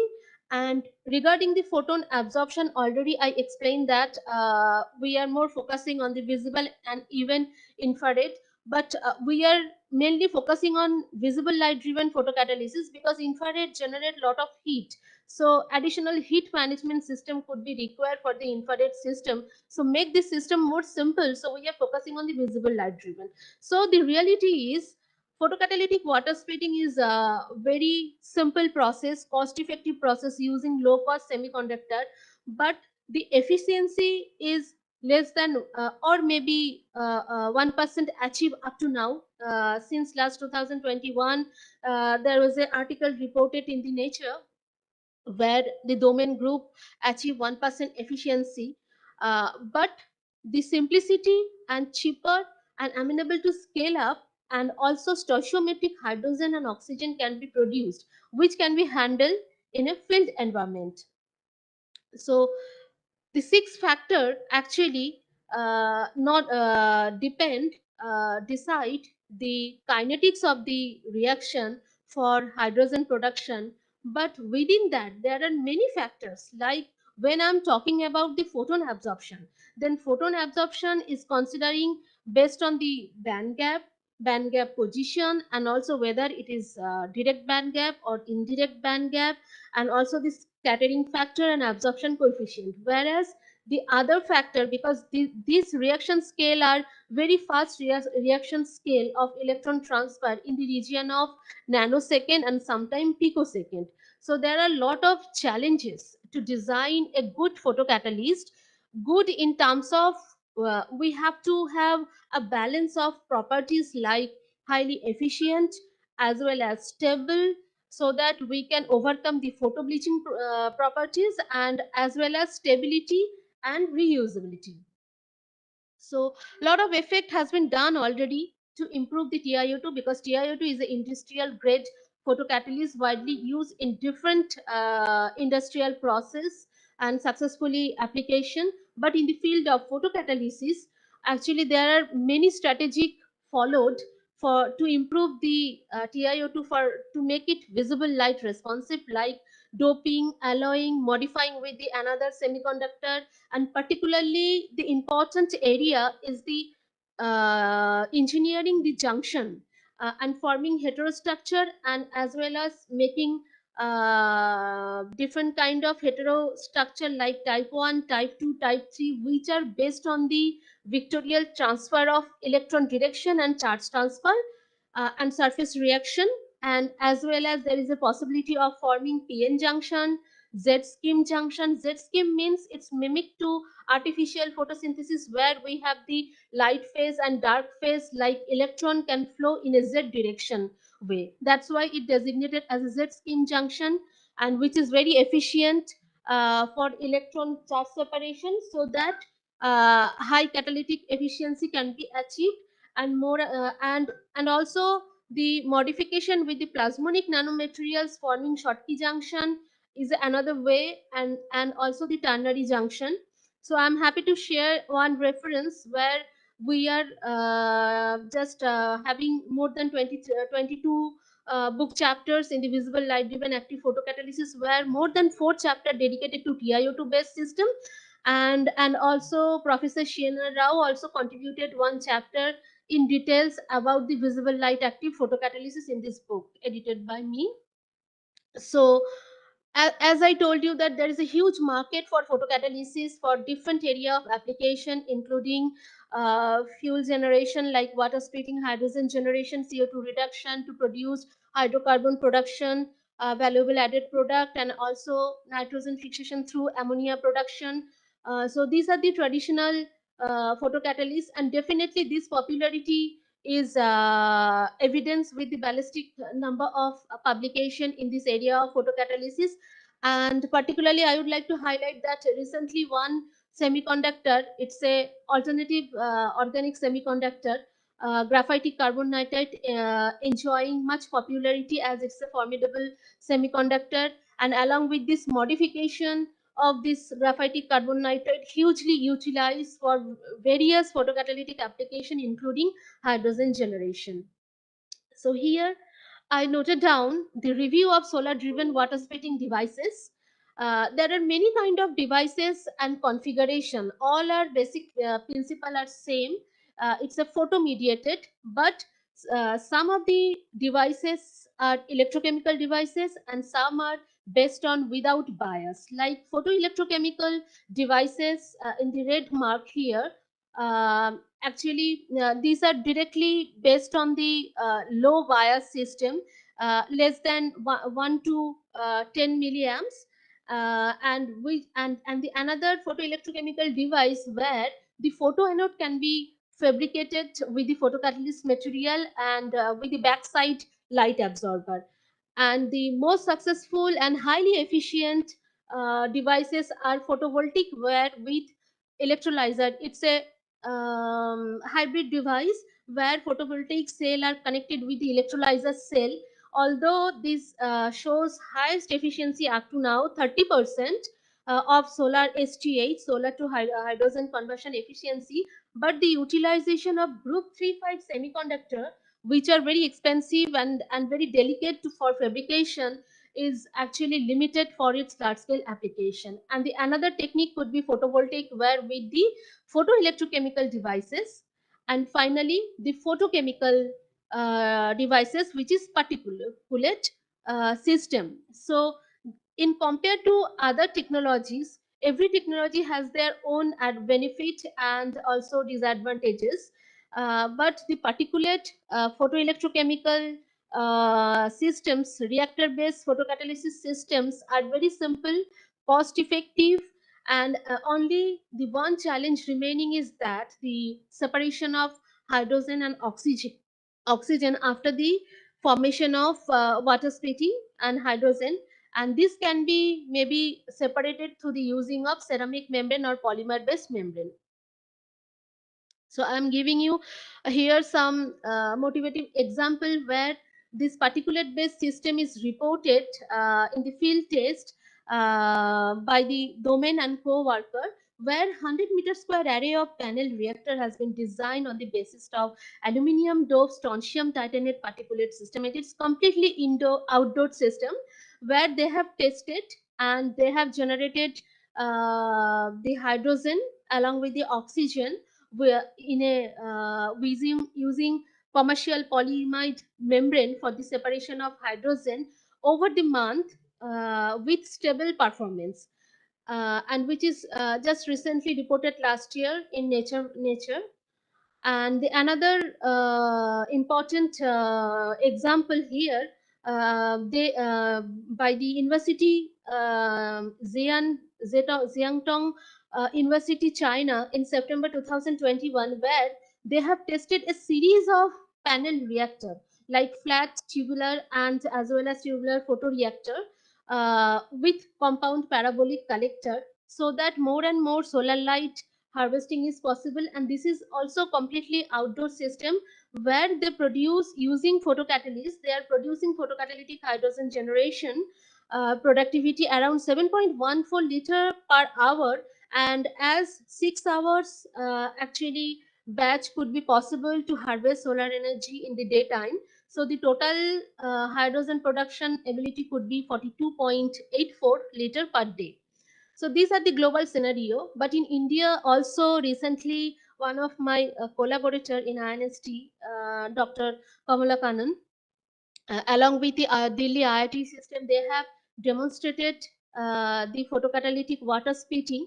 I don't have the detailed information about the amount of hydrogen because this is a patented thing, and I took it from a newspaper, and also it is available in the DST website.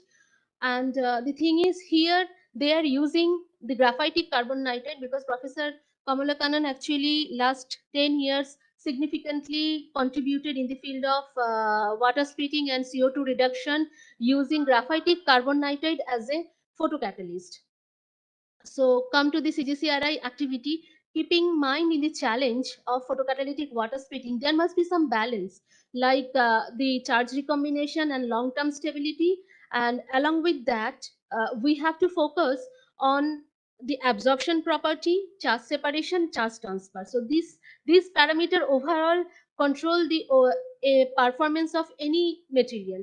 So the thing is, the possible solution which we have identified is creating extra electronic state with the available single semiconductor, and also the surface modification of this semiconductor with the metal nanoparticle like plasmonic gold, platinum, silver, etc., and also forming heterostructure so that we can improve the charge separation and along with the stability.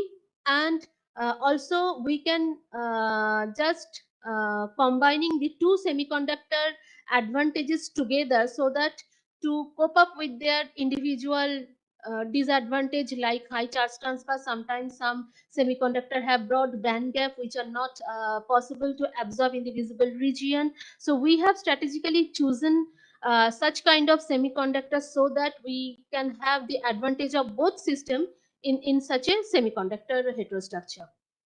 So this is our strategy to formation of heterostructure. We are choosing conjugated polymer as one of the system, and also noble metals for the modification. And for the heterostructure formation, we used low cost semiconductor bismuth based semiconductor, bismuth oxide and bismuth chalcogenides, because they have a wide range of bismuth based material having superior structural property as well as band gap. And we are focusing on the engineering aspect like morphology, surface defect, band gap, and we explored the mechanism and efficiency. We studied through spectroscopy about the electron transfer and validated the mechanism on the basis of spectroscopy also.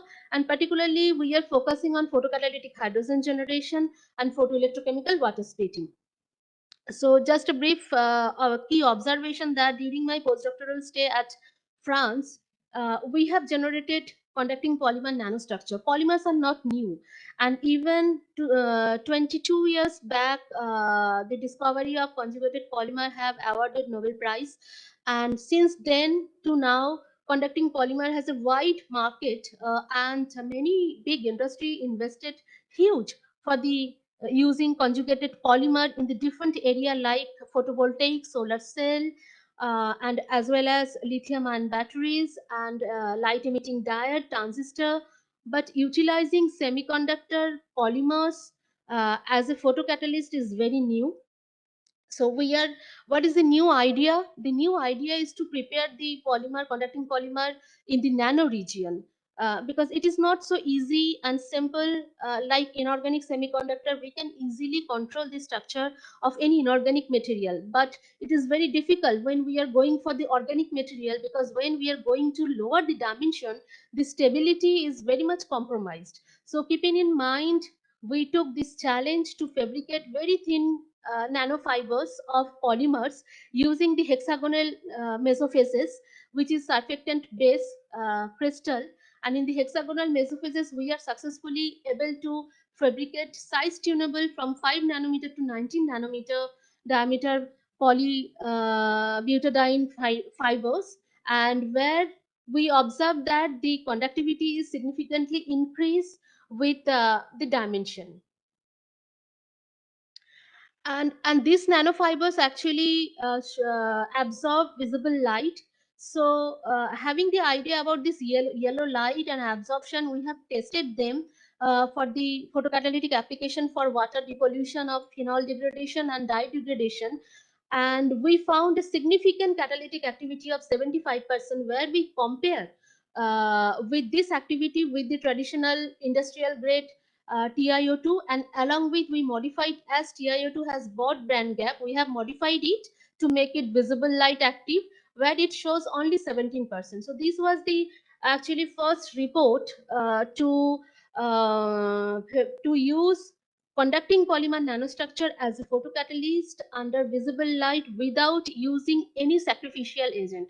So I would like to add one more comment here, that in 2009, the graphitic carbon nitride actually has been produced and reported in Nature Material, but that time it could be used in presence of heavily loaded, like more than 3 to 4% platinum as a sacrificial and as well as a modifying agent, so that this material actually shows catalytic activity.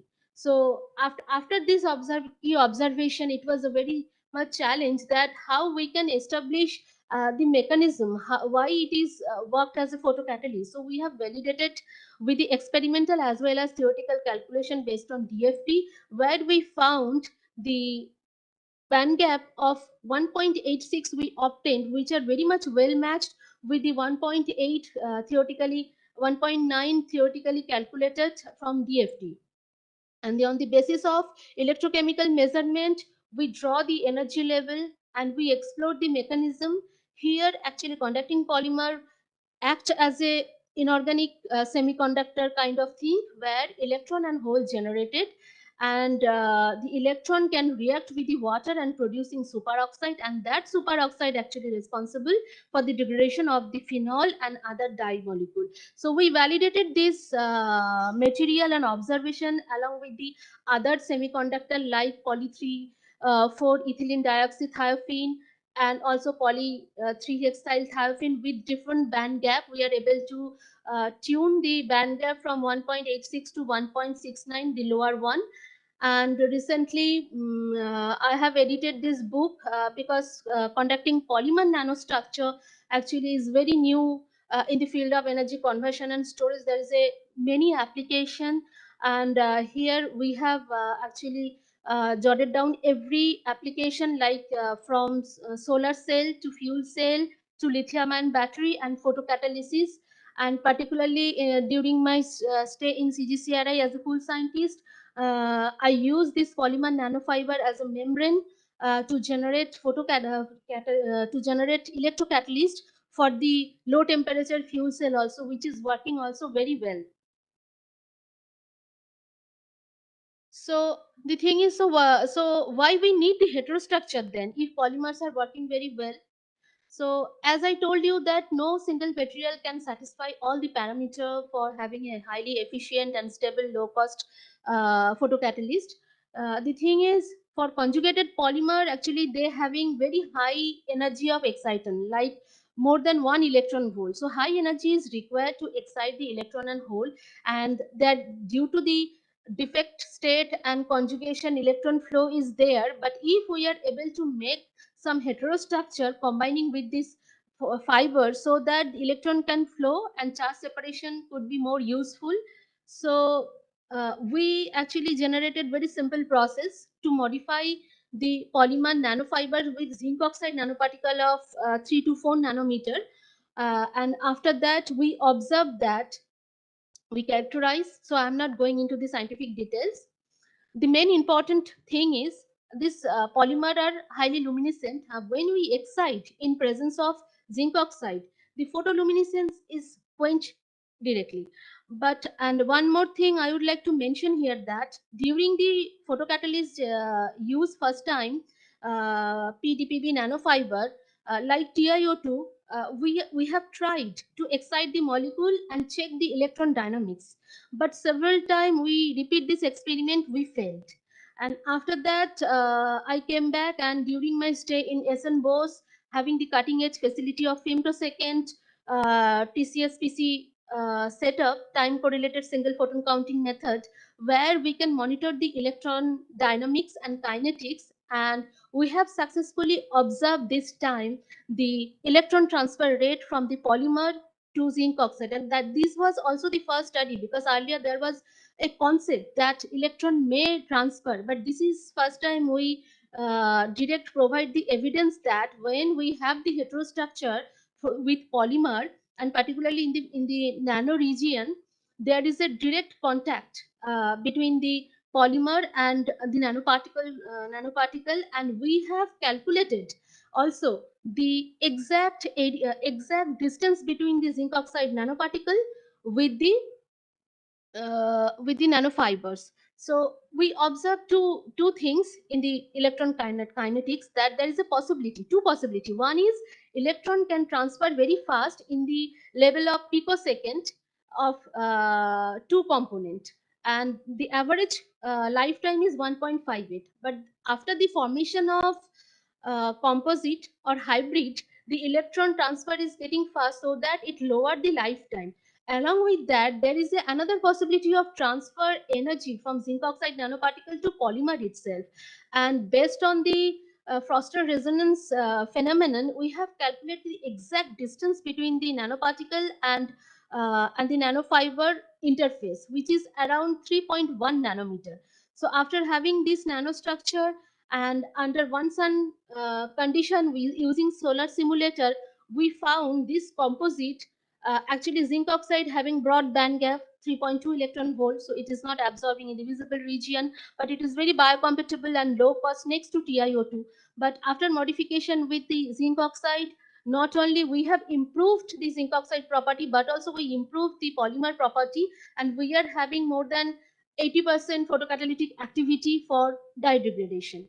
So these two observations actually make us give idea that why not this kind of material could be used for water splitting. So in CGCRI, we have studied detail in photoelectrochemical response, where we found that here this is under dark when we have this is the LSB plot, and in presence of light we have a significant amount of enhanced 8.1 times higher current density. And along with that, there is a traditional issue of inorganic semiconductor of photo bleaching. When we excite zinc oxide, there is a photo bleaching significantly in 20 seconds even. But in presence of polymer, it improves the photo bleaching property of zinc oxide. So this study, and also very stable on-off light response. So this study actually represent that this material could be a very useful material for photoelectrochemical water splitting. And next in CGCRI, we have the capacity to produce the polymer nanofibers using a very soft template and chemical oxidation method. And further, we have a unique facility of cobalt gamma radiation source, where we are able to, for the first time, generate not only the plasmonic metal, but also the metallic alloy, bimetallic and trimetallic. And along with that, under the ACRB project, we are committed to produce the polymers as a photocatalyst along with modification of nanohybrid. So recently, we have started with the polymer nanofiber synthesis from 100 mg, and we have achieved in a single batch 5 gram. And even we have tried for 10 gram also, so that for future, for large scale demonstration, this kind of material could be useful. And along with that, we are able to also produce assembled and two-dimensional thin sheet along with the assembled structure of polymer, which are also showing very good catalytic activity, which are this work are under process.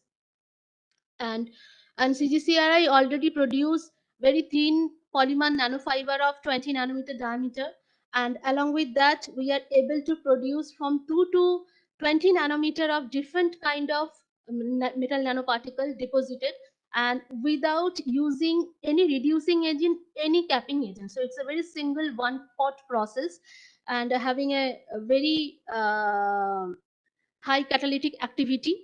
And we have confirmed through the STM the overall distribution of this metallic alloy, because this kind of metallic alloy for the first time we have reported on the polymer nanofiber using this kind of radiation based technique, and where the well distribution we obtained, and the chlorine is came because we are using the doped conducting polymer PPY, so that the conductivity can achieve along with the nanoparticle. And here this is the promising result up to now.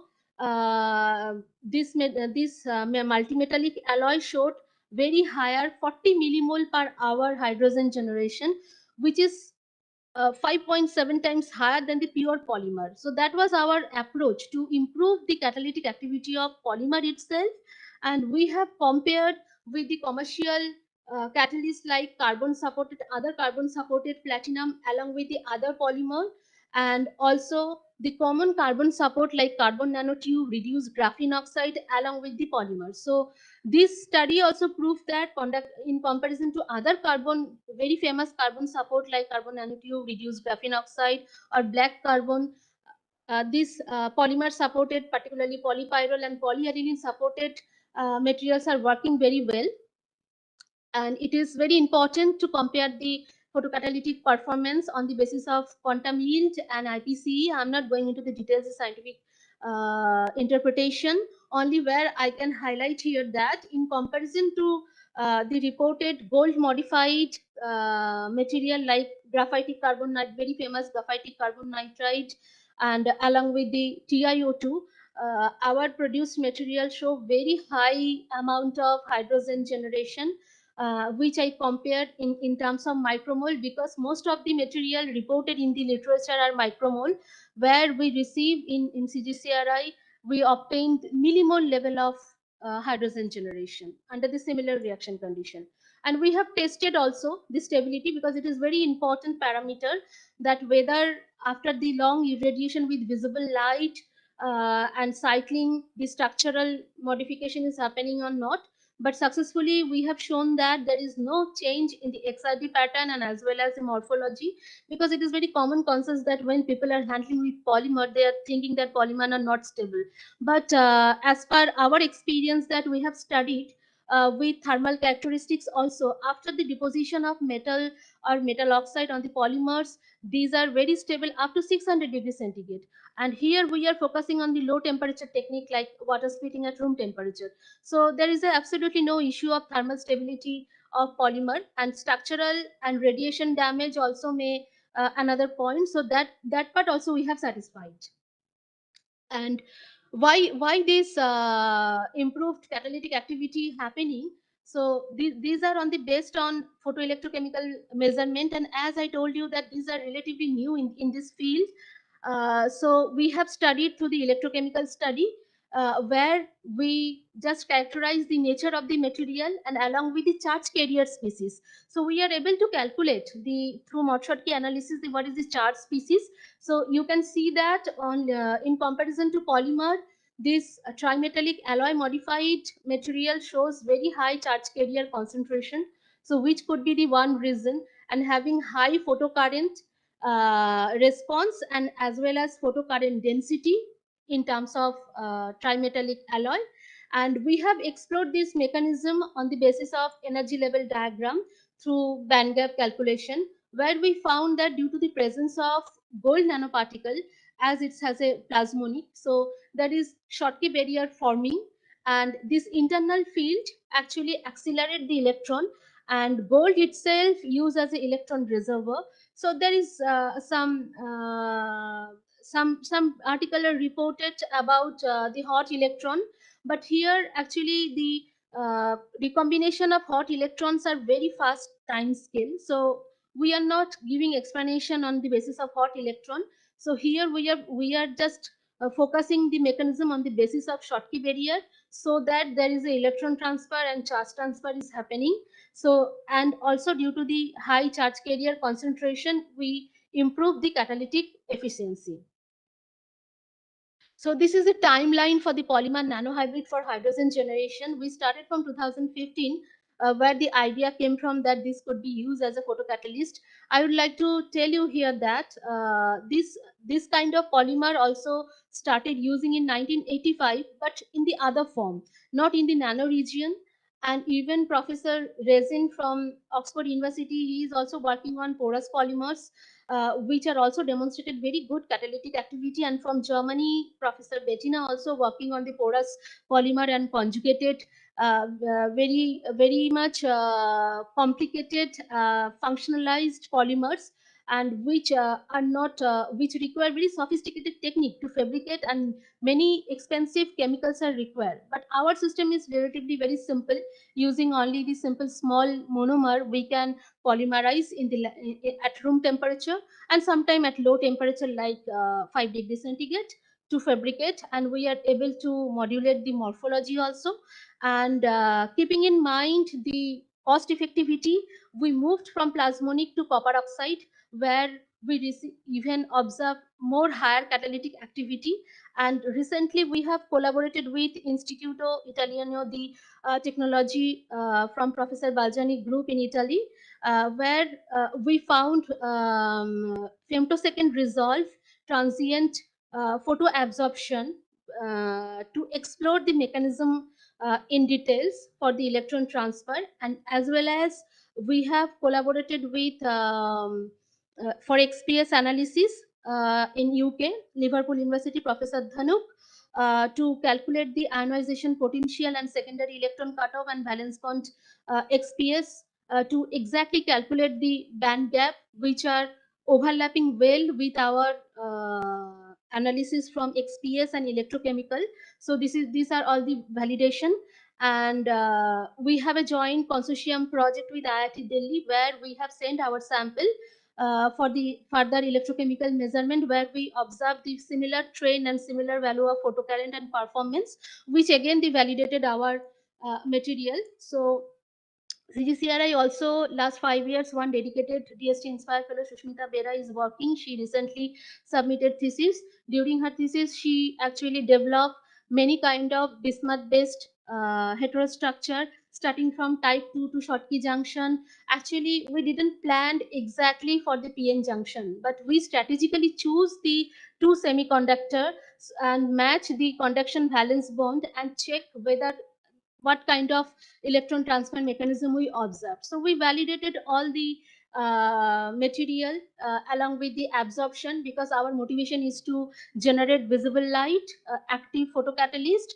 So now I think we have engineering enough and developed enough material for the water splitting. So it is high time to test them in large scale. So under the activity of ACRB Power Brand project, where we committed to fabricate a prototype device to test this material in a large scale, like a photoreactor, and as well as we have planned to test them for as a thin film also by 5 by 5 and 10 by 10 centimeter, and accordingly we will design the reactor. And we have planned to design the photocatalytic different reactor like packed bed or fixed bed. And before before actually utilizing them, the technical actually glitch or maybe the bottlenecks of this technology is the material.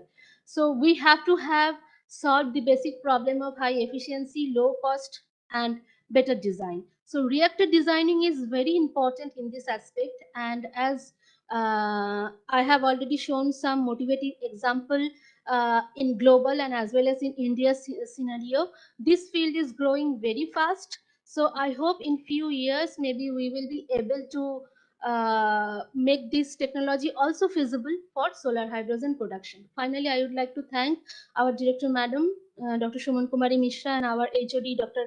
Edas Sharma, for constant support and encouragement, and also student particularly, because they are working very hard. Shushmita Bera, last 5 years we are working and try to establish this activity in our division, because this is a very new activity in our division in EMDD. And the other new student, Shomita Shaurabh, and all other group members of EMDD, and particularly material characterization and instrumentation, who are deeply involved and supporting us a lot to fabricate this material, collaborators and funding agency. Thank you. Thank you, Dr. Shravanti Ghosh, for your nice presentations. Shall we go for taking one or two quick questions from the audience? Because we are running fair enough late. Dr. Das, Wasim, or anyone, Dr. Beshra, I am able to see some of them who are there. Anyone? Yes, I'm there. Yes, sir. Any questions on Shravanti's presentation or any No, observations? it is very elaborate, very nice presentation. I don't have any question. Okay. And I think if there are no further questions, shall we move to the next presentation? I would like to just ask the opinion from the raised two speakers. One is Dr. Wasim Raja and Dr. Arinda sir. So what could be the possible way to conclude? Because I'm seeing this Wasim's presentation is fair enough long. So Dr. Das's presentations, I think around 10 to 12 slides. Is it, sir, correct? Yeah, correct. I can share it now. No, you can share it, sir. Then Wasim, I think you can be able to conclude. Will it be? Yeah. So No because problem, your presentations happens to be a little bit longer. So Dr. Das is also having some fever from yesterday evening. He wrote to me. So I think Dr. Das, I have already introduced your CV to the I'll audience. straight away go. I'll see the sharing. You are well known to the all scientific community. You need no introductions though. Sir, please, can you share the presentation or should I? Just 1 minute. I think it is coming. It's coming. Sir, just make the full screens. Yeah, correct. So actually, they asked for some permission, so I gave the permission. So I logged out, logged in, then it started Sir, working. just make the full screen, sir. Yeah, full screen I made. Yeah, right. It is there. Full screen? Fine, sir. Absolutely. Okay. Actually, I'll not go through any details because the elaborate presentation and the thing what you have presented, Dr. Jayanto, anything I tell, it will be repetition. So I'll not go through. I'll straight away go to the point. So yeah. So this is our company, the Dense Power.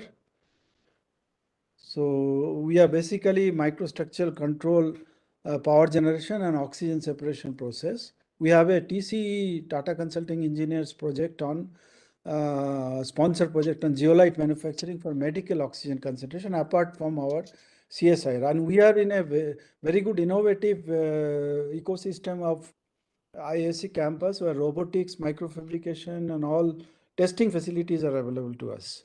So we'll go to straight away to the point. So the business, actually now after a 1 year effort, Niti Aayog has come out with his report, which is published just in June 2022, and there they have given a complete current status as well as what is the goal for India from the government side. Actually, Dr. Shantanu was asking for some benchmark. I think this should be the aspirational benchmark for India and which can be very authentically referred as the benchmark till the next report comes out. So the Niti Aayog CEO, he said that India should be a high-tech and low-carbon Indian brand should be established. And they have told that world's largest green hydrogen electrolyzer capacity should be in India. So their target is 25 gigawatt by 2028, and 60 gigawatt, which is equivalent to 5 million tons of green hydrogen by 2030. By 2030, India should also have the world's largest producer of green steel. Green steel, the coke is imported, and now coke is giving carbon dioxide. So all green steel manufacturer has to use hydrogen in place of coke, and this will be the norm. And we export a lot of steel.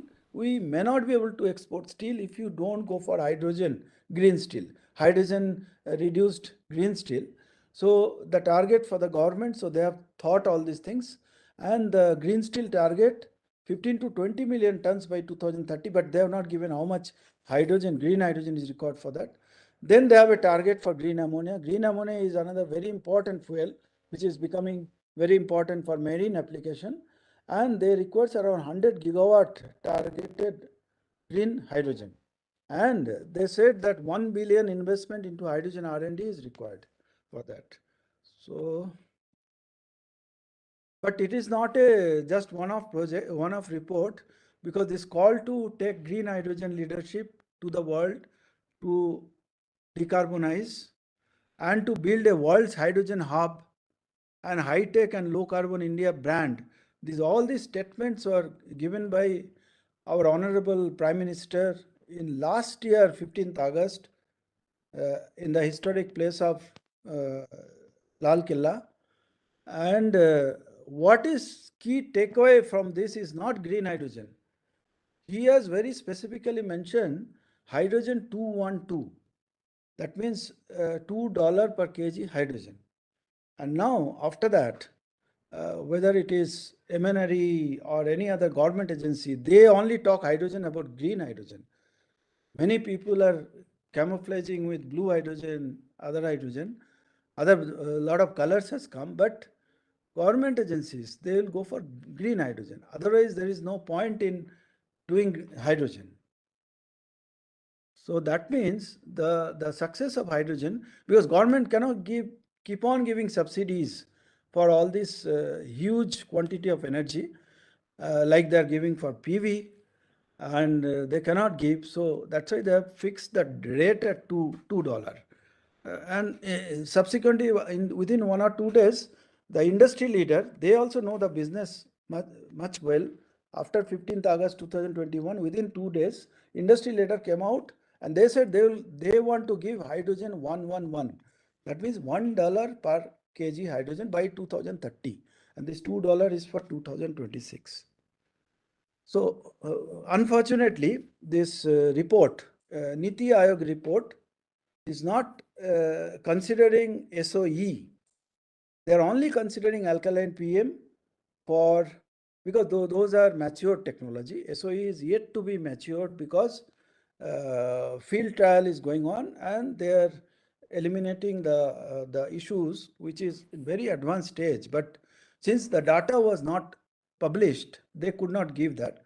But this is a very fortunate situation for CGCRI as well as industry like Kumi, because you can give a surprise to the nation by producing green hydrogen, which will really go less than $2 per kg, because this SOE production runs on a 90% efficiency compared to alkaline or PM. Alkaline is a very old technology. In all thermal power plants, we used to establish a hydrogen producing plant for cooling of generator, and that was alkaline.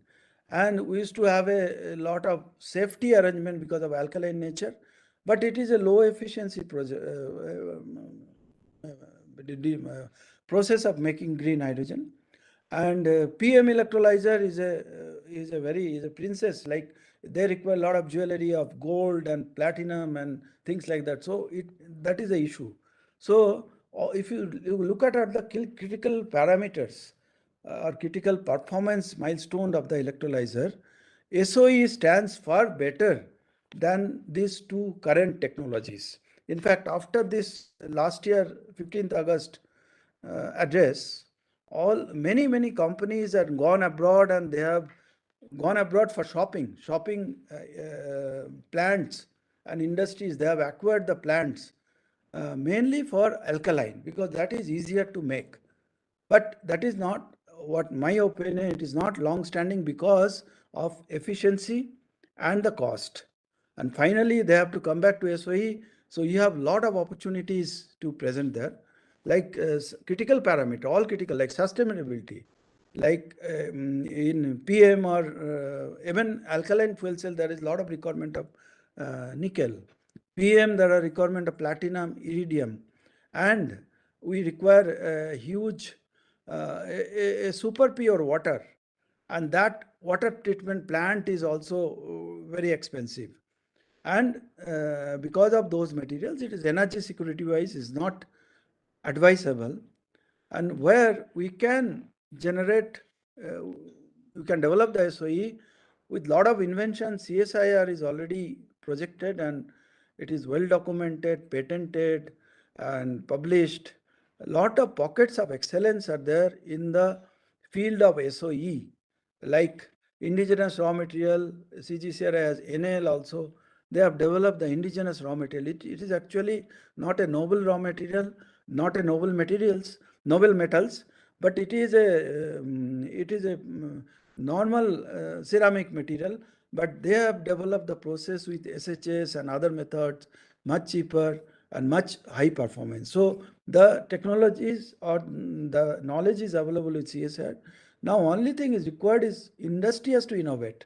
Industry innovation, there are a lot of aspects, and in industry industry easily can innovate waste heat, concentrated solar steam, and which will give a huge advantage. Now the affordability, most affordable is SOE because it is least energy consumption and leveraging performance beyond 100% because I'll come to that. Then 24/7 affordable renewable energy can be used because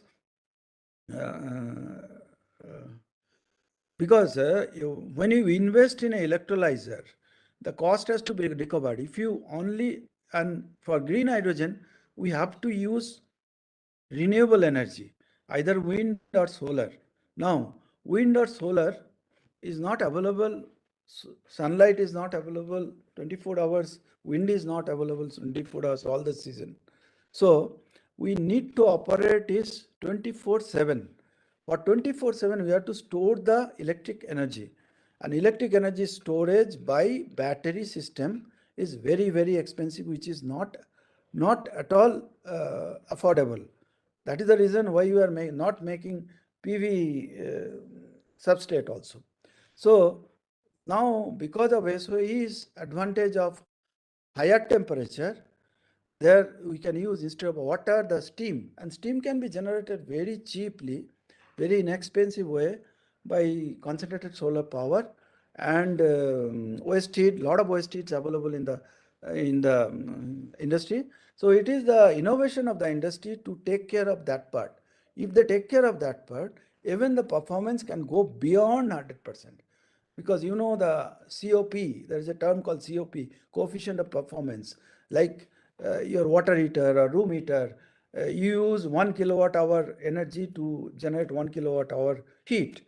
But there are heat pump based systems are already established where only 1 kilowatt of electricity you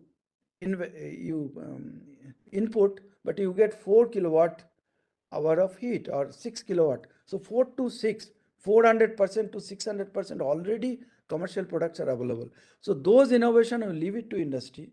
They will do that. And recently, last week, there's one company, startup company in Australia. This is the company.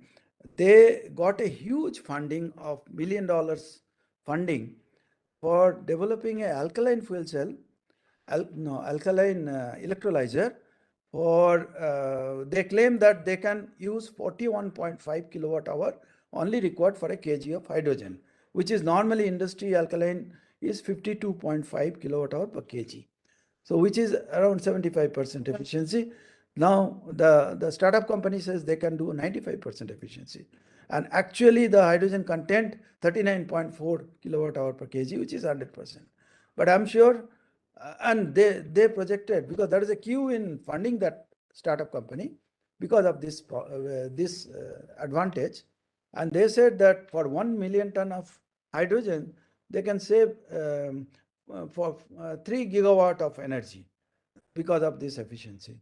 But SOSC will give much higher efficiency and beyond 100% by 24/7 power in an expensive storage of renewable energy for hours and days. And thermal energy storage is the least expensive, and electrical energy storage is the very expensive. So considering all these things, the high temperature ceramics electrolyzer has all the advantage, and people are in a very advanced stage of commercializing that. The field trial is going on for last several years, and 2013 at least 2 companies will come out with the commercial model, and in a large scale 500 megawatt they are planning now. And overall, with a high power density, smaller size BOP, and when the size becomes smaller, BOP becomes smaller. BOP is 50% of the cost, and which you have the advantage. CGCRI or CSIR labs has a strong basic science background and all knowledge base available and documented. And innovation in industry is the best in innovation in India today. So this is the, you see, this is the alkaline fuel cell, best alkaline fuel cell. And this is the top says SOEC, which such a compact model what they have projected now, and they are going to manufacture 2023. And this is the SOEC advantage I just schematically presented here. Sorry. This solar field with the mirrors, tracking mirrors, gives the solar energy concentrated on a tower, which is a established technology, and 100% indigenous capabilities, materials, everything is available, where you have to put water and make the steam. And that steam can be used in a SOEC and produce the green hydrogen. So this is the best method I feel is going to come, and this is going to sustain for a long time than any other methods. And like ammonia, even government is stressing on ammonia. You can see the currently LNG, if you go to hydrogen, the volume will increase 1 to 2.5. The payload of the marine will increase 2.5 times, will decrease by so much. So instead of ammonia, if you go, we can save the space. Not only that, ammonia infrastructure is available in India because of fertilizer, and it is safe. So it makes sense to make hydrogen carrier like ammonia, and there are output. I'll not spend time on that. So I'll come straight to the point. Like these are the I discuss about the old technologies and how companies can leverage. Even there are Indian patents, where they said that 17 kilowatt hour. Here, what is the 39.4 kilowatt hour per kg of hydrogen? They said about 17 kilowatt hour. 17 kilowatt hour is required for making 1 kg of hydrogen. Indian patents are available. So there are a lot of innovations possible, which is going to come. Now, what are the opportunities now in emerging ceramic fabrication? Like already traditional ceramics is no longer manufactured like the way we manufacture. The large scale plants are being manufactured today with IoT based industry 4.0. And they're moving towards 4.0. They're very near to that. Already sanitary tiles, everybody is going for that. Whereas SOE self-fabrication still in the manual skill dependent. It depends on your worker, his skill, and so many other things. So here we can easily digitize the whole manufacture developmental process so that you can easily upscale to the manufacturing level. And for that, all the infrastructure is available in India. India is the leader in the electronics today, as well as in cloud computing, as well as in the software and digitization. So strategies for imminent impact, that there are performance multiplier which you can which you can concentrate.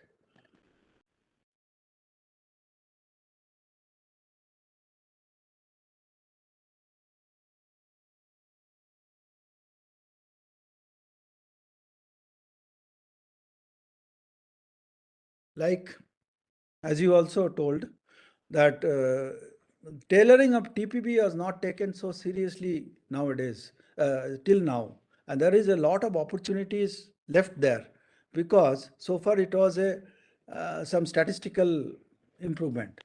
But now people are very seriously, because of the advanced characterization facilities are available, they are very seriously measuring the TPBs, the inactive TPBs, triple phase boundary. I think I need not explain that, because most of you know that where the catalyst, electrolyte phase and the pore phase has to be in a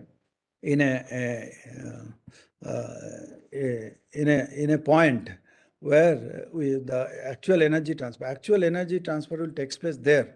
So the active TPBs and effective TPBs are calculated, and it was found that effective TPBs are much less in numbers than the active TPB. So that means if you have some effective TPBs by microfabrication and nanofabrication technology, then you can have a very high power density also. Similarly, bridging the multidisciplinary gap of collaboration with industries. These are very important things. Like, we have in the most advanced type of microfabricators for startup and MSME is being offered by Indian Institute of Science. They call it as matter facility. So these are the matter facility. All sorts of 3D printers are available here, and so there is a huge opportunity is given, and there are robotics and automation departments. They are experts in this. Those are accessible. And here with some student project, our student has developed some facilities for some station, and they have put micro motors, many micro motors inside. And for student, it is free. They just make the STL file, they just email it, and they get the 3D printed product easily. And for student, it is free because they are student. Similarly, but we have not in any bigger program, because for us, we don't want to develop all these things. We want to go to the expert. The experts are available in the robotics and in the 3D printer department. They are real experts. So we have to go to the expert and deliver the best system. So if the funding will go for that. And this break this I just wanted to show the 3D printing. So nothing is. So the product is here. It is 150 by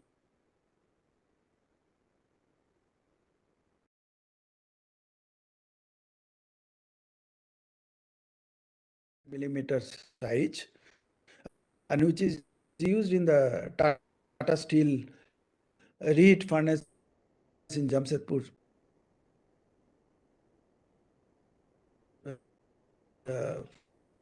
Furnace number 2. And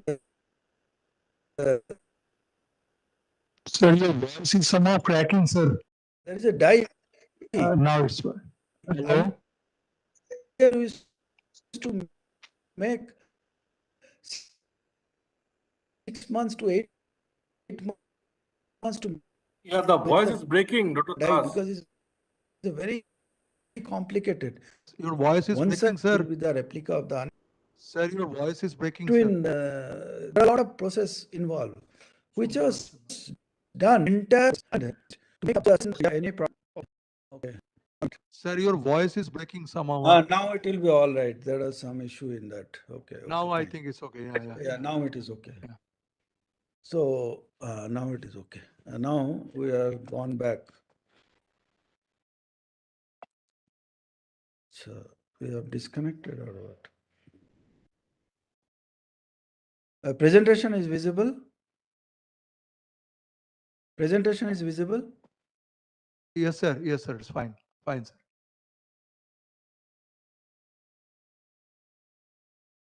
I think that is the thing. And then there are, is the time available or shall I conclude? No, sir. You can take another 5 minutes. No problem. Okay. Already we are. No problem. Carry on, sir. Please. Okay. Breakthrough results in laboratory fabrication. We have a lot of breakthroughs in published literature, like here, the enhancing power density. And here we can see there are reported, of course, these are all laboratory level, which can be transferred to the industry by microfabrication and nanofabrication procedure. So one calculation we have given here, based on our NAL, National Aeronautical Laboratory produced powder, if you use this technique of anode, not cathode, only anode, and then coat the electrolyte, we can get easily 1.27 watt per centimeter square. And with the monolithic design of the SOFC of 8 centimeter square per centimeter cube, we can get a power density of 10 watt per centimeter cube if everything goes well as per the calculation. So which means that in 1 liter we can get a 10 kilowatt. In just 1 liter stack we can get a 10 kilowatt of capacity. So if you don't get 10 kilowatt also, if you are nearby also, there will be huge reduction of BOP. And you know BOP cost is 50%. So there will be huge reduction of cost. So, and the when you go to the robotics and automation, there will be a lot of other benefits also. And people said that if you go for a distributed micro SOE type and which is connected with the cloud, you can have a situation like a personal computer had 30-40 years back, because that time mainframe computer was only available, but personal computer capacity was increased so much, the mainframe use has come down and personal computer has grown.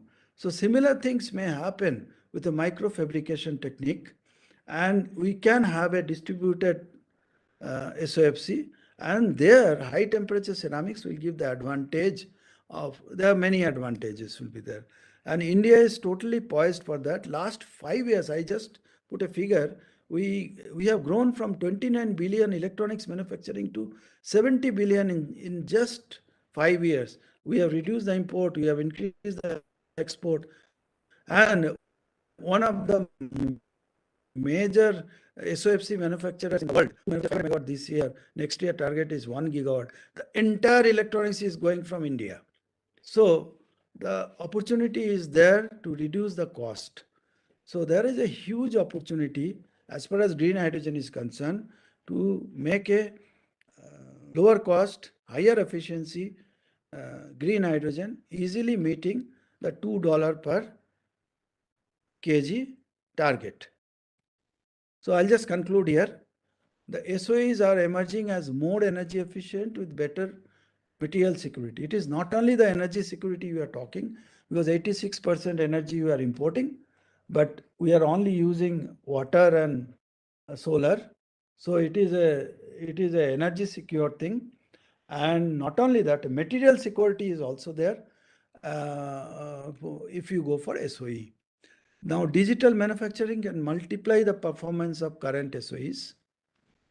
Further reduction of green hydrogen cost is possible with BOP size reduction by increasing SOE power density, and new age electronics, domestic capability, and standardization will aid that. And unique SOE opportunities are here, like high quality inventions exist even at pockets of excellence in various CSIR lab. And task is to bring them into innovation highway by collaboration with industry and transform into a valuable knowledge plus innovation enterprise. So that is all about it. And if any question, I'll be happy to answer. Thank you, sir. Thank you for the nice deliberations. It's really a new arena, that's this 3D printing technology, as we have already discussed, so that we can be able to frame out certain activities in due time. And it's over to the audience. If there are any short questions, Dr. Santanu Mandal, if you can add on something, or Dr. Lakshmidhar Besra, or Dr. Wasim, who are there. Yeah, Dr. Jayant, I think excellent presentation of Dr. Das. I think we have a lot of questions, queries. Maybe we will have discussion in person. No problem. Right. Sir, I just have I would like to add on Dr. Shantanu Mandal's questions. What the next future of the SOE technology or SOF technology in the context of its hybridizations means whether I understand that neither SOE or SOF can be a standalone technology, that's for sure. So what could be the best motivation that we discuss sometimes in the Hosur plant also where we visited? Is it the IGCC or GT, or there are other few technologies are coming? Very nice. Yeah. Dr. Shantanu has raised this question, and you have very effectively answered it, putting the main points. So what is I'll your just add comments one. on this? I would like to. Yeah, I'll just add one thing. Niti Aayog, not only today, from last at least 5 years back, they are interested in GTSFC, gas turbine SFC. Correct. Because the gas turbine efficiency is the highest possible efficiency possible in today in the whole world. There is no device can give 70% efficiency. Right. And gas turbine fuel cell can give not only 70%, and it can go to, that's what people calculated, it can go up to 85%. So even if it goes to 70%, nothing in the whole world can give 70% Right, sir. efficiency. In comparison to this, what is your opinion if we combine this with the IGCC? Because IGCC happens to be IGCC, you have already told very around rightly. 30, 35 in that range. Yeah. IGCC process itself, it is a conventional process, though there is a savings in carbon dioxide. But cost-wise, IGCC we are discussing in the government. There was a proposal in Vijara plant where government agreed to give 1/3 of the cost. BHL wanted to give 1/3 of the cost, and NTPC wanted to give 1/3 of the cost. So this funding was decided, but still it does not materialize because of the cost. Whole cost is very high. So I think more probable is GTSOC. Gas turbine, solid oxide fuel cell. Already people are doing combustion engine, ICE SOFC, they already demonstrated. GTSOFC only 250 megawatt demonstrated in Japan. That's all. After that, nothing has come. But there is a huge opportunity there. Earlier Niti Aayog, they wanted to industry to concentrate on that. But to be frank, and with certain experiences gathered in this field, I would also request this industry institute collaboration and the interfacing has to be very strong in this regard, so as to make this proper BOP for this kind of hybrid systems. Yeah. That's for sure. If this can be done, it will be really India could be the leader in this. Exactly. Actually, we need to have 3 industry institute partnership, to be honest, sir. One is for the cell, one is for the seal, and one is for the stack engineering and BOP. That's 3 interfaces has to be engineered all together in a single thread. So then only I think India can really pave the path. Electronics, lot of expertise available. We have to tap the right people. Right, sir. So thank you very much, sir, for your nice deliberations. I think we will be in touch with each other. I am moving to the last presentation, Dr. Wasim Raja. regarding this paper separator for the development of paper cell technology and materials for solid state electrolytes and all ceramic monolithic lithium cell batteries. He is basically combining the talk with one of our fellow colleagues, Dr. Amarnath or Alu. So it is over to you, Dr. Wasim. I have already introduced you. Right, sir, you need to unshare. Sir, you need to unshare, sir. Das, sir, you need That's to it. I'm unshare. not able to do that because it is not going there. So I'll just quit it and again log in. That is better, sir. Yeah. Let's be with Yeah, us. Yeah, please. Will you be able to the, share or shall I share, Wasim? no, you can share the PDF. Okay, just a minute, I will share. So I will share it. Dr. Mukhopadhyay, as I am the last speaker and there is no other speaker, so I can take indefinite time, right? No, indefinite, not an indefinite. Indefinite, but you can take a little bit because I have seen your presentation is a bit lengthier. So anyway, just a minute. You can. No, I'll finish it up. No, fine. You can carry on. Just a minute. I think. Is it visible now, Wasim? Yeah, it is visible. Okay. Make You it just full let me screen. know when I need to go to the next slide. Okay. Okay. Okay. So thank you. First of all, I will cover up mainly two technology, which is not even matured today, but we are expecting that within next 2 to 5 years we'll be moving into that directions. And in case of energy generation, conservation, and storage, the two things only can sustain in India. That is one, if we can innovate, or second thing, if we can indigenize the existing technology. So both these things that I am going to talk, maybe a mixture of to this innovation and indigenization. So one is the paper separator technology, which maybe come up in the next phase of paper cell technology for carved surfaces or any other flexible devices. And second is the next generation configuration of lithium ion battery, which is a solid state electrolytes, and the configuration is all ceramic monolithic cells. So next,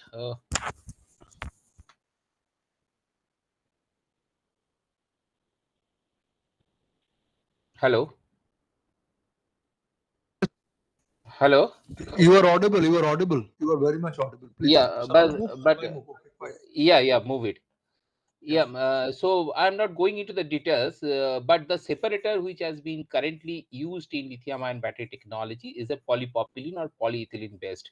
There is no problem in such of in that particular commercial separator, but whenever we'll talk about elevated temperature performance or in abusive conditions, when the battery will goes, then there will be a huge problem with these plastic separators. So that is one thing, that it will dimensionally collapse at elevated temperature. Second thing is the poor electrolyte weightability, because separator has to be weight with the electrolyte for proper functioning and ionic mobility. And third definitely is the cost.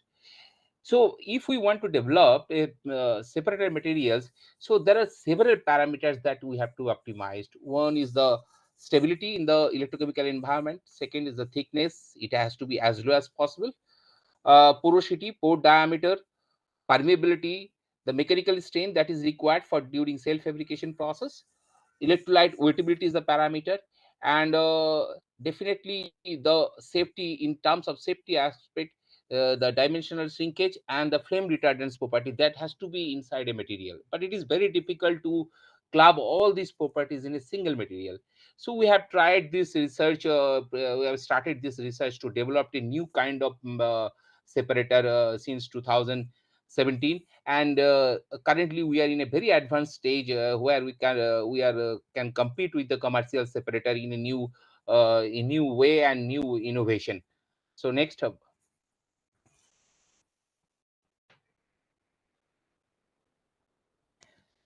So if you look another point, which is that in India, if we talk about the lithium ion battery technology, the first thing that will come as a component manufacturer. So there is absolutely no separator manufacturer available in India.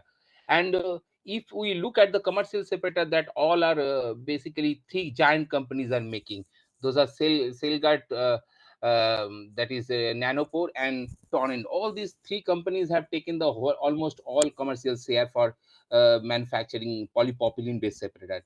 Second thing is that if we talk about the applications of this commercial separator into electric vehicles technology, then of course there is a need of cooling systems that will come into the picture, because if there is a temperature surge, this separator will collapse. So according to the commercial need, India has to develop its own separator material with indigenized source, and of course it should fulfill all the parameters whatever the existing separator is currently bearing. Next.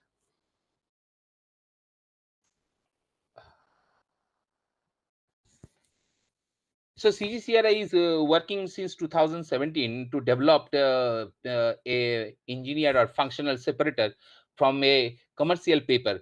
So it's the reason of this particular specialty material is that we can design a single step fabrication process. From the day one of this technology, we are aiming to develop it in a bulk scale production method, not in a short scale or in a circular disc or a small square piece. So we want to a roll-to-roll technology for making paper to a separator, which we have given a name Paperator.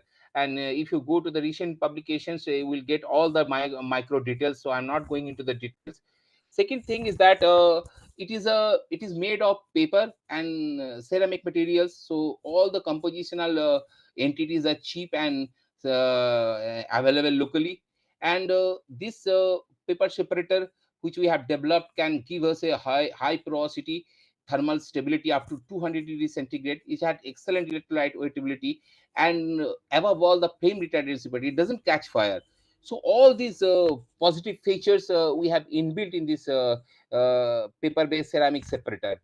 And two most important thing is that there is no competition or no manufacturer in the country, and even in the global state, conversion of paper and to make it a functional separator for metal ion batteries or supercapacitor applications, there is no other company is producing that. So we have an enough opportunity to go for this technology in a very advanced form and commercialize it within next 2 to 5 years. Next.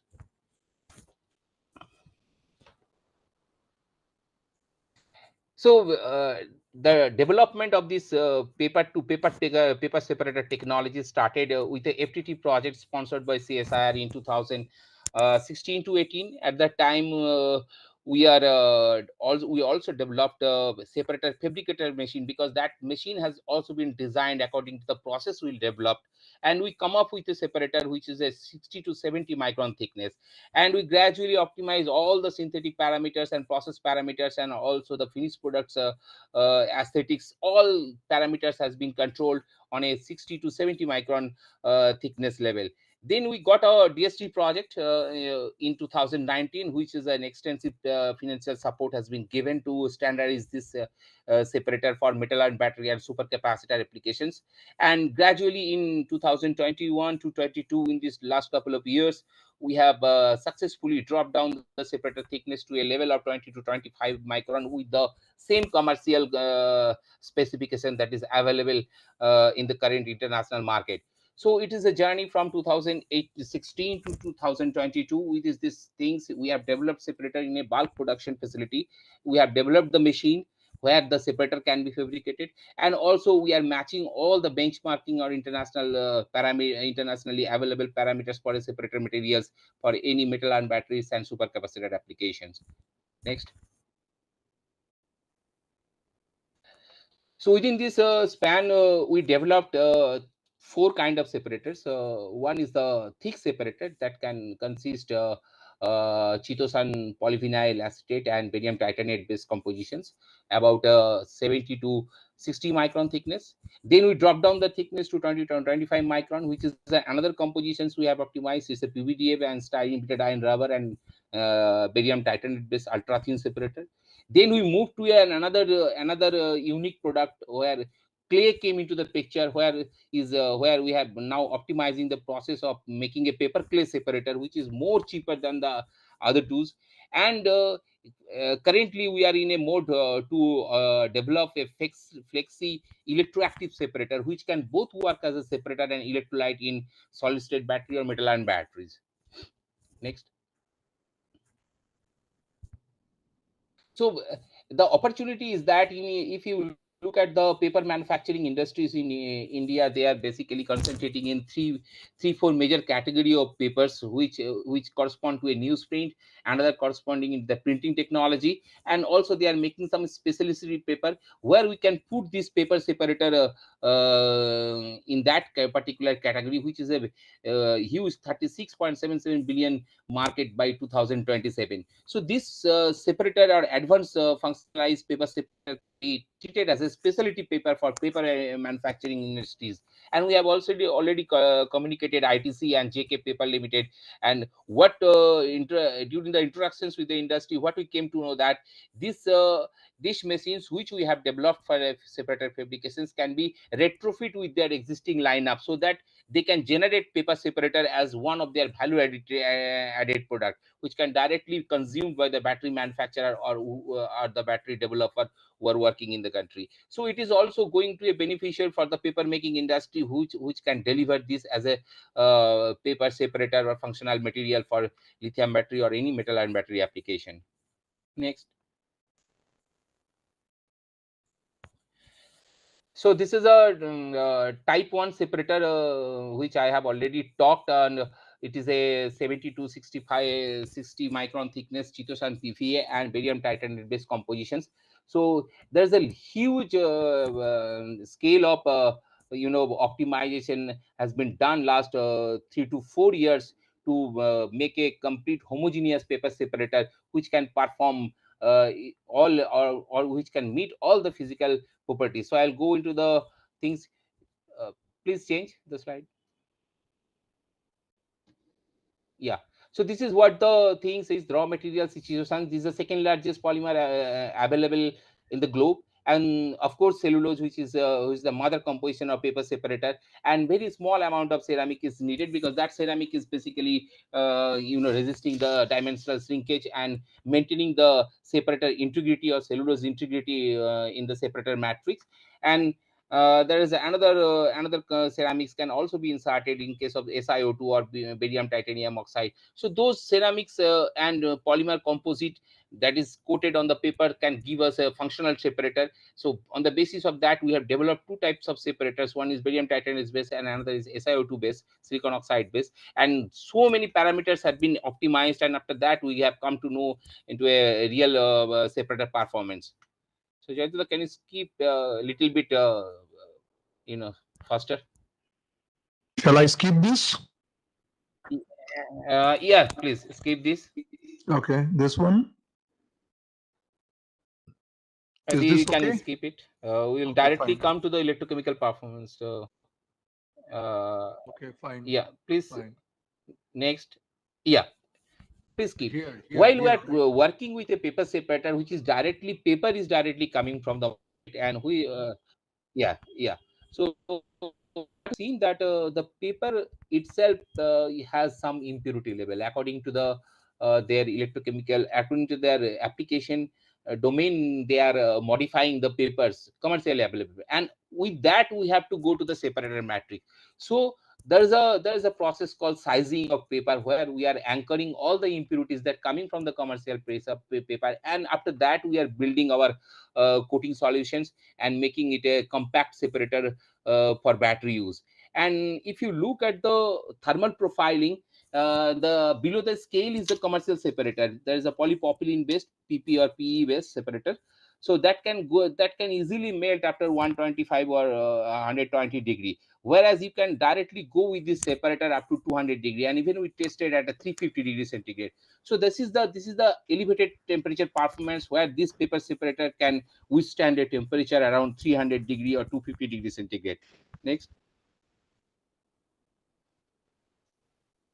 And another problem which I initially told, mobility is a problem. The polypropylene plastic separator doesn't take with the electrolyte. Whereas if you look at the wettability of cellulose-based matrix paper separator, it is readily, once you drop the electrolyte, it is readily soaking. So in terms of wettability and saturation time, this separator is far better than the commercial separator. Next. Yeah. the first thing that we have faced the challenge to make a homogeneous product throughout the fabrication process when we are talking about roll-to-roll configuration. So inhomogeneity is the issue. So that we are struggling initial 2 years. After that, we have rectified process parameters. And when we tested this separator in a different front, like front, middle, and rear positions, we are getting almost all electrochemically same performance in whole separator matrix. So that is defining that the paper separator which has been developed is a homogeneous mixture. So there is no inhomogeneity or anisotropic distribution of any other component materials on the separator matrix. Next.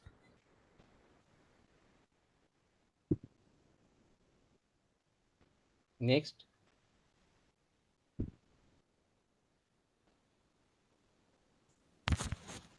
Shall I skip or yeah. shall I stay? Wasim, shall I skip it or stay? It is a lamination effect leads to inhomogeneous transport of lithium ions. Hello? Wasim? Wasim?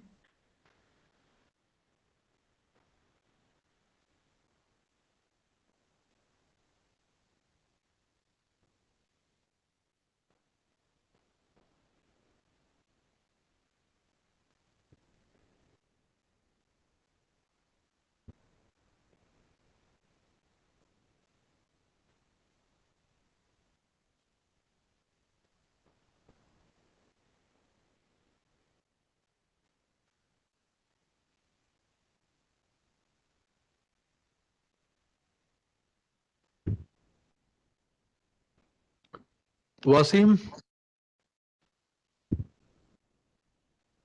Wasim? Wasim?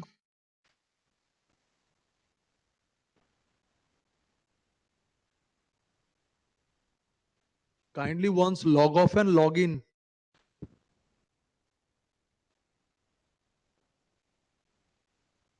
Hello? Wasim? I think he has left the meeting. I think he is again rejoining. I think so. He has left the meeting, but he is Jayanta, send him an SMS. Huh? Send him I an called him. I SMS. called him. I already called him. Is it just Raj, check it whether the auditorium is showing the slides? Auditorium is showing the slides. Auditorium is showing the slides. Fine. Hello, Joyantita, am I audible? Now, fine. Please carry on. Please carry on. But the slide, yeah. So Slides please, are there, or shall I reshare? No, slide is visible. Please go to the Next one? Yeah, next one. Next one or previous one? Next one, right? No, next one. Okay, fine. Is it okay?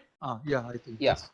You keep. So this is one of the performance that has been came out after a complete optimization of the process parameter and other fabrication parameter. So if you look at the charge discharge cycling behavior of the separator, which has been tested for long cyclability and of course in a different current density, so that it is quite similar to the performing to the commercial separator, but little bit difference is there, which is visible also, that somewhat it is capacity is little bit decreasing, and with that commercials, when we compare with the commercial separator, the reason is that the thickness, because initially we have developed the separator is at 60 to 70 micron, whereas the commercial standard is at 25 micron. So thickness is more, means lithium has to take more time to transact through across the membrane. So that's small capacity and high current density is a problem for that thick separator. So in the next phase of separator, we have moved into the ultra thin paper separator, which is a 20 to 25 micron. So Jantita, can you go to the next? Yes, please. Yeah. Shall I skip this or? No, this has covered. Please. This is covered. Fine. Okay. Yeah. Next. This is the cell You, performance, reversibility, and Coulombic efficiencies. Are you getting the slide, or shall I go to the yeah, previous yeah, one? yeah, yeah, keep this slide. Okay, So sure, here you please. can see that two separator which is developed by paper separator, and blue one is the there is a commercial separator. If you look at the capacity, performance, and cyclability, it is quite superimposable, but not exactly the same behavior it is showing. And I have already told that is due to the thickness issue, which we have reduced in the next phase.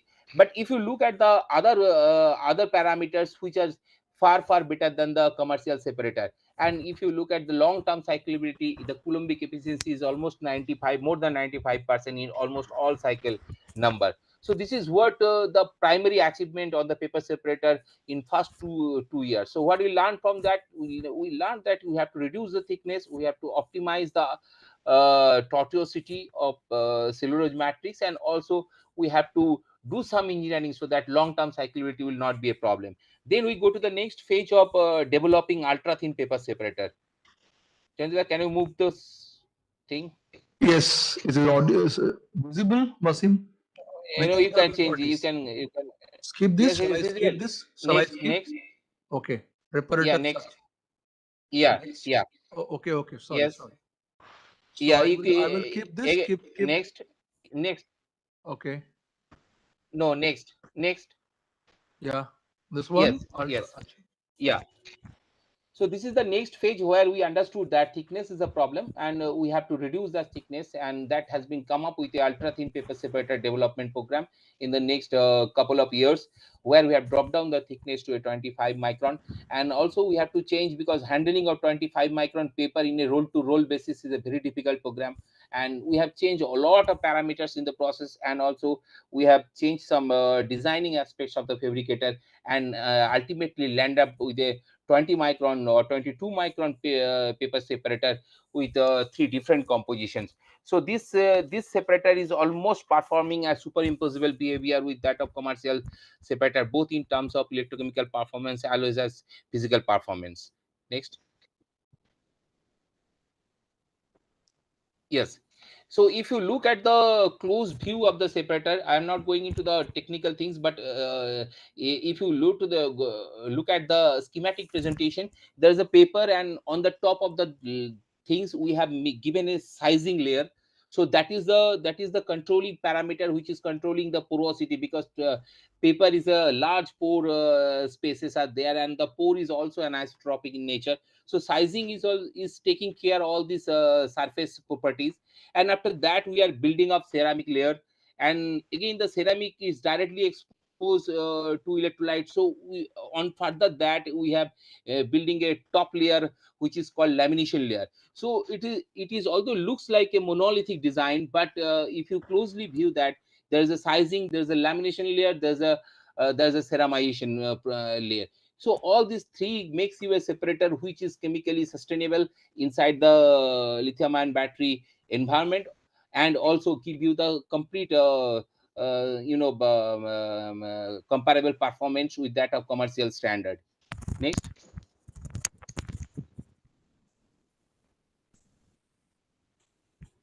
Next. Yes. So previous one, please.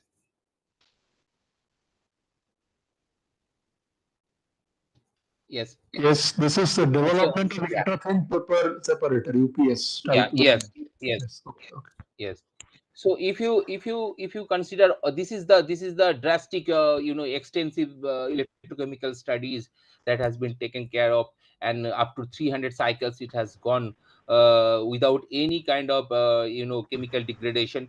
And if you look at the blue and red curve, it is completely superimposable, because last time we are not that, we have a capacity difference with the things. So that's the reason we drop down the thickness.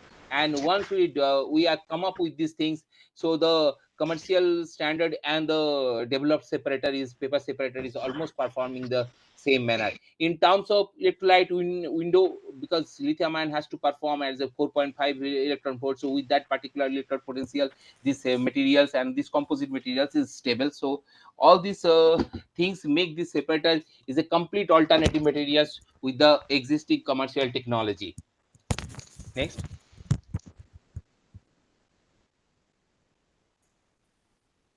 Yeah, this is another aspect which is that windability, because when the separator when the battery will be manufactured in the in a complete automation or semi-automatic process lineup, there will be a tension between the separator and the other component. So with that particular tension, separator has to withstand.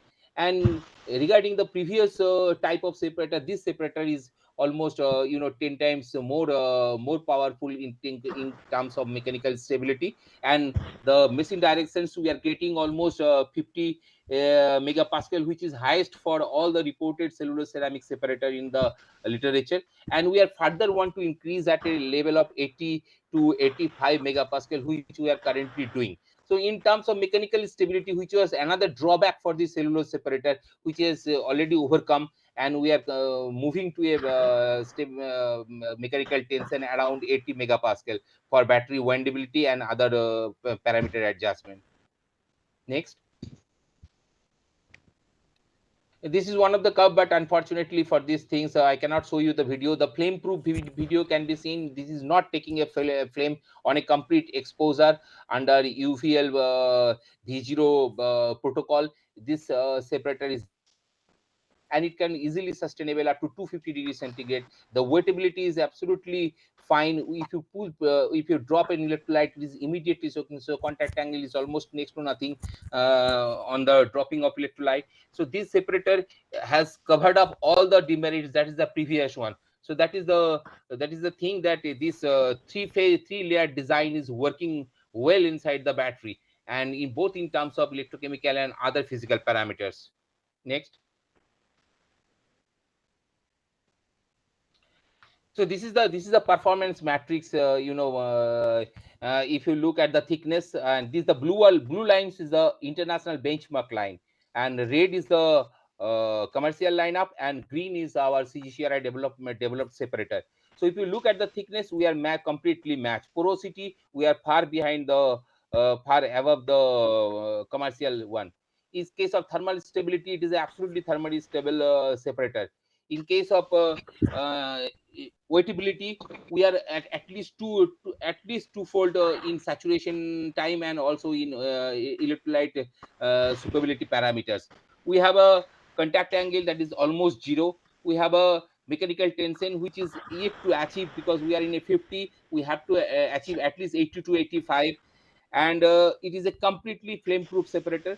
So in terms of all the international benchmark, this separator is can have the capacity to alter the commercial materials. And this material has been tested both in supercapacitor and lithium ion battery, which is absolutely giving the same performance. If you look at the publications which I have shown previously, you will get all the details data. I'm not going into the details.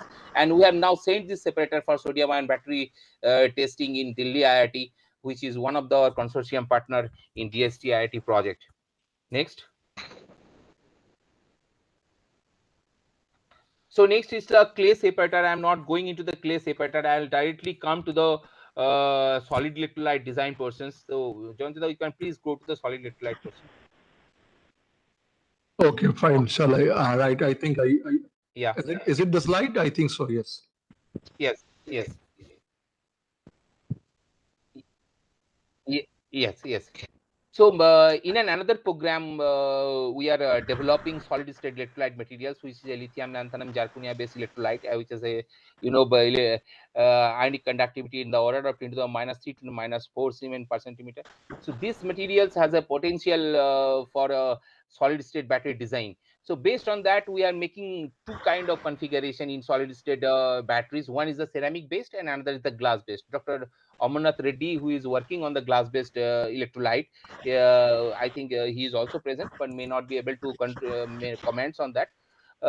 we have developed this ceramic electrolyte from a new source of materials, that is a water hyacinth, because this LLZO or lithium lanthanum zirconate materials needs some microstructural engineering before putting into the design in all solid state batteries.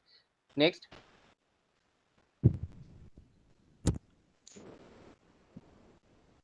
Next. This is the Yeah, development of solid state electrolyte ceramic based. Yeah. Shall I keep it or skip?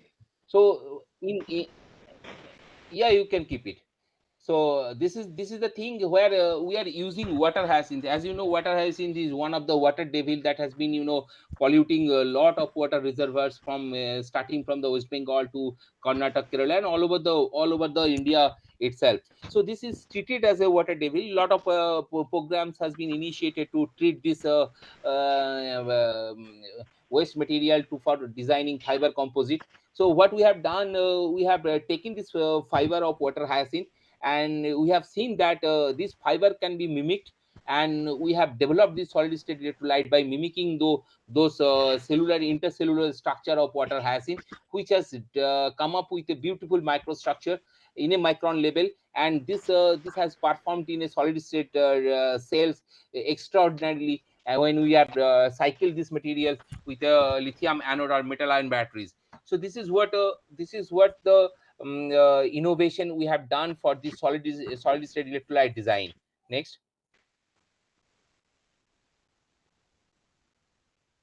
Yeah, next. You can skip this.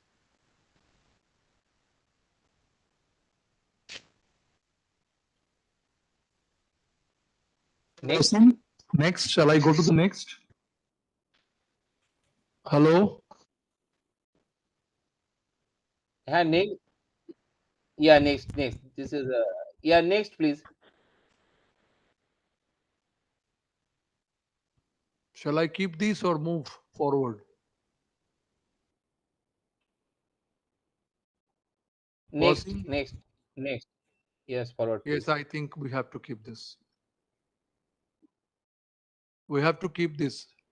Yeah. So this is the picture taken from yes. So in developing solid state batteries, am I audible, Jayantula? Yes, you are audible. You are very much. Yeah. In developing solid state battery configuration, there's another work that is parallelly going on, which is a glass based electrolyte designing, which is Dr. Amarnath Reddy is working. So a lot of exercise has been done in developing glass based electrolytes. Few results are given where primarily it has been some dynamics has been studied, and also conductivity we are getting at a 10 to the power minus 6 to minus 7 order, but at a temperature of 100 degree. And now we are primarily developing glass based electrolyte in a glass in DI water. It is a new innovative work that has been done by Dr. Reddy, where he's come up with a freestanding flexible electrolyte. So that is the another work that has been carried out by Dr. Reddy for making a glass based electrolyte for sodium ion batteries, and eventually he is also planning to go for the lithiated glass based electrolyte for lithium ion batteries. So that both these electrolytes that is developed ceramic from water hyacinth and also glass based materials that will be going into the configuration for all ceramic monolithic cell. Next.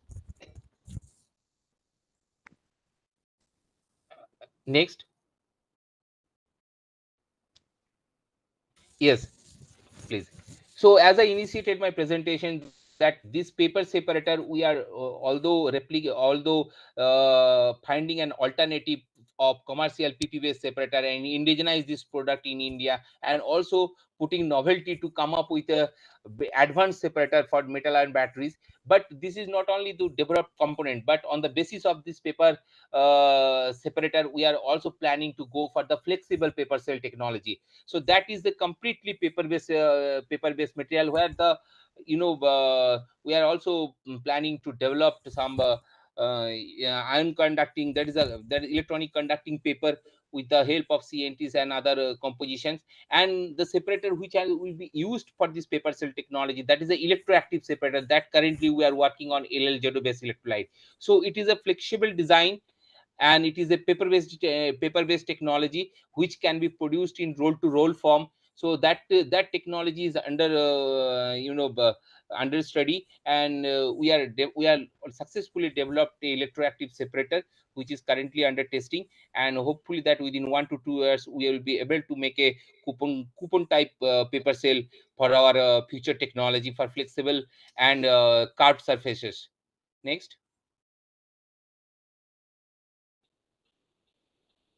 And in the second design, which is a next generation battery design for all solid state battery configuration, we have given a name of all ceramic monolithic cells, where the developed electrolyte which has been derived from water hyacinth, and also we have developed several cathode materials and patented that in a bulk scale production process. And those patented cathode materials and developed solid state electrolyte will be coupled to get a combo system electrolyte and cathode. And on the top of that we are planning to build up some functional layer so that lithium metal dendritic growth can be retarded. And with this design, we 3 institutes are working.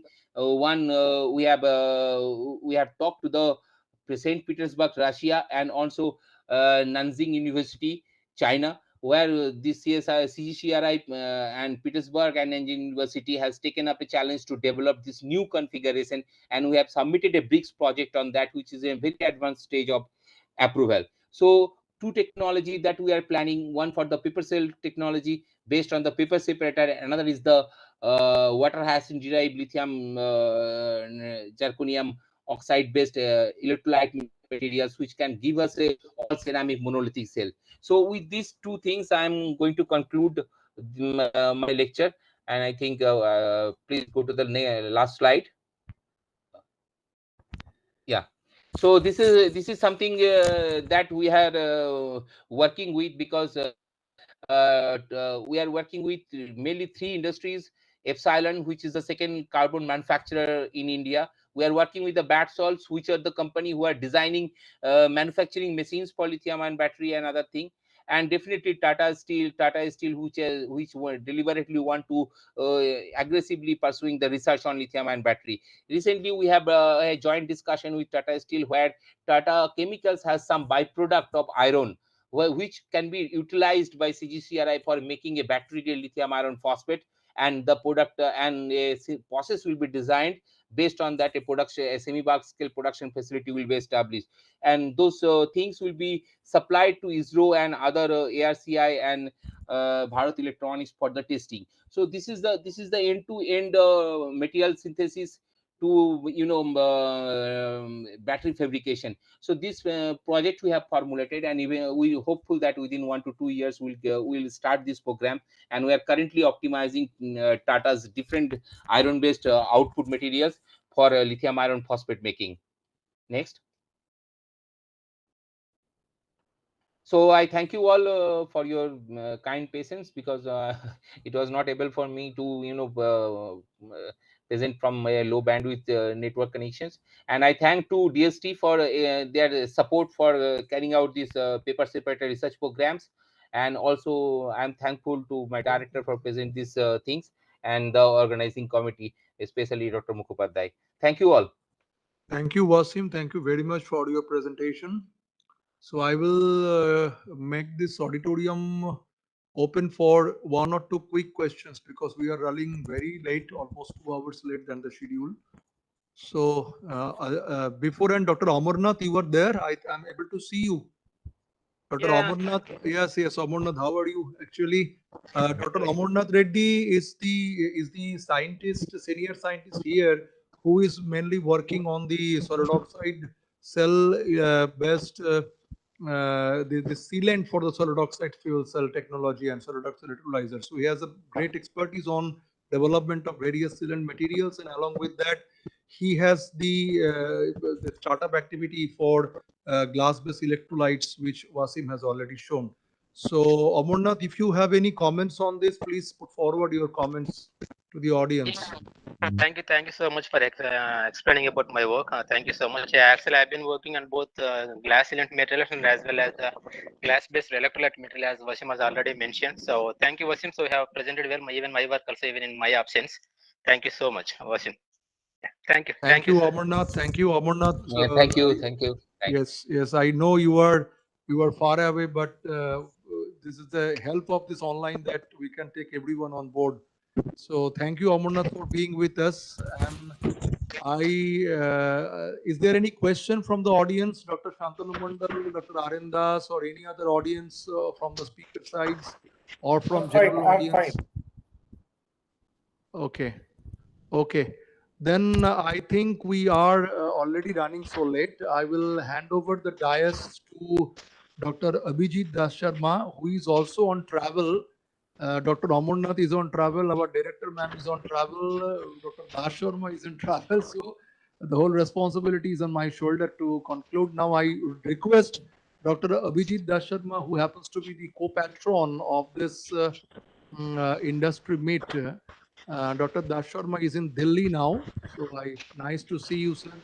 So I think he's the best person to give you the vote of thanks and conclude the whole session as a co-patron of this industry meet. Over to you, sir. Okay, thank you, Doctor. Can you hear me? Yes, we can Hello? hear you, sir. Yes. We can hear you, sir. So We you can can hear see you. us, see me also, right? Right, we can see your face. Nice to see you. Okay, so I am, as Dante told, I am now in Delhi and talking to you through my mobile. So for the time being, I'm turning off my camera. Okay, so at the end of almost, I think it is more than 6 hours here. So we are coming to the end of this important event, and the pleasant responsibility of offering vote of thanks has been assured upon to me by the coordinator, Dr. Mukhopadhyay. So at the outset, I must express our sincere gratitude to Dr. N. Kalaiselvi, who has recently taken over the charge as DG CSIR. And it was so nice of him that she could spend some of her time to upload a message for all of us and encourage us. Thank you, madam, for your encouraging remarks to all of us. And we are sure that under your able leadership, CSIR, CGCRI, and CSIR as a whole will see a new direction.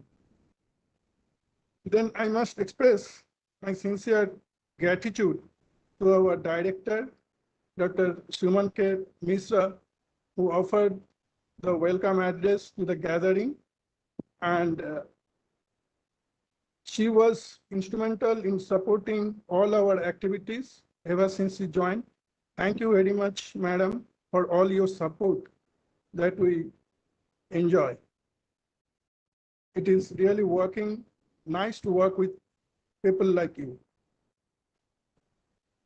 Then I must express my sincere gratitude to Dr. Ashish K. Lele, Director, CSIR NCL, who, in spite of his busy schedule, could spend some time and accepted our invitation to give a wonderful talk on hydrogen's scenario as a whole in the nation. Thank you very much, sir, for your nice presentation and encouraging us. I must also take this opportunity to thank Dr. Cs Gopinath, Mission Director of CSIR Hydrogen Mission, who has shown the path for CSIR hydrogen initiatives taken as a mission mode program. And I am sure under his able leadership, this CSIR hydrogen mission will look its success.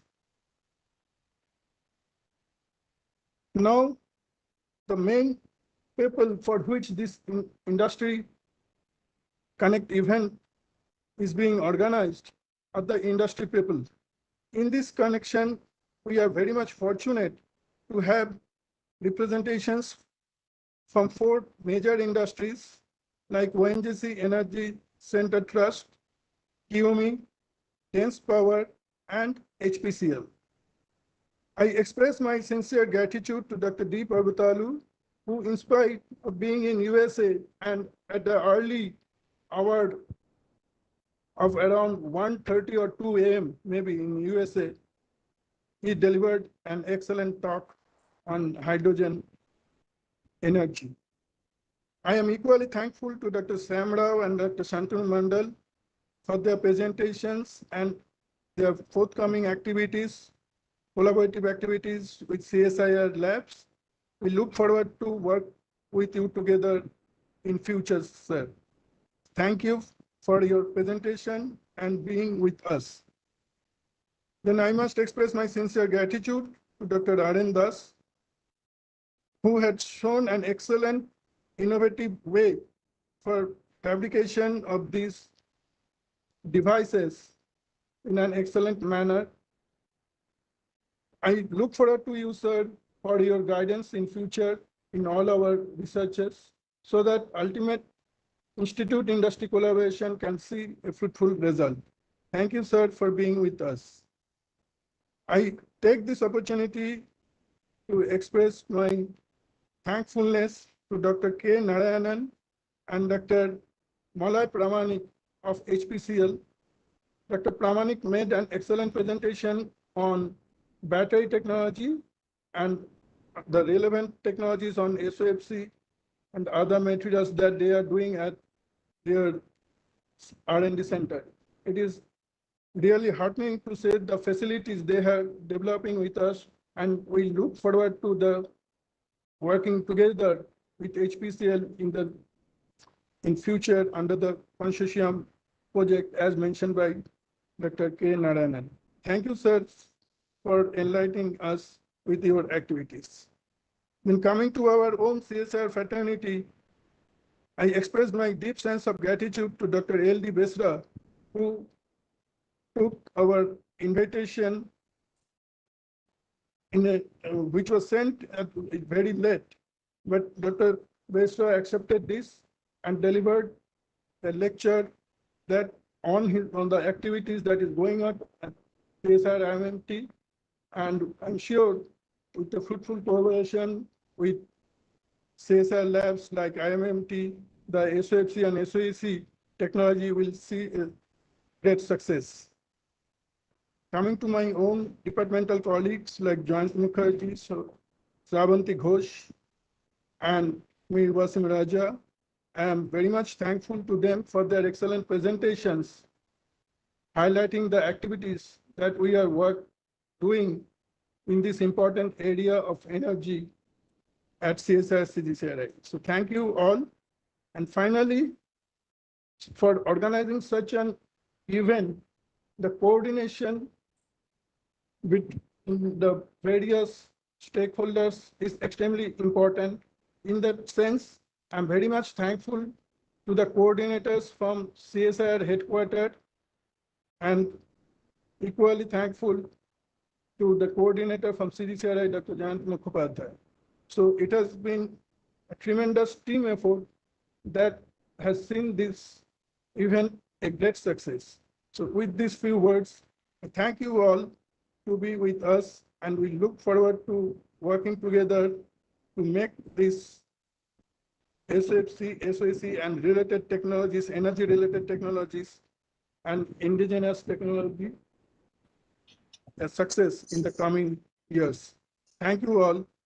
Thank you very much for being with us. Thank you, sir. Thank you very much. Thank you, Jayanto. Thank you, sir. I just will take maybe a half a minute because I'm able to see Professor Kaushik Vishwas, my collaborator from IIT Kharagpur, in this lobby. I'm not sure whether Kaushik, you were there. I'm not sure. He might have gone somewhere, but he was listening. Kaushik, are you there still? Kaushik, I can see in the lobby. Yes, I'm not sure, but he was there. He wrote to me that he was there. So anyway, My sincere thanks also goes to my group, Shoroshi, and then Raj and Sundaram for the endless efforts that they have given to make this event a grand success. So I would request Dash Sharma sir, I know that he has taken the pain to join from Delhi. But without the efforts from their side, it would have been not possible for me to organize in this way. Yes. So Yes, in fact, I generalized when I spoke about CGCRI, yes, the whole generalized team has that actually, it was a whole really team from CGCRI challenging and our task team for last from 2 weeks. Energy Materials Devices Division, including Yes. the newly recruited Yes, youngsters like they Raj, have Sundaram and all these put fellow colleagues from my tremendous effort divisions. Yes. in making this event a success. All the pamphlet designs, etc., it has been done by them primarily. Right, by them, So, yes. So Okay. it's a Thank wonderful you job so they much. have done. Thank you. Bye. thank you. Bye. Thank you, sir. Thank you. Then we are. Yes, thank you, Besraji. And Dr. Palakji, are you there? Or shall we close this event from the host? Yes, sir, I'm there. Okay, fine. So we were more than 2.5 hours late. I know. So anyway, it was a good session. So I think let us then conclude here, right? Right. Okay. So, Janto, I think we can conclude it here. We can just log out. Okay. Is Palak, any formalities are left out from our side? No, sir. You can log out from here. We can log out, right? We can log out. Okay. Thank you very much for Thank you all the arrangements that has been made by you, Palak, Kunal, and Dr. Devendra, and whole CSIR event coordination team. Thank you very much, and of course, Dr. Abhishek from the IT divisions of the CSIR. Thank you, Thank sir. you very much. Thank you very Thank much you. for giving us the guidance all the time. Thank you. So we are logging off then. Okay, sir. Okay. See you in the future. Okay. Thank you all. Thank you very much. Thank you. Thank you. Bye.